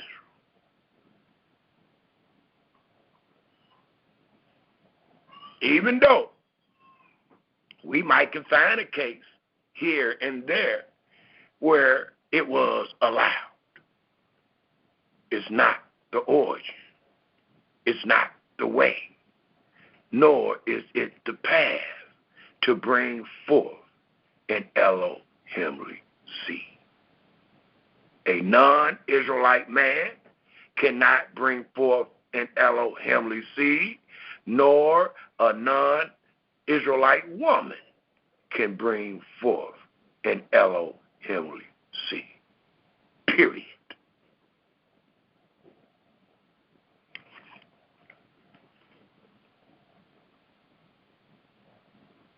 It also tells us, if we take a look, before we take a look in Ezra, let me imply Deuteronomy 7. Let us go to Deuteronomy 7 real quick to interject what I am about to say. Deuteronomy 7 told the Israelites,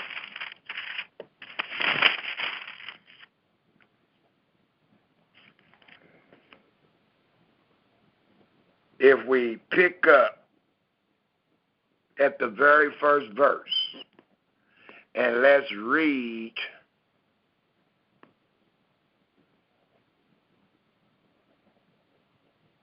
to the 4th verse. Deuteronomy 7, 1-4, and it reads, when Yahweh thy Elohim shall bring thee into the land whither thou goest to possess it, according to time and place, and have cast out many nations before thee, the Hittites, the Gershites, and the Amorites, and the Canaanites, and the Perizzites, and the Havites, and the Jebusites, 7 nations greater and mightier than thine. And when Yahweh thy Elohim shall deliver them before you, thou shalt smite them and utterly destroy them. I don't know how you're going to marry somebody that you utterly destroy. Thou shalt make no covenant. Marriage is a covenant that a man and woman make between Elohim with them, nor show mercy unto them. Neither shall thou make marriages with them. Thy daughter thou shalt not give into his son, nor his daughter shall thou take into thy sons. And many of us have married these women. We don't know who they is, but we know that they done turned us away from Yahweh. They know that all we have in our house is hell. It reads, the 4th verse, the last verse I will read, for they will turn away thy sons and daughters from following me, that they may serve other gods. So will the anger of Yahweh be kindled, because you're going against the old path, against you, and destroy thee suddenly. It also told Israel, according to the book of Joshua, If we go there real quick, Joshua, one second, I had that down somewhere. Joshua, the 23rd chapter. Joshua, the 23rd chapter, the very next book. The 23rd chapter of that book, and it tells us, if we pick up at the 15th verse, and it reads,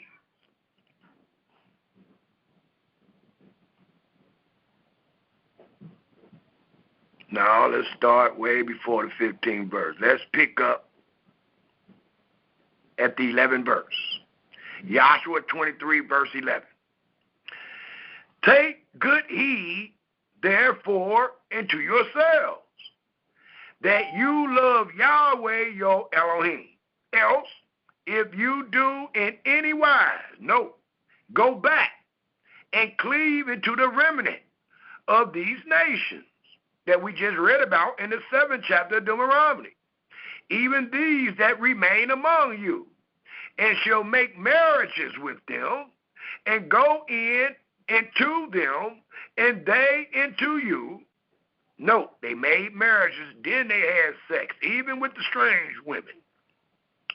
Know for a certainty that Yahweh your Elohim will no more drive out any of these nations from before you, but they shall be snares as they are this day, and traps as they are this day into you, and scourges in your sides, and thorns in your eyes, until you perish from off this good land, which Yahweh your Elohim have given you. Because all that's supposed to be on that good land is good men and good women.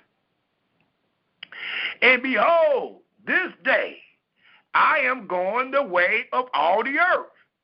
And you know in all your hearts and in all your souls that not one thing has failed of all the good things which Yahweh your Elohim speak concerning you, even concerning the matrimony of marriage.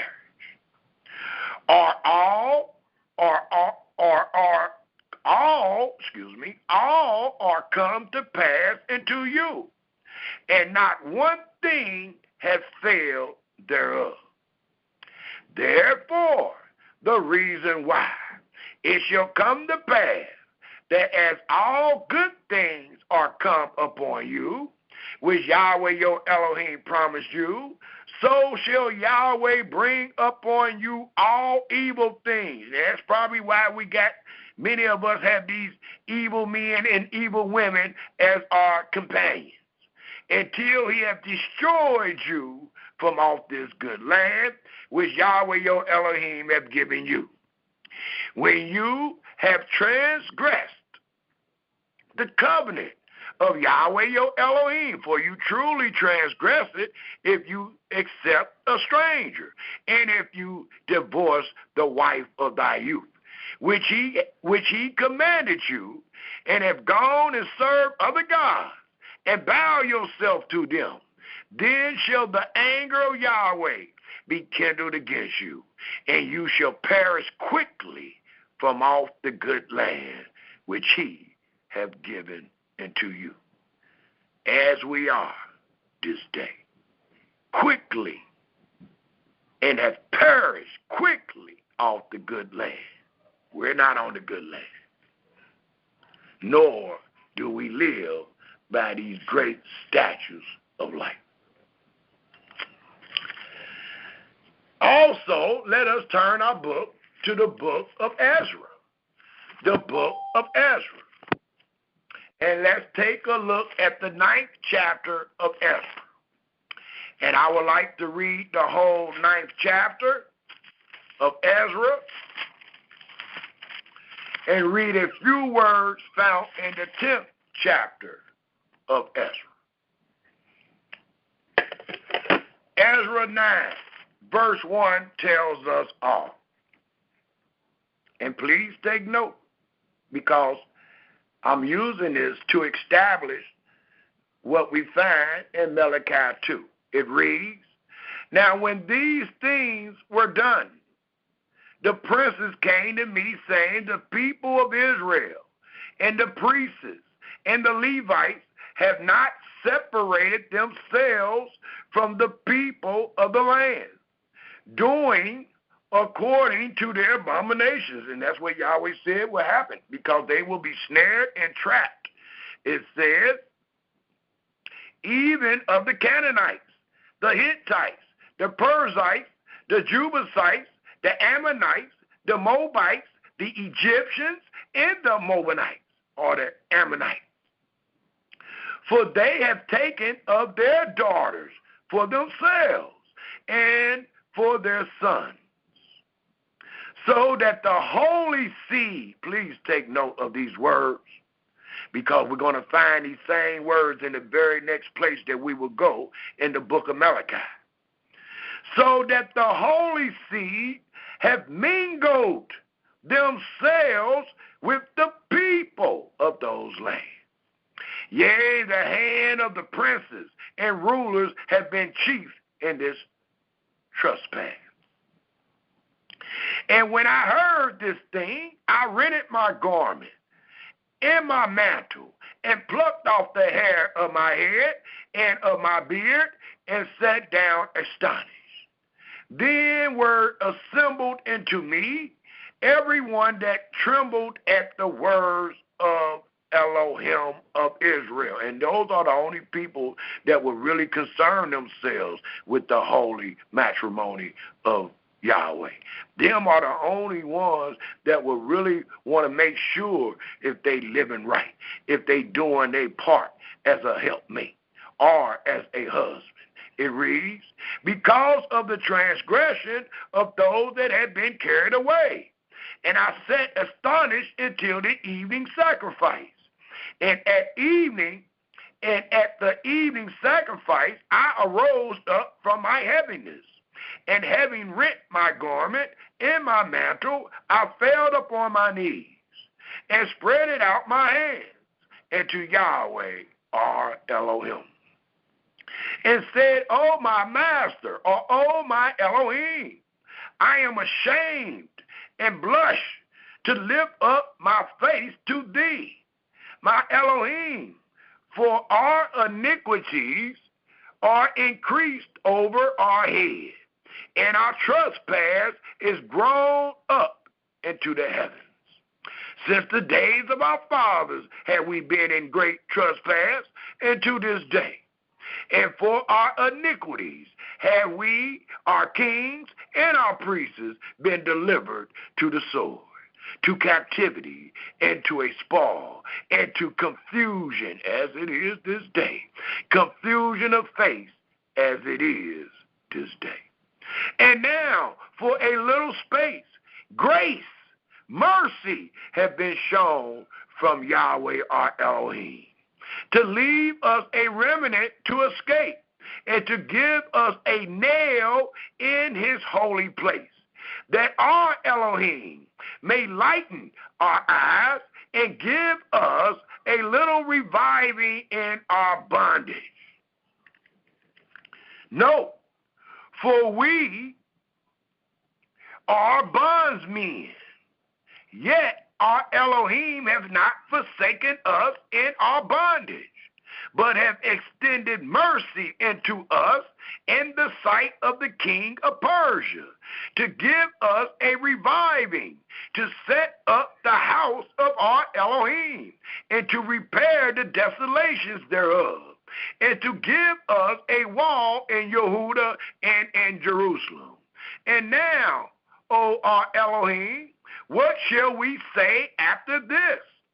For we have forsaken thy commandments, which thou hast commanded by thy servant the prophets, saying, the land into which you go to possess it, please take note of the instructions, is an unclean land with the filthiness of the people of the lands, with their abominations, which have filled it from one end to another with their uncleanness. Now therefore give not your daughters into their sons, neither take their daughters into your sons, nor seek their peace, nor their wealth forever, that you may be strong. If you don't, you will be weak. It says that ye may be strong and eat the land, eat the good of the land, and leave it for an inheritance to your children forever. And after all that has come upon us for our evil, and note what the evil was, for our evil deeds, and for our great trespass, note what the great trespass was, seeing that our Elohim has punished us less than our iniquities deserve, and has given us much or such deliverance as this. Should we again break the commandments and join infirmity with the people of these abominations? And the answer is no. Would not thou be angry with us? The answer is yes. Till thou hast consumed us, so that there shall be no remnant, nor escaping. Yahweh Elohim of Israel, thy art righteous, for we remain yet escaped, as it is this day. Behold, we are before thee in our trespasses, for we cannot stand before thee because of all this. The 10th chapter, the 1st verse. Now when Ezra had prayed, and when he had confessed it, weeping and casting himself down before the house of Elohim, there assembled into him out of Israel a very great congregation of men and women and children, for the people wept very sore. And Sheshaniah, the son of Yael, one of the sons of Elam, answered and said unto Ezra, we have trespassed against our Elohim, and have taken strange wives. During this time, Israel, we was divorcing the wife of our youth to take strange wives of the people of the land. Yet now there is hope in Israel concerning this thing. Now therefore let us make a covenant with our Elohim to put away all the wives, and such as are born of them, because they ain't holy seeds. The Almighty don't care about them babies, and a lot of people don't understand this. You done read this story over and over again, and you will readily point the finger at the Almighty and say, well, how could the Almighty do this to these children? Because they ain't the holy children. Thus it reads,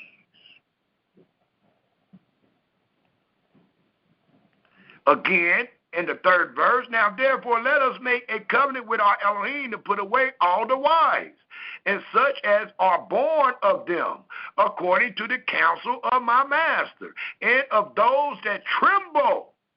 These things are being done by those that are trembling at the commandment of our Elohim, and let it be done according to the law. Arise, for this matter belongs unto thee. We also will be with thee.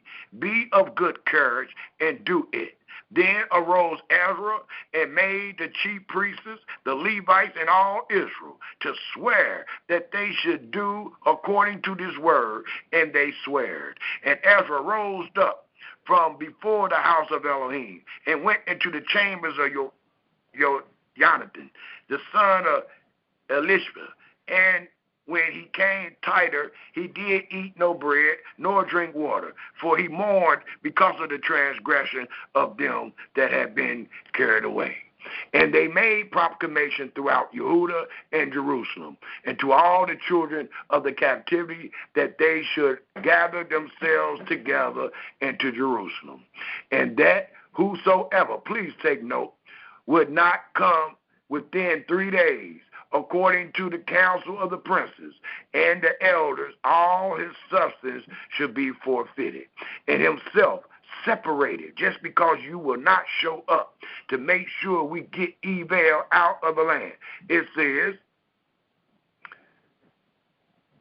and the elders, all his substance should be forfeited, and himself separated from the congregation of those that had been carried away. Then all the men of Yehuda, Benjamin, gathered themselves together into Jerusalem within 3 days. It was the 9th month, on the 12th day of the month, and all the people, the 20th day of the month, and all the people sat in the street of the house of Elohim, trembling because of this matter and for the great rain. And Ezra the priest stood up and said unto them, Ye have transgressed and have taken strange wives to increase the trespass of Israel. Now therefore make confessions unto Yahweh Elohim of your fathers, and do his pleasure. No, his pleasure, and separate yourselves from the people of the land and from the strange wives. Then all the congregation answered and said with a loud voice, As thou hast said, so must we do.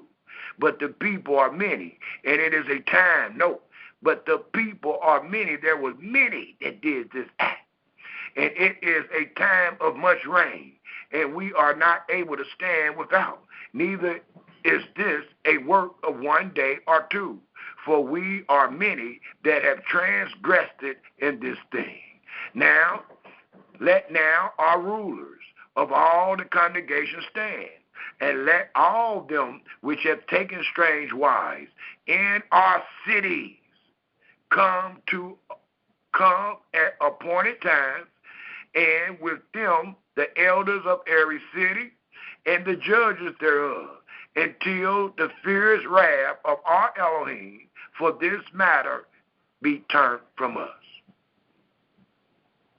It also tells us, turn from us, only Jonathan, the son of Ashiel, and Yaziah, the son of Tiva, were employed about this matter, and Meshulam and Shabbatha, the Levite, helped them. And the children of the captivity did so, and Ezra the priest, with certain chiefs of the fathers, after the house of their fathers, and all of them, by their names, were separated and set down in the first day of the 10th month to examine the matter. And they made an end with all the men that had taken strange wives by the first day of the first month. And then it tells us in closing, if we take a look at the 44th verse, from the 18th verse to the 43rd verse is all the names of the priests and the Levites and the men that have taken strange women and had strange seeds by them.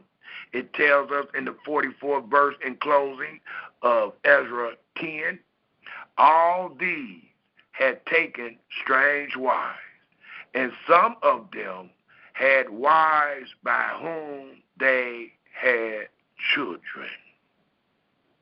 And they had to get rid of all of them because none of them did know the holy seed. And all of this stuff was a twofold sin. They was divorcing the Israelite woman to marry the stranger. Thus, let us turn our scriptures to the book of Malachi. The book of Malachi. Ending on this particular matter, I will give 1 or 2 verses to denote Yahweh in this holy matrimony, how the Almighty was married to his children, and how it denotes how great this marriage is. I will end on that accord, but according to this part of the presentation, ending with Malachi, the 2nd chapter, let us go there, dealing with man and the wife of his youth, and then I will end with Yahweh and the wife of his youth.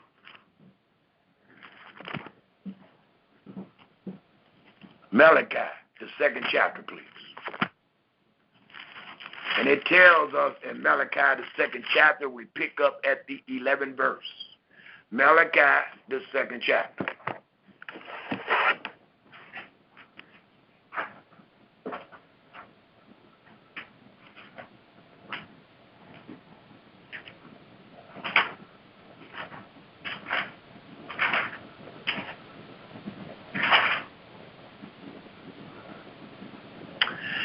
And it tells us in Malachi, the 2nd chapter, we all turn there, please, and pick up at the 11th verse.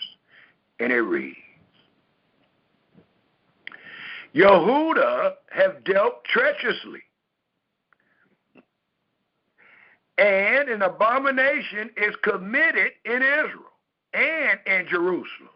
Note, for Yehuda have profaned the holiness of Yahweh, which he loved. Or it should read, ought to love, which he ought to love. And have married the daughter of a strange God. And the Almighty said, in doing such a thing, it was treacherous. It was an abomination. It denotes profaning the holiness. And as your brother teach, anytime you use anything holy for a common purpose among the common man, it is a great profanement.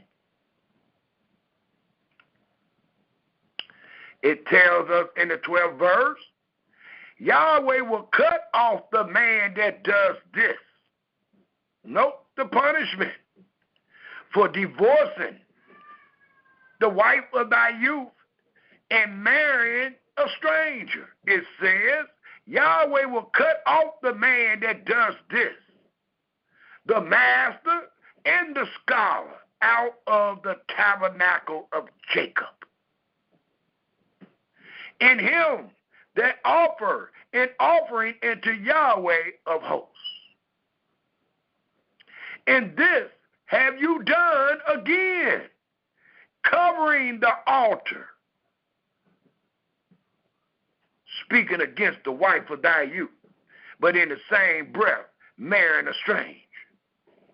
The altar of Yahweh with tears, with weeping, and with crying out, insomuch that Yahweh regarded not the offering anymore, or received it with goodwill at your hand. Yet you got the audacity to say, wherefore? And Yahweh answered it by the prophet Mordecai by saying, because Yahweh has been witness. Yahweh witnessed the holy matrimony. He witnessed the marriage. He witnessed the solemn agreement. It says, because Yahweh has been witness between you and the wife of thy youth. Here it is, the last book of the story. And the Almighty bring up some of the most crucial and spiritual things that is found in the first part of the book. And it is the institution of marriage. Right after the Almighty created the heavens and earth and everything therein, he introduced to his son the institution of marriage. That is the very next thing that is introduced to his son. So it allows us to know on the priority, on the scale of righteousness, high, as they say, high Sabbath, high righteousness, marriage is right there. There is nothing higher than the institution of marriage coming after the creation of the world. That should let you know a lot about marriage.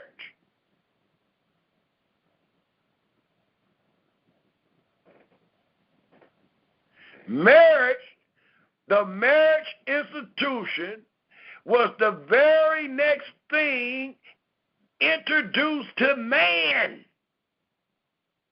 That's how spiritually high marriage is. And that's why at the end of this presentation, we will use a couple of verses to show a similarity of this holy matrimony among the Creator himself and the wife of his youth, which is you and I. It continues to tell us, again in the 14th verse, yet you say, wherefore? Because Yahweh has been witness between you and the wife of thy youth, against whom thou hast dealt treacherously. Okay, we're getting somewhere.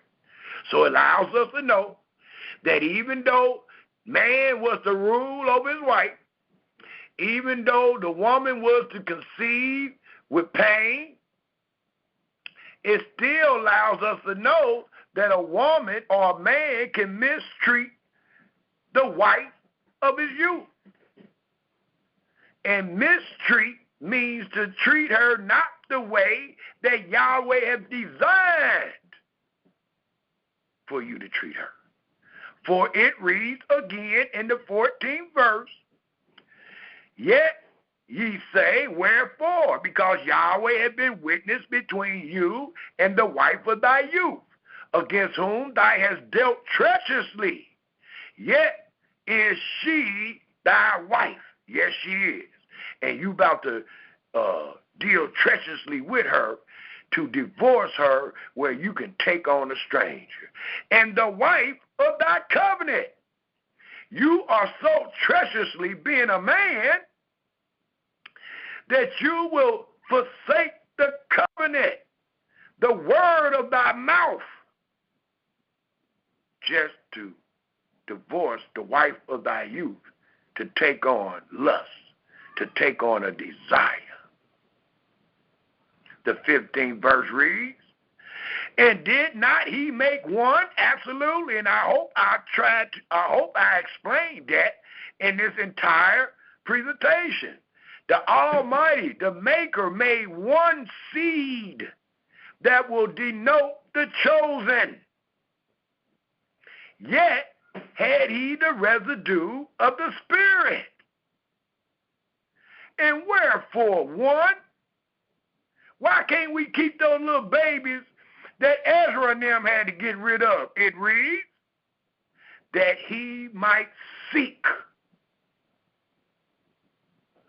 the Elohimly seed. Therefore, the reason why this presentation is presented, called the wife of thy youth, it says, take heed to your spirit. This lesson is being taught to hope in that you will take heed of these words in your spirit and let none deal treacherously against the wife of his youth. Why not? For Yahweh, the Elohim of Israel, said that he hates putting away. So it allows us to know. It don't really say that in the 15th verse. It don't really say that in the 14th verse. But the 16th verse allows us to know the sin. For Yahweh, thy Elohim of Israel, said that he hates putting away. They was putting the daughters of Zion, the wives of thy youth, away for strangers.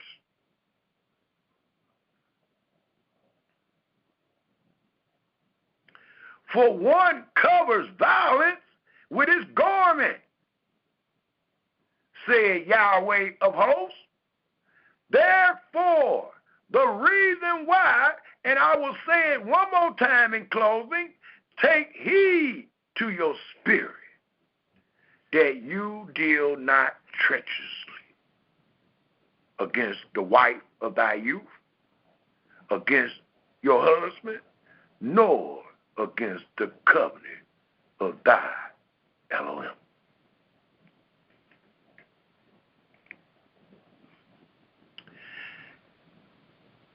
And then it closed with the 17th verse. Ye have wearied Yahweh with your words, and you're still wearying them with the words and questions that you have today. Yet you say, wherein have we wearied him?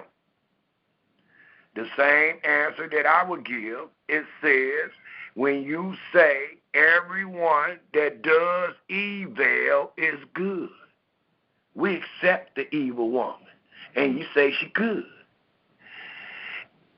In the sight of Yahweh. And when you say he delights in them, or where is the Elohim of judge? So we wanted to use this presentation to show how important it was and how important the women of Israel is to their man, their husbands. This wife of thy youth is a gift from thy maker, as we seen Yahweh gifted Adam with Eve. So is every woman that is married into an Israelite man. It is considered a gift. And you were to treat that woman as yourself, for she is part of you. She is, some people say, the better half. I don't want to say it like that, but she is the opposite. And that opposite attracts, and she is right behind you, brother. She's standing behind you 100%. And sometimes she might find herself ahead of you, but you need it. You need it. Because if you didn't need it, you didn't need the help for her to be ahead of you, she wouldn't be ahead of you. She'd be right there playing her part, and that is your help. But sometimes one might fall or two might fall. So you might need her to be right there to lift you up or to even go a little farther ahead of you. That is a true keeper. That is a true good woman. And you are not to just tell your friends about how good she is, but you ought to tell her constantly. There's never too many times that you can tell your wife that you love her and that you respect her and that you appreciate her. Because all you're talking about is yourself in your house. So let me close on these two places. I'll go to two places. The first place I would love to go to is Isaiah 50. Let us go to Isaiah 50 and close this subject matter, which is called the wife of thy youth. And I am using these two chapters and verses to establish that this holy matrimony is truly spiritual. It is spiritual in the sense that Yahweh made this man after his image and after his likeness. Well, he also made these children in the image of this holy matrimony, to where he had become their husband and they his wives. And they were to love him, serve him, and be ruled by him all the days of their lives.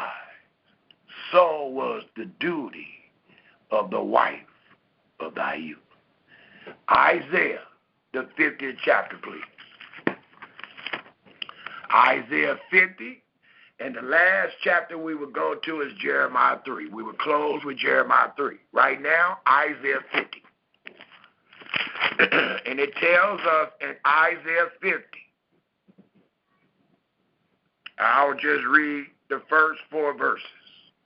Isaiah 50, it tells us, thus said Yahweh, where is the bill of your mother's divorcement?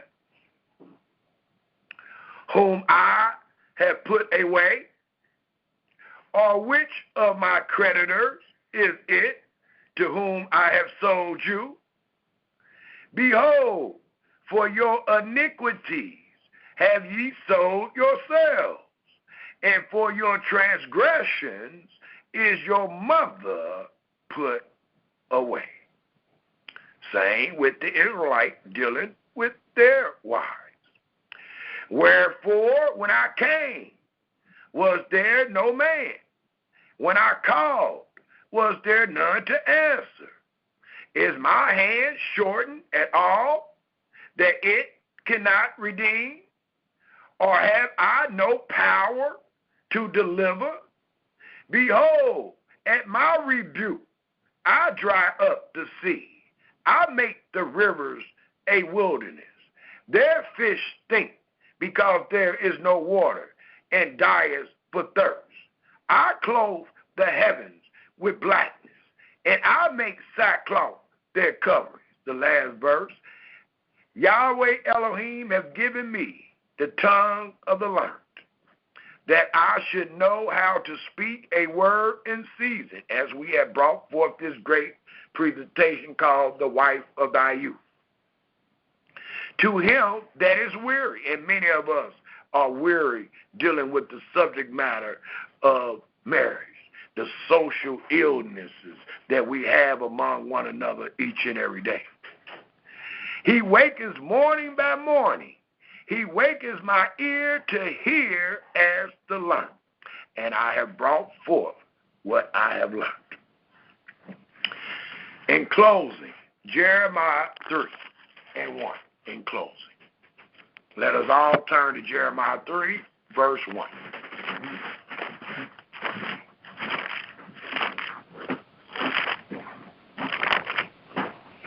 And it reads,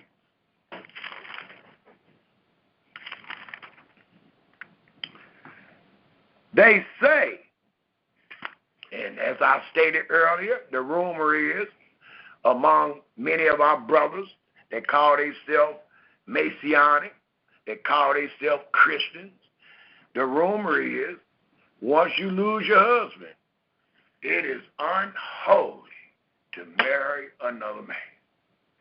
You are to sit in a mountain somewhere, in a cave on a mountain somewhere, celibate. And all the days that the Almighty has given you, you just sit there and waste away. We found that that is a bold-faced lie, a terrible rumor to tell any woman. And we found that truth in Deuteronomy, the 24th chapter, the 2nd verse. Well, in the 3rd chapter of Jeremiah, the 1st verse, and that's all we will read, and we will close on this verse. It tells us, they say, if a man put away his wife, and she go from him, and become another man, shall he return into her again? It's saying that she can't go back to that first husband once he let her go, and she done laid with another man. And we are guilty of those things. We was laying with other gods. We forsook our husband. We was not a help. We was a hurt. We saddened our husband.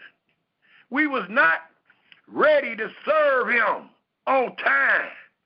Thus it reads, they say if a man put away his wife and she go from him and become another man, shall he, the former husband, return into her again? According to Deuteronomy, the 24th chapter, the answer is no. By the law and by the testimonies. If your brothers and sisters are not coming according to these, it is only because there is no light. We are reading the light. Shall not that land be greatly polluted? We got the light. We know the answer is yes. But thy has played the harlot with many lovers. The Almighty, the original husband, is speaking to the wife of his youth, and saying, of her youth, and saying, yet return again to me, said Yahweh. This is the only exception he is making. No, you can't return back to your former wife, but I demand my former wife to return back to me. That will be the end of the wife of thy youth. We will open up for comments and questions. Please remember 2 minutes per comment and question. Hallelujah, hallelujah. Hallelujah, amazing class. Ooh, a lot of nuggets. Praise the Most High. The last thing you said important, I'm trying to understand. He said, she cannot return unto you, but you can return unto her. What? I'm trying to understand what you mean by that. I said based on the rumor, the Christians and Messianic Hebrews and all that, they teach that once a woman divorce her husband or lose her husband by way of death or anything, that she is not to remarry. I just read Jeremiah 3:1 showing an exception that Yahweh made. He didn't make it with man. He made it with himself. He said, we played the harlot. We wandered on the mountains. He said, but I demand you to return to me, girl. Right. That's what I read. All praises to the Most High. Yes. Good class. I got several questions, but mostly the class was just so good. It was just so good. What are the one thing I'm seeing also in Israel is that a couple things that's going on. Brothers are, sleeping with the women and not married. Hold 1 second, because on my phone it's staggering or something like that. I might have to call in from my cell phone. 1 second, please. Okay. That way we get it clear on the recording.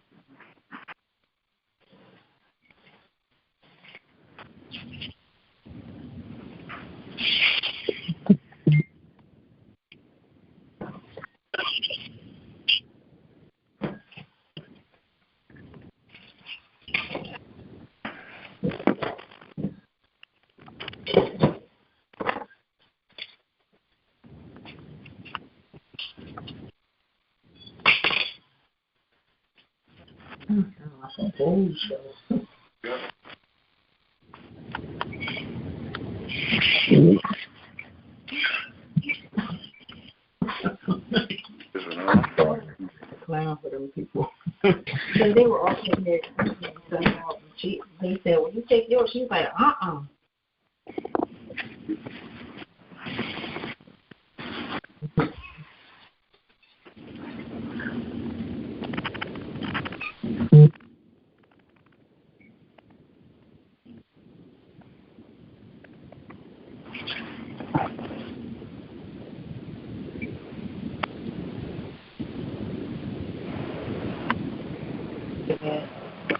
We can go ahead and try it now, sis.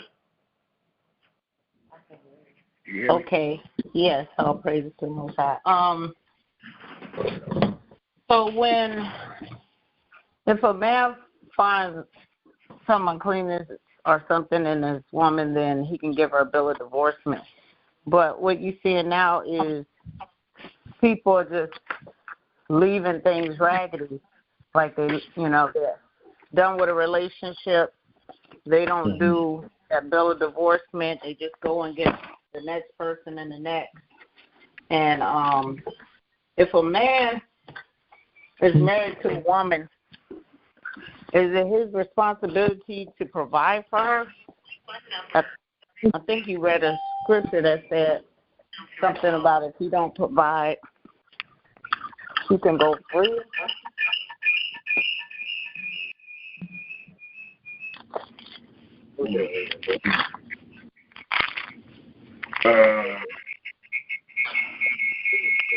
Hold on 1 second.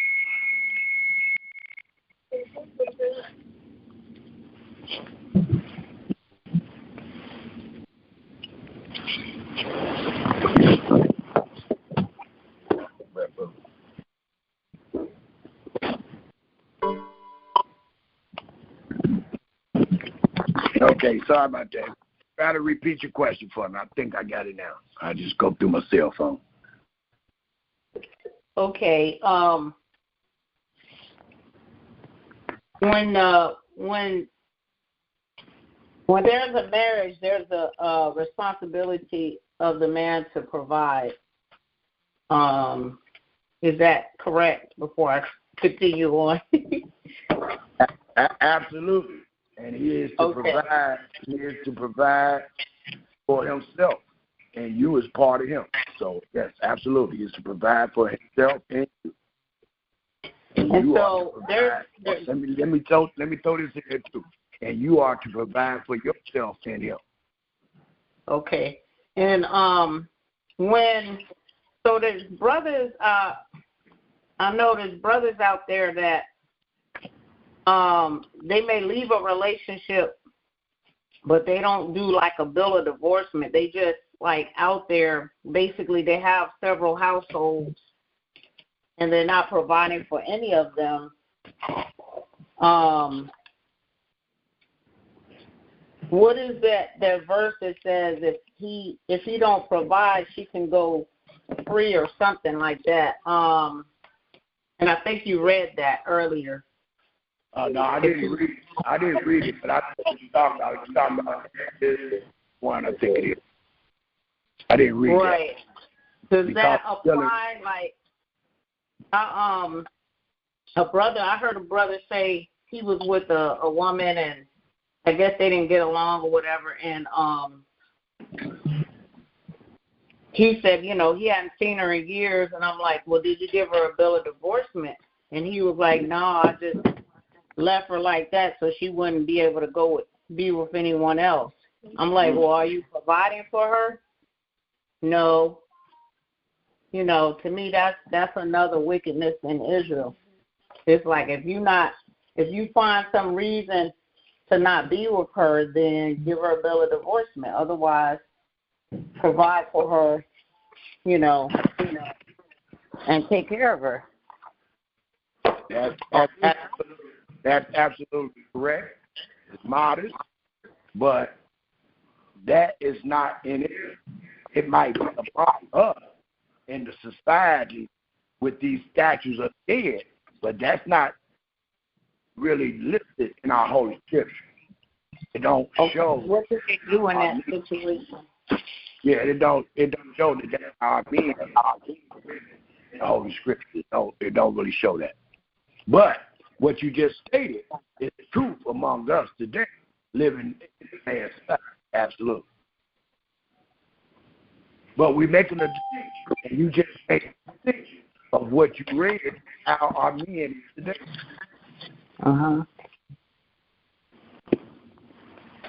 But the verse that says, if he provide not, then he is to go out he's able to go out free. What does that mean in that situation?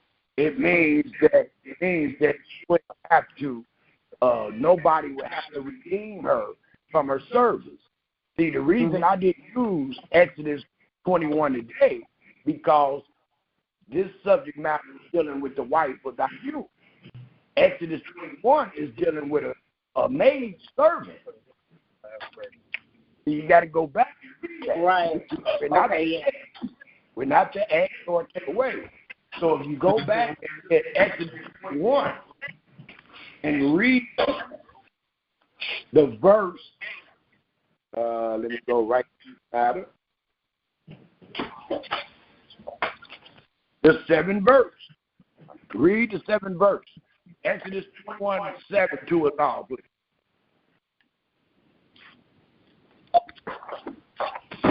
Hold on. What, oh, my thing is messing up. Hold on 1 second.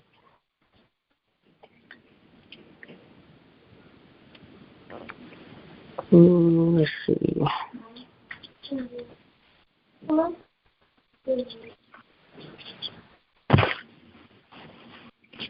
Okay, Exodus 21, verse 7. 21:7. Okay, it says Exodus 21.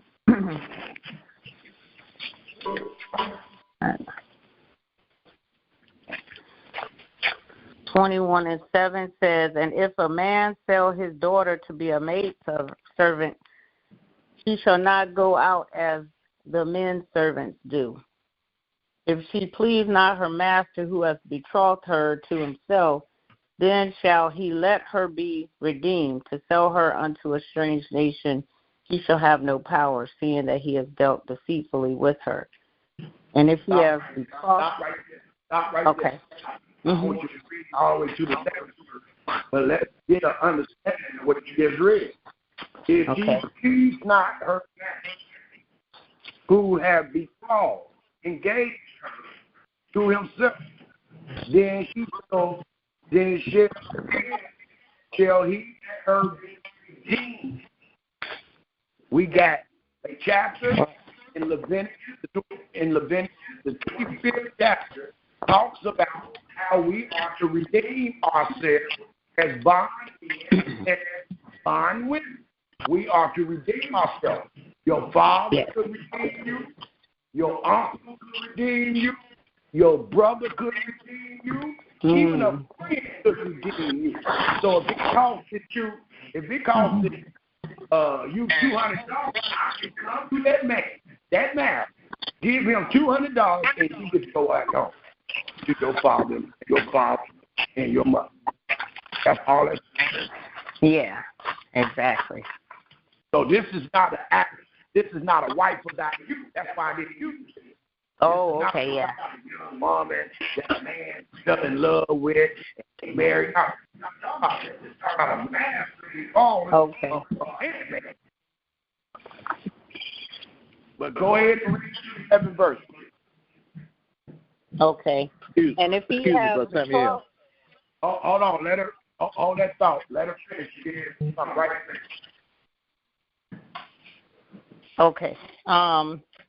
And if he have betrothed her unto his son, he shall deal with her after the manner of daughters. So he took her for himself and then gave him to the son. So once he gave her to his son, and his son married, she became dealing as a daughter-in-law. That's what it's called, a daughter-in-law. That's what a father is when to his son's wife, a father-in-law. Yeah.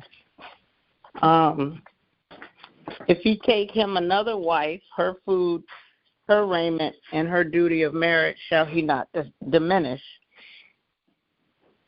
And when he's talking about him, is he talking about the son, right?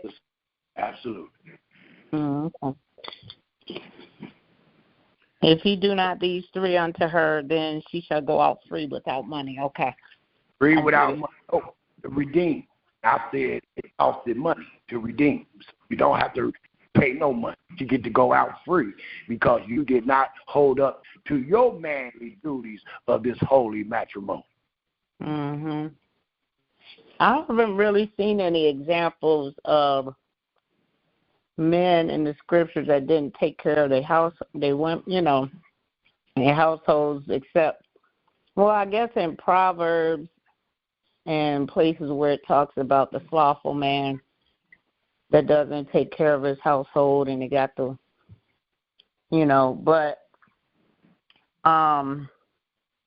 what is the sister to do if she, if she marries and then the man does not, he just abandons the relationship? What is that sister to do? Well, he just abandoned the relationship. It ain't too much that you can do. And the law really doesn't say much that a woman can do. But what we found through the words of wisdom is that the Almighty will deal with that man. Don't let a man forsake or make you forsake the Almighty. That's the same scenario with Eve and Adam. With Adam to his wife, he forsook the Almighty. Well, now the shoe is on the other foot. It's the woman, it's the man that's messed up. What should the woman do? The woman tell the man, take a bite of it. Or should the woman continue to pray for herself, her husband, that the Almighty make it right? See, the Almighty ain't put it away. He knows that the woman was going to feel away, and he knows that there's going to be situations that the man feel away. But he still said, the creator of all things said that he ain't put it away. So don't give you an excuse to put your husband away like he would never give his children the excuse to put him away. For he is thy husband. There is no words where the Almighty ever gave the children of Israel a reason to put their husband away. And their husband is the Most High. So you won't find a testimony where men was putting their wives away for unselfish reasons. The reason why Israel put their wives away because they had unselfish reasons. They wanted to marry the stranger, so they had to get rid of the wife of the night. The only example we really had. Yeah. And that was found in the last book. Wow. All praises. And appreciate how you brought out all that you did about the multiple wives. That was excellent. That you brought out the scriptures and everything. And, you know, I appreciate the class, Elder. Thank you so much. I appreciate you. Yeah. Brother Samuel. Yes, Brother Steve. Hey, you know the voice. Look, I was trying to stop you earlier. The young lady's voice is clear. I don't know what's on my end or not, but your voice was sounding distorted. It was in and out. And so we couldn't really get a clear understanding of what you were saying. You was in and out. That's why I was trying to interrupt earlier. I don't know whether anyone else experienced that, but I did. Oh, my voice? No, your voice was clear. Your voice clear, but Samuel's voice was in and out when he answered your questions. Maybe just on my end, or maybe it was just on my end. But I could use in and out on my end. Is it clear now? You clear, but Brother Samuel wasn't. Your voice is clear, but Brother Samuel was in and out. Samuel, hang up from the landline and call in on your cell phone. I was just up on this other landline home, so I cut this off. I'm already on the cell phone. Hold on one second. Okay.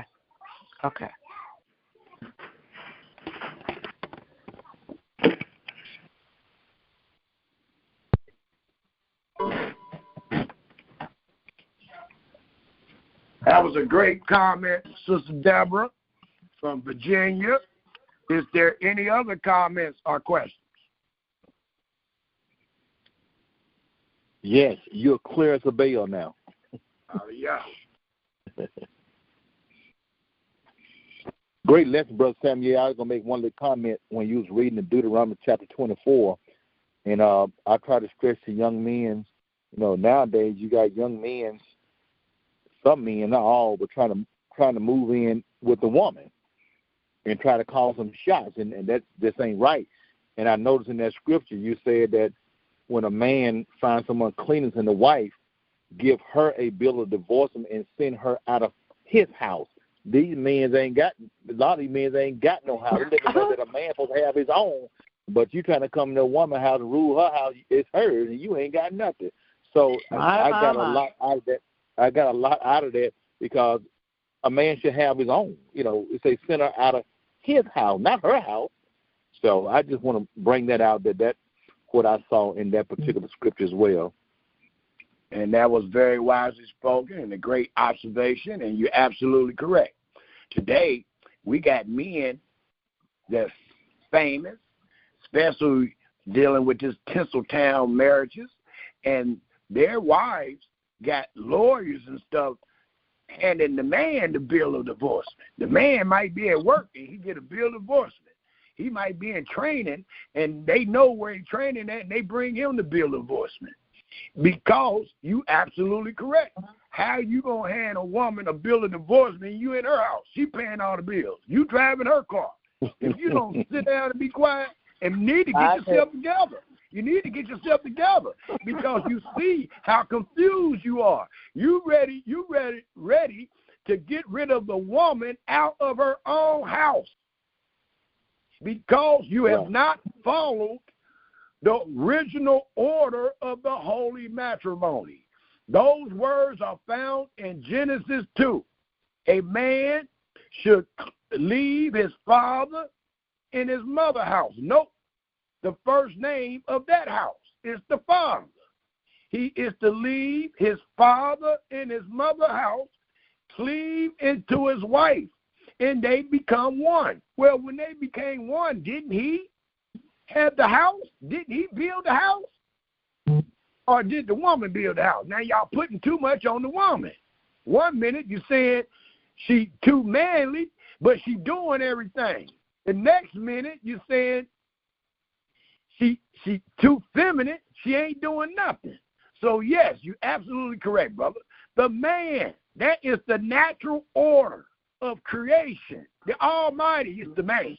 He created the land.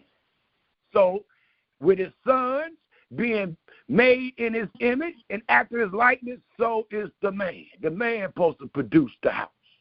The man supposed to provide the house. That's why the law says, as Brother Cephas took us in Deuteronomy 24, that the man is to hand her the bill of divorcement and set her out of his house. Absolutely correct, brother. Is there any other comments or questions? And I don't know too many men, especially our young men. They got houses, but they call themselves married. They call themselves sex is marriage. So they got married. They in these ladies' houses, but can't execute none of the rules, none of the laws. No. Don't even know. And they want multiple wives while they still don't have a house. Absolutely. And that's not the case. I can't take you to a verse where a man moved in a multiple house with women. I can't show you that verse. So that's not the plan of our Creator, and that's what we teach it. We teach an original plan that is found in our Holy Scriptures. And as our brother Cephas said, a man supposed to take a woman into his house, and they supposed to be one in that house, not two, one. We got a lot of dysfunction in the nation right now. Well, and it should because be. of the curses. Yeah. Yeah, absolutely. I was great to say that. Exactly. Because we're not under the statutes of life. We're under the statutes of death. So we should be complaining about what we suffer today because we sure ain't suffering life. No, we're not under the words of life.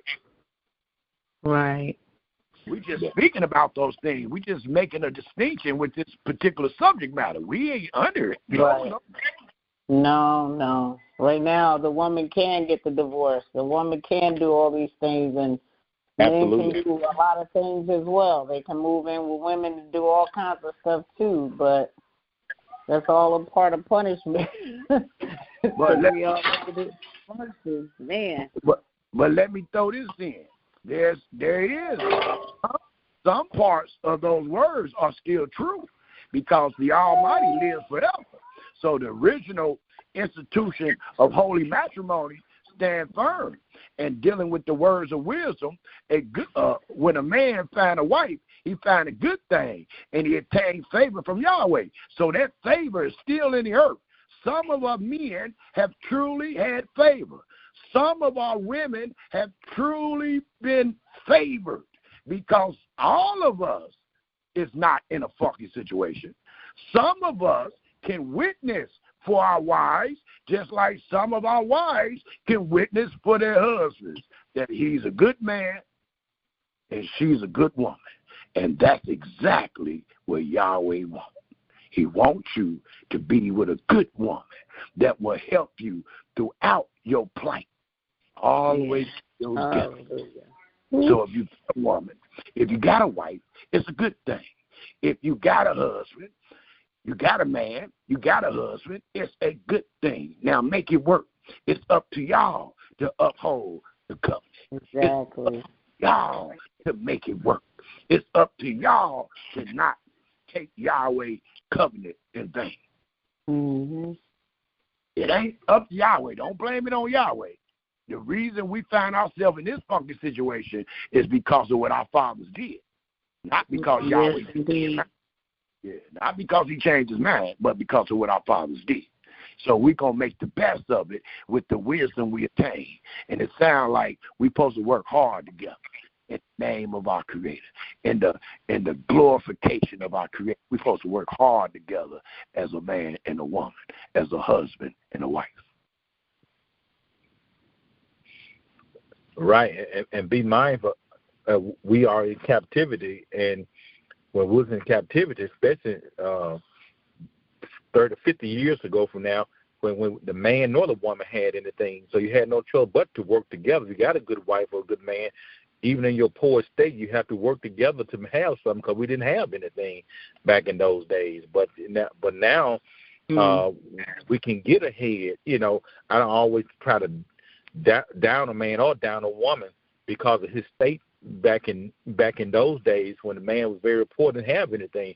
All he could do was had children, but at least he did plant a garden, you know, try to provide for the family. Absolutely. And even dealing with today, even in this society thinking that things are better or whatever, it still ain't going to equate with what we read, because the Almighty is speaking about a holy seed, and ain't nothing holy in a profound land. So all the things that we endure today is based on, as our brother stated, the curses, and based on the situation we find ourselves today. We're just teaching. But when we are saved out of this, that which we taught is how the good man and good woman should live. That which we have taught. Once we are saved out of this, we're not going to be able to implement this in a polluted land. That's impossible. And that's by you saying that, it's absolutely clear. How can you teach that we are under the covenant of the law today in captivity, and you ain't doing yourself nothing? Well, I think that you are the covenant of the law.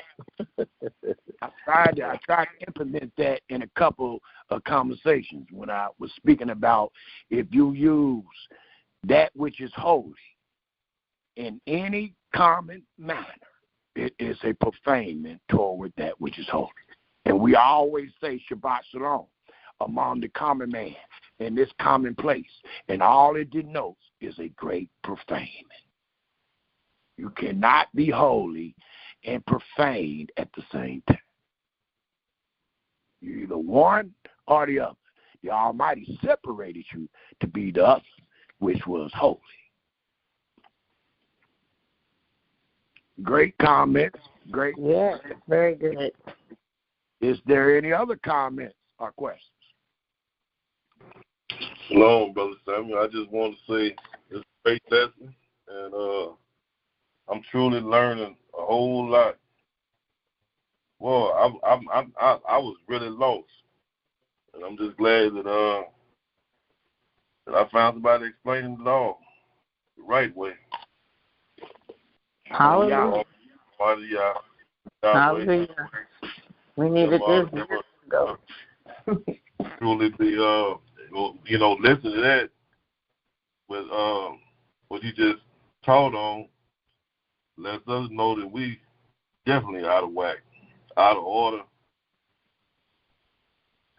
But sometimes I feel like,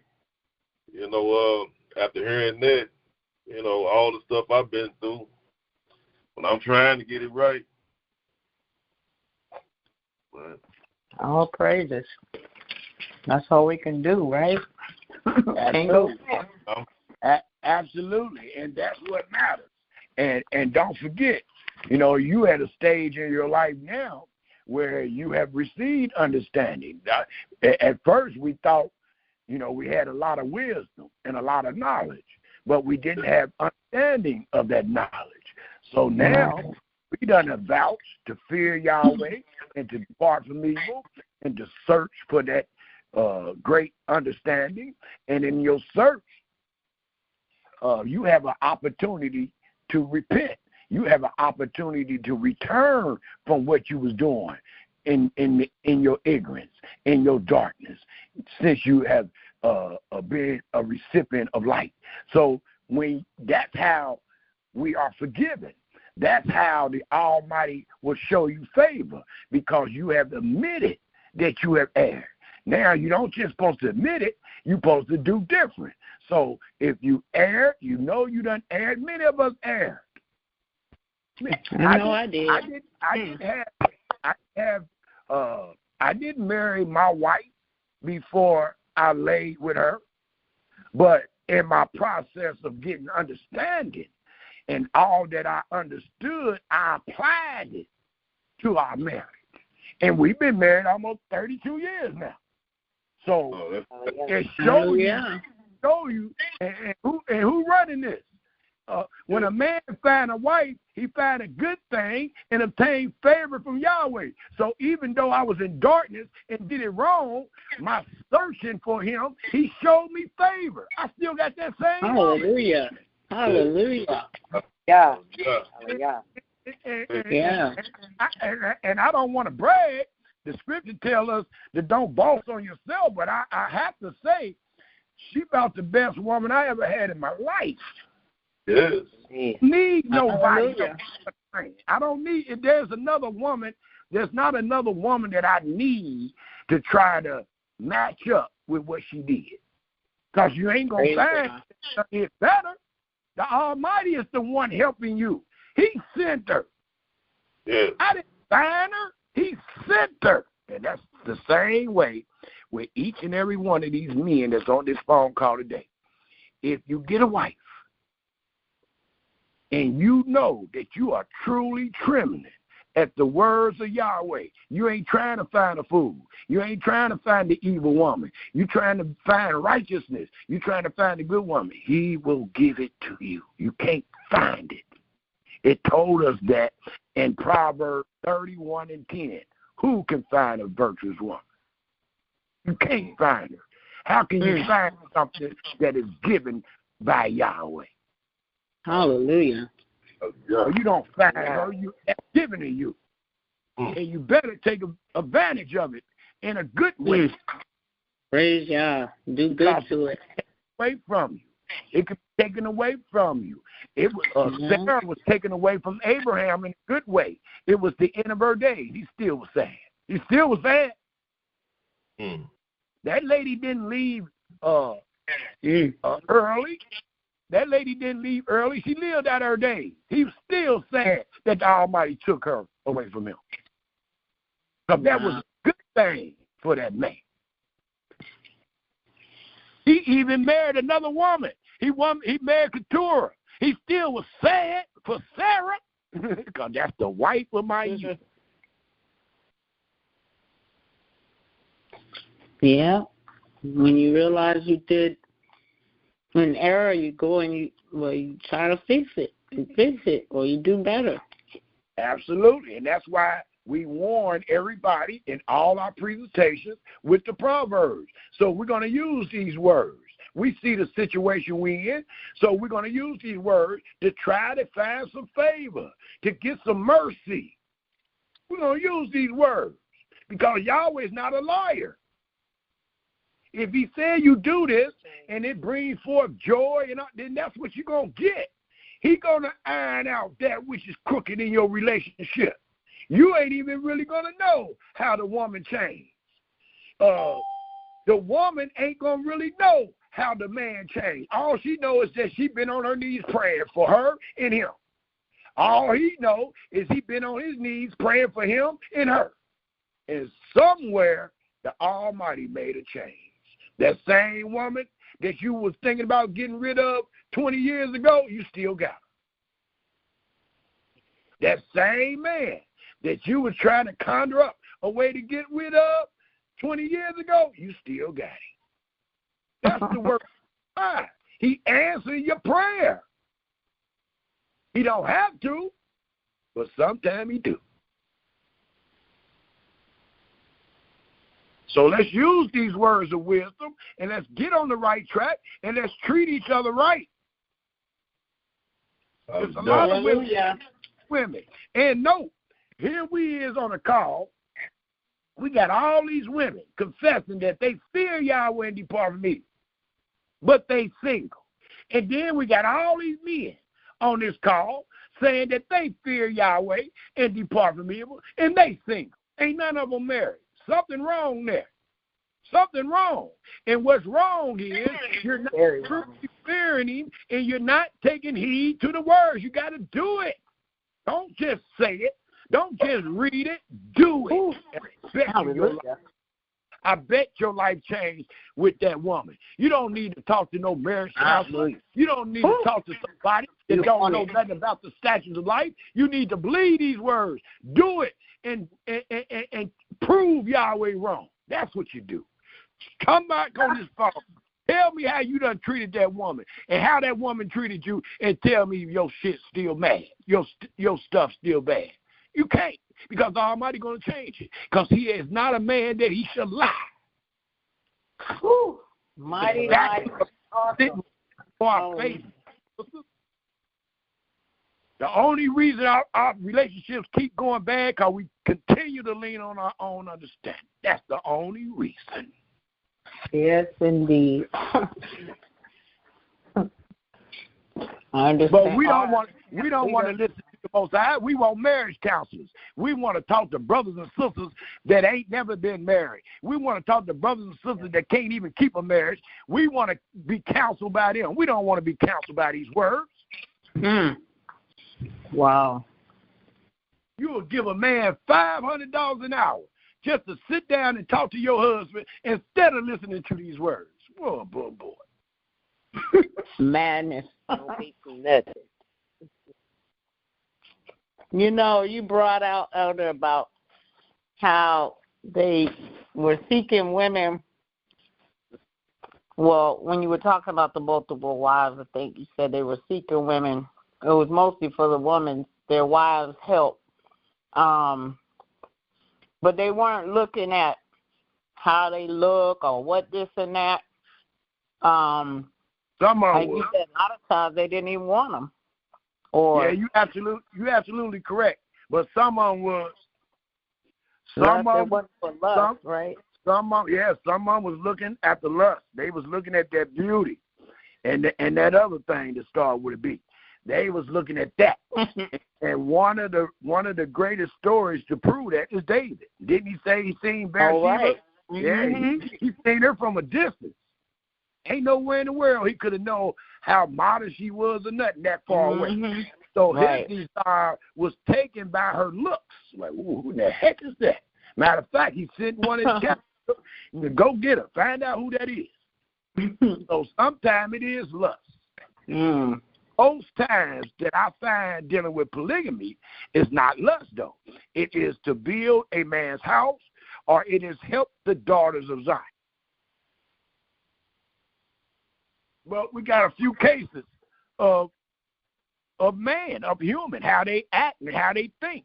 We don't forget, we took knowledge over obedience. So instead of us taking heed to this great knowledge, taking heed to this great obedience, we lean on knowledge. And knowledge tells us everything. It's a lot of things. Knowledge even tells us that a woman can divorce a man.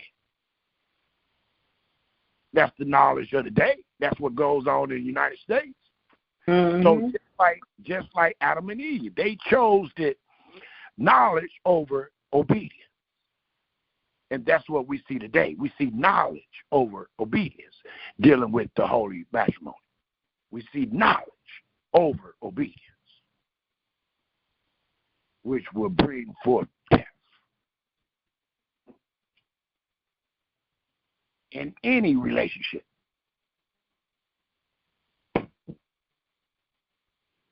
Is there any other comments or questions? Wow. Well, I'm just gonna say this. I know you said that when men took wives, it was to build a house or to assist the other women. Now, I just want to say this now, and I ain't trying to be funny or anything. I know we do still both enjoy our wife, because there are some women, men and women that are married, and the woman can't have children, but they still enjoy the duty of marriage of the relationship. Mm-hmm. So is we talking about more than one wife or one wife? No, even if with one. If you got one and she can't have children, my point I'm making is you still enjoy the duty of marriage with her, if you get what I'm saying. Yeah. Oh, absolutely. Absolutely. Yeah. Nothing changes because the woman don't have a child. We know that based on Rebecca. We know that based on Sarah. Yeah. And we know that ain't nothing impossible with the Almighty, because the Almighty allowed them women to have children. So ain't nothing impossible. And no, we just married to have children because it is Yahweh that give us the children. But so if he want us to, we got it. We got it. Even a woman that thinks she can't have a child will have a child. That's just to let us know if he want us to have the child, we got it. Right. I understand that, but I was saying for those who just can't have children. I know the Most High can do all things. I'll just try to make sure, that people understand that if you got a wife that cannot absolutely not have children, you still can enjoy her as your wife and find pleasure in it. Yeah. Hallelujah. Yes, sir. She's supposed to be the wife of thy youth. She's supposed to let her breasts satisfy thee all her days, if you have children or not. Oh, hallelujah. Absolutely correct. That's all I'm saying. I'm with you. I'm just trying to stand on an even beam, because I know we got women and men listening to this. So I'm with you. But I'm just trying to make sure it comes out as clear as a helpmate as possible. She is the bone of thy bone, the flesh of thy flesh. The way you treat her is the way you treat yourself. Period. Point well taken, Samuel. Very good. Very good. Hallelujah. Great comments, great questions. Is there any other comments or questions before we let you go?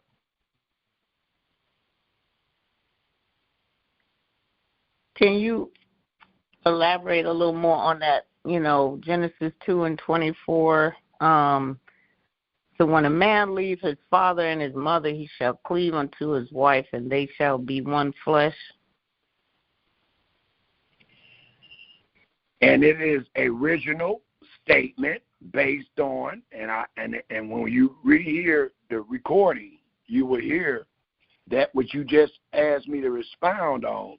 I gave a context dealing with it, and I said I wanted it to be recorded. But all that is saying is it is an original thing, because the woman truly comes from man. The woman truly comes from a man's bone. So, and that bone was called rib. So when it's stated, after it told us how the woman was brought forth, it just allowed us to know that a man should leave his father and his mother's house, cleaving to that woman that Yahweh created, and they should become one flesh. That's all it is, because it is a true statement that woman came from man. That's how Eve was created. So it's just a natural, true statement when you read bone of my bone, flesh of my flesh. That's exactly where the woman came from.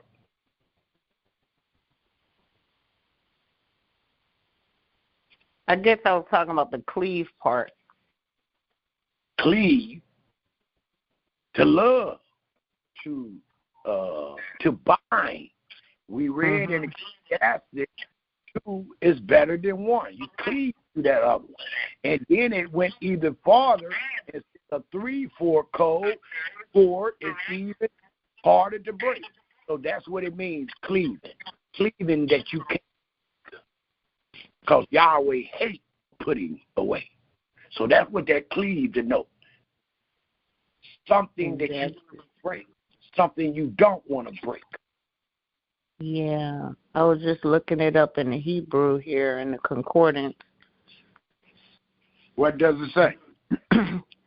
It says cling or adhere, figuratively to catch by pursuit, abide fast, cleave, follow close, be joined together, keep fast, overtake, pursue hard, stick and take. Basically, nobody else coming in between y'all, it sound like. Absolutely. Sound like somebody cleaving into me. That's what it sounds like, a woman cleaving to you, or you cleaving to her. And like I said, the original recipe of marriage is monogamy. It was one. The Almighty didn't say, well, I need to get Adam a helpmate. So the story begins, he got him 7 wives. That is not the story. It's one. So we must take and count the first thing that Yahweh said and did dealing with that particular institution, and it is one.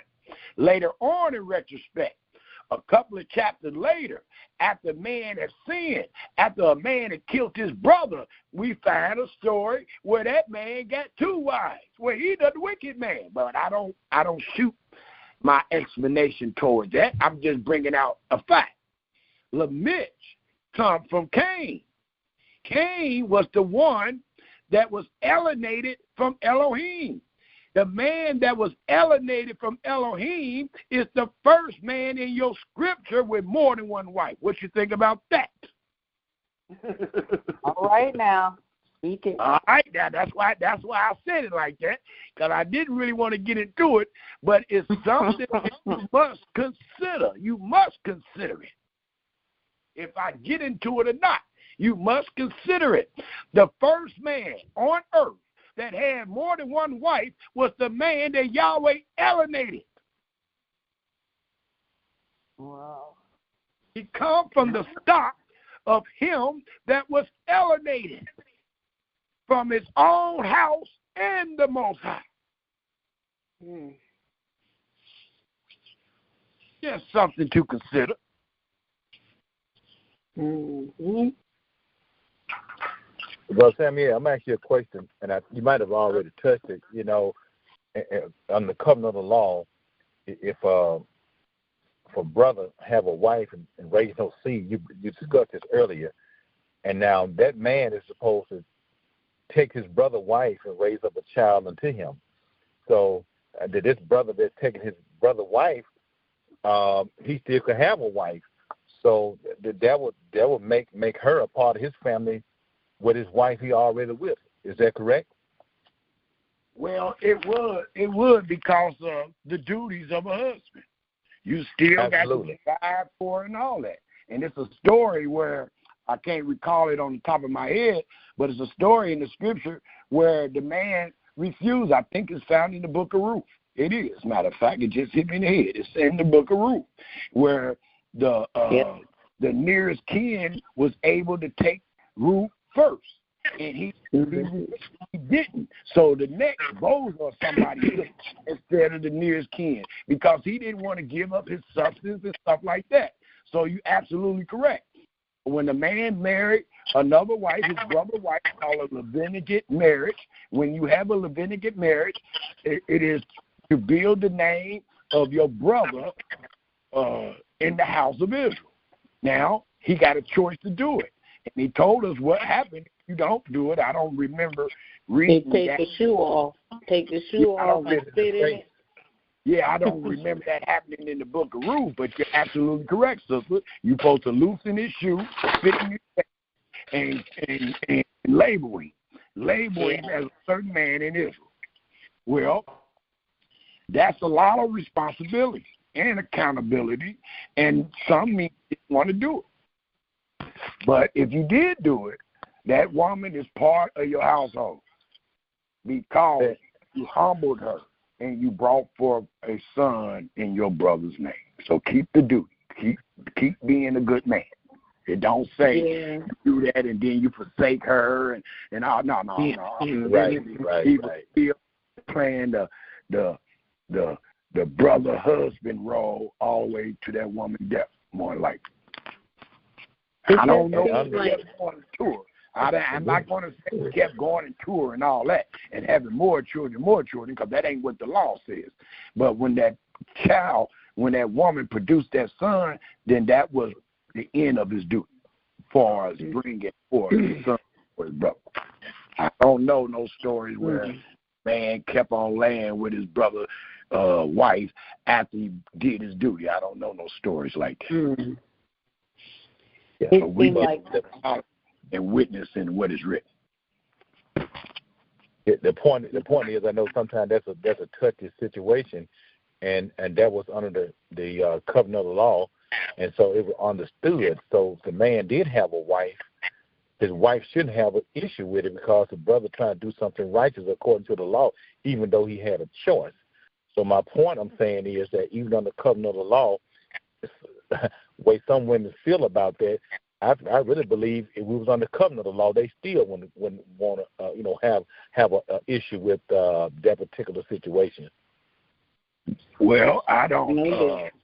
I mean, we can assume because we ain't under the covenant of the law, and we've been raised in the statutes of death for over 400 years, so we can assume all day long. Right. But the story, I can't find a story where the woman got upset. I can't find a story where the woman got upset. I can find many stories where the man got upset, and he didn't do it. So you're right. You might be right. The woman might act up, but we definitely got stories of the man acting up. He ain't want to do it. Oh, yeah. I like to bring out both sides now. That's all. I like to bring it out both ways. I understand, but as you stated, us being under the covenant. Today, we ain't under the covenant. And the way we and what we are reporting is based on the behaviors of our women not under the covenant. So that's what we report on, our women behavior that is not under the covenant.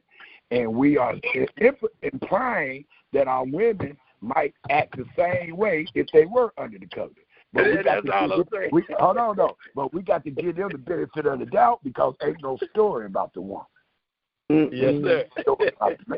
There's many stories about the man. So they may act up today, though. Today they ain't going to go for it, but, we're a different type of men back then, too. The men seem to be a lot more honorable, and there's more accountability amongst the nation. Like, a man couldn't be unruly and do bad things and not get called out by his other brothers and, be held accountable. So it's a different fear nowadays on how men and women are walking and responding to each other. So it definitely would probably be a problem these days. But as you notice, even these days, even the ones that say they're walking in the law and doing stuff, they're not trying to do that. They want the multiple wives, but they're not trying to bring out seed from their brothers that didn't have any. They're not even trying to do that. They're not even trying to take care of the fatherless and the widows or nothing. So they just want the lustful things.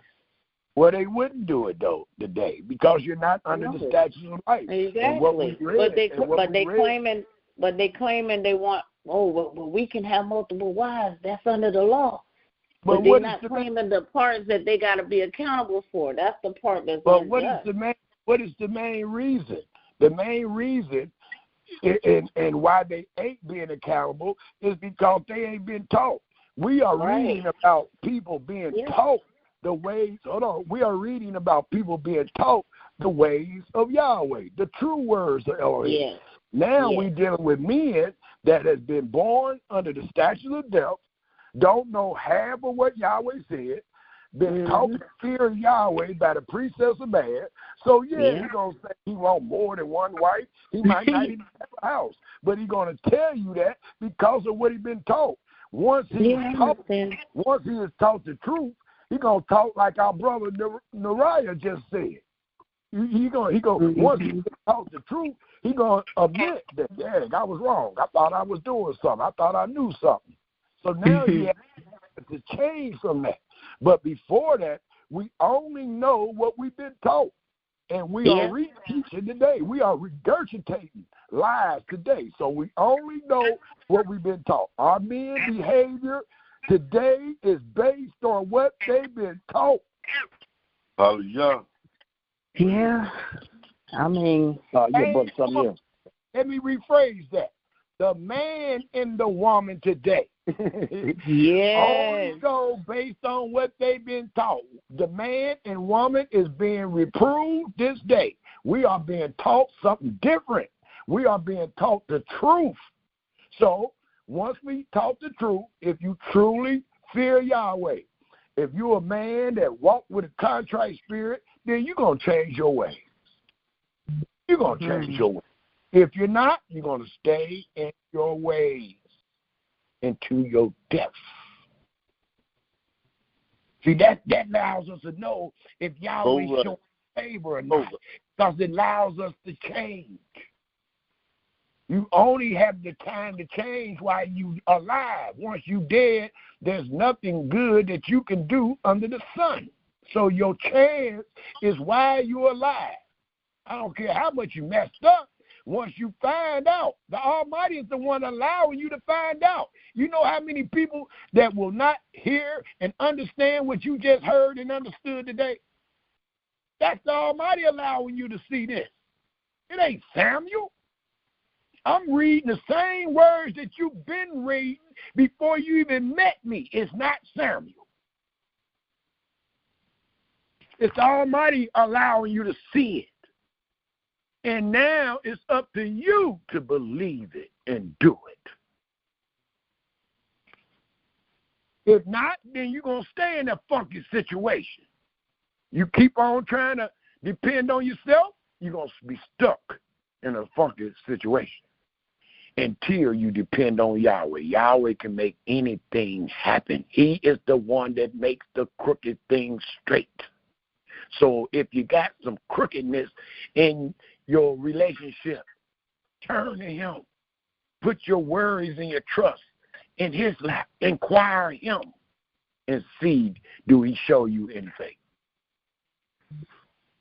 We can't keep on worrying about the past. Those things happen because the man didn't know what the heck he was doing, nor the woman. All right. And then they find out they want to jump on the man, and the man want to jump on the woman. Well, it's y'all. That's backwards. You supposed to found out, then got married. You supposed to found out, then had sex. We did it backwards, and now we want to point the finger at the man. Well, you should have known better. To the woman, well, you should have known better. Well, baby, I'm just as dumb as you is. Yep, that's it. We all in a bad place. And we gonna reap what we sow. We the one sold this. Open in the dark. So you reap what you sow. If it was bad, you're gonna come with a few problems. But that don't mean the Almighty can't make it straight. Trust in him. That don't mean that the Almighty can't make that woman right for you. I done talked to men that is married to Christian women and everything. And I have never told them, get rid of her. I have never told a brother that. How can I tell a brother to get rid of something that the Almighty give him? Now, they the one got to get it together. And I know still those same men still with those women. They ain't got rid of them yet. Why not? Hey, so many of them be saying, yeah, this the one that the Most High gave me this one. And then a year later, oh, well, no, I put her away. Oh, wait, but you said the Most High gave that one to you. What? You took her back? What happened? Most times those are men that are leaning on their own understanding and not taking heed to any of the words of this holy matrimony that you find in your scripture. They leaning on their own understanding. They'll tell you how good polygamy is, this, that, and another, even though you ain't even doing the rules thereof or nothing. And the polygamy that you doing It's a backdoor polygamy, because I thought United States only a couple of states in the entire United States where they even deal with polygamy. So the rest of the United none of them is none. I thought it was. Well, I might be wrong. No, it's not. Utah can't do it either. Nope. Okay. None Well, of them. None of them. So are you actually under polygamy?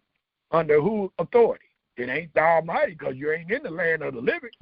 So you find yourself in the enemy's land, and they don't even execute that law. They don't even exercise that law, should I say.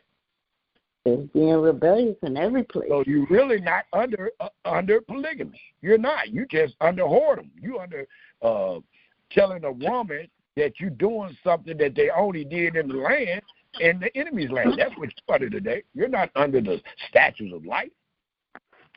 Polygamy. See what doesn't make sense? Like, okay, if you hear and you have multiple wives and you didn't bring seed to them and you die, so is your brother supposed to be with both of your wives or however many you have? It doesn't even make. It doesn't even. Nah, like, if it was lawful here, then they would have, like they say, if you married to someone, there's laws as far as what's going to happen to the property, or if something happened to you as a man, there are protections and things put in place or if something happened to the woman, there's things put in place, I guess, to provide for the widow or the widower. And if you have multiple wives here in this time, especially that second wife, third, fourth wife, there's nothing. There's nothing that she can do. Her children are not even recognized as legitimate. I mean, it's terrible. Yeah, and you're absolutely correct. Not today.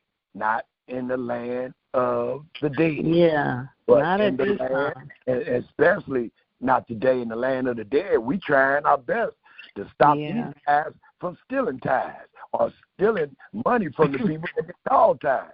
But to answer the question, tithes would have been one source of taking care of that widow. Tithes is something that she's supposed to get because her husband is no longer alive. Right. And for those children, the fatherless, tithes was supposed to be to them because they were fatherless. So it allows us to know that the Almighty have all that stuff in order. It's just that we have been taught wrong, and we have applied that which is holy to that which is profane. And we trying to figure it out, and we're coming up with no answers because apples and oranges do not mix. They are fruit, but they are different fruit. Yeah. And this is my last comment, Brother Samuel. I'm going to say this. Understand that the covenant of the law was given to the righteous. Absolutely. And if we was on the covenant of the law today, men nor women should be offended by any of the words of the Most High, because the Yahweh words are true and right. So my point I'm making is, yes, we're not under the covenant of the law now, but the things that we concern ourselves with a man have more than one wife or whatever other issue you have, remember, Yahweh words are righteous, and under the covenant of the law, it shouldn't be an offense to anyone because these are the pure words of the Most High. The only offense it be if the man is not teaching it as it is written according to time and place, dealing with the law. Because sometimes they apply the law, but they done twist it, turned it upside down, make it say this, make it say that. But your comment is well taken, and I truly agree. Long as it is right, nobody should ever be offended of one word that Yahweh has stated, because every one of them. Hallelujah. Yeah. Man or woman, because sometimes the man don't believe it. Sometimes the woman don't believe it. The story that just came in my mind is Lot's wife. Even though both of them is being delivered, well, both of them got to listen to the instruction. One of them didn't. One of them turned around just to consider. Let me see, what is he about to do to them? And next thing you know, she was turned to a pillar of salt. So you're absolutely correct. Both parties supposed to be in agreement, and both parties supposed to love every word of Yahweh. And if you do, if that husband messing up, that wife going to continue on in following Yahweh. If I was saying that husband messing up, that wife going to continue on in following Yahweh. If that husband is messing up in that relationship, that wife is going to continue to follow Yahweh. Or if that wife is messing up, that husband is going to continue to follow Yahweh. And he has so much love for his brother and sister, he praying for his wife.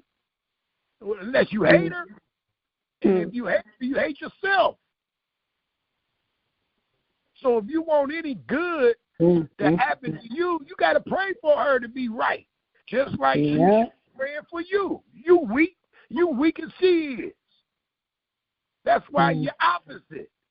It's a lot of things she's going to be stronger than you in. Just like it's a lot of things you're going to be stronger than her in. Yeah, got to help each other. To make a whole. Mm-hmm. So there is no way of really pointing the finger at the woman, just like it ain't no real reason to point the finger at the man. Both of y'all agreed to do this holy matrimony in behalf of the holy Elohim. So you can lie to your husband. You can lie to your wife. You can't lie to Yahweh. That's right. And you ain't gonna get away with it. Even though you've been getting away with it, you ain't gonna get away with it. The Almighty they say the Almighty work in strange ways. And a lot of times, fathers, and we know what we did to these women. We know how we treated women out here. Next thing you know, you think you done got old and got away with it. And the Almighty give your son a fool. And your son about to go to hell for the next 20, 30 years. I wonder why. Could it be something you did?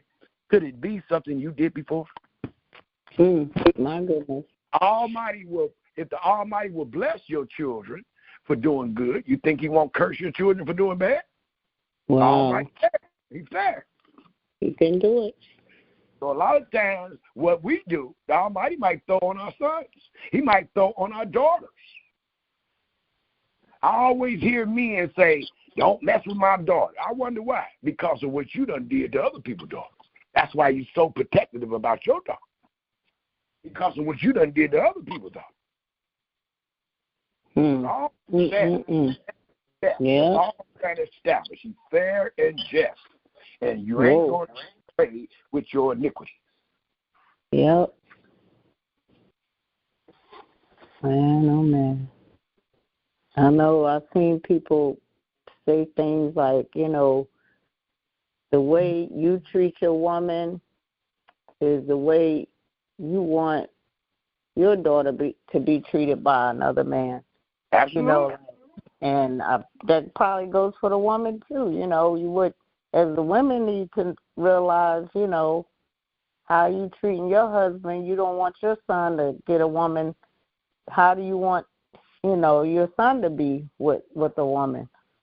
So we gotta recognize that we all been in we all been in a blind state and been taught lies, and we're not gonna come out of it overnight and be like perfect in it, especially with relationships at least, because it's been layer upon layer of indoctrination to destroy our families anyway. And the Christian church did a big number on messing up the order of things, and with just so many things out here that's a direct attack on our families, to destroy our families and the order of things and the unity. And now we're at the point where we just destroying ourselves. We fighting each other, men against the women, women against the men. We putting each other down, but we're not building each other up. We're not we have no understanding, compassion, or empathy for one another. It's scary. A brother told me this week was like he wants to find a wife, but he said it's scary out here. He said there's really no dating is scary. He's like but that's the dating thing, but and I said, wow. They said there's no real good women out here, and I'm like, I don't know if that's true, but I don't think so. But it's a point of the man in the mirror, like getting yourself straight first, like making sure you're coming with the true intentions, and not in deceit, and not for lust, but really to be good, like to obtain the favor of the Most High, and to honor it and honor each other in that pursuit. Well, you said the magic words. Get yourself in order first. Because as Proverbs speak, it is Yahweh that shows favor. It is Yahweh that gives a wife. So get yourself together and see, do Yahweh favor you in that situation? That's all it takes. Instead of you leaning on your own understanding and making say that there is no good women. Because based on today's census, that goes both ways. The woman says there's no good men, and the men says there's no good. So if that's the conclusion, I think the men and the women need to turn to the Almighty, get on their knees, and beg for mercy. And the Almighty. I was a man that walked around wearing. I used to do cosmetology. I used to walk around with perms, wearing suits when I was 21 years old, thinking that I was somebody, thinking that I was the gift to women and all that mess. Well, I wasted many years. I didn't find my wife till I came out of the penitentiary. So that allowed me to know that the Almighty took me through a lot of stages before I even found my wife. And my mama a witness. Out of all her children, I was the only boy that walked around talking about I would never get married and I would never have no children. Well, today I am married. I've been married for 32 years. I have 5 children. I have more children than all my brothers. Hallelujah. About you. It let you know it ain't about you. The Almighty gonna do what He got planned.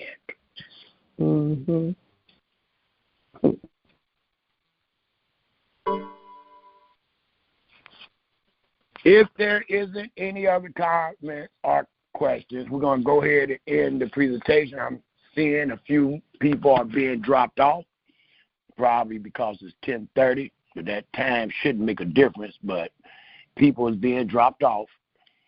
So we're going to go ahead and end the presentation. I'm not going to hold you any longer. I truly, truly appreciate you lending the ear that you may hear, that you may fear Yahweh and depart from evil. And we will end this presentation. We'll end with Psalms 142.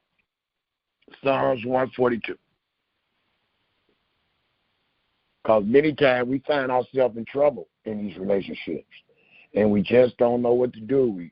We tell the Marais about it, and they misinform us. We pay $200 and $300 an hour to listen to the stranger counseling us about an holy matrimony that the Almighty has set up. And we just find ourselves in trouble. So I will end the presentation with Psalms 142, denoting the Israelites in a time of trouble. I cried. I'll read it for us all. We cried unto Yahweh with our voice, and to Yahweh did we make our supplication. We pulled out our complaint before Him and keep pulling it out. He We showed before him our trouble when our spirit was overwhelmed within us. Then thou knewest our path, and the way wherein we walked have they privately laid a snare for us. We looked on our right hand and beheld, but there was no man that would know us. Refuge failed us. My eyes messing with me a little bit. No man cared for our soul. We cried unto thee, Yahweh. We said, Thy art our refuge and our portion in the land of the living. And he truly is our refuge and our portion. And we are to execute the portion that denotes the holy matrimony in the land of promise, or the land of the living. Attend into our cry, for we are brought very low. Deliver us from our prosecutors, for they are stronger than we. Bring our soul out of prison, that we may praise thy name. And the Almighty give us a good wife, and the Almighty give us a good husband. We're going to praise his name. The righteous shall compass us about, for thy shall deal bountifully with us. That will be the end of the presentation that was called The Wife of Thy Youth. Hallelujah, hallelujah, hallelujah, and shalom, Israel. Hallelujah. Praise God. Hallelujah. Hallelujah.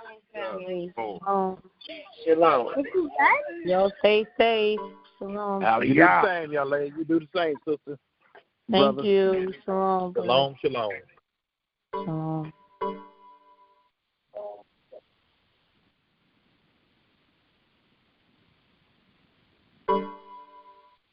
All right.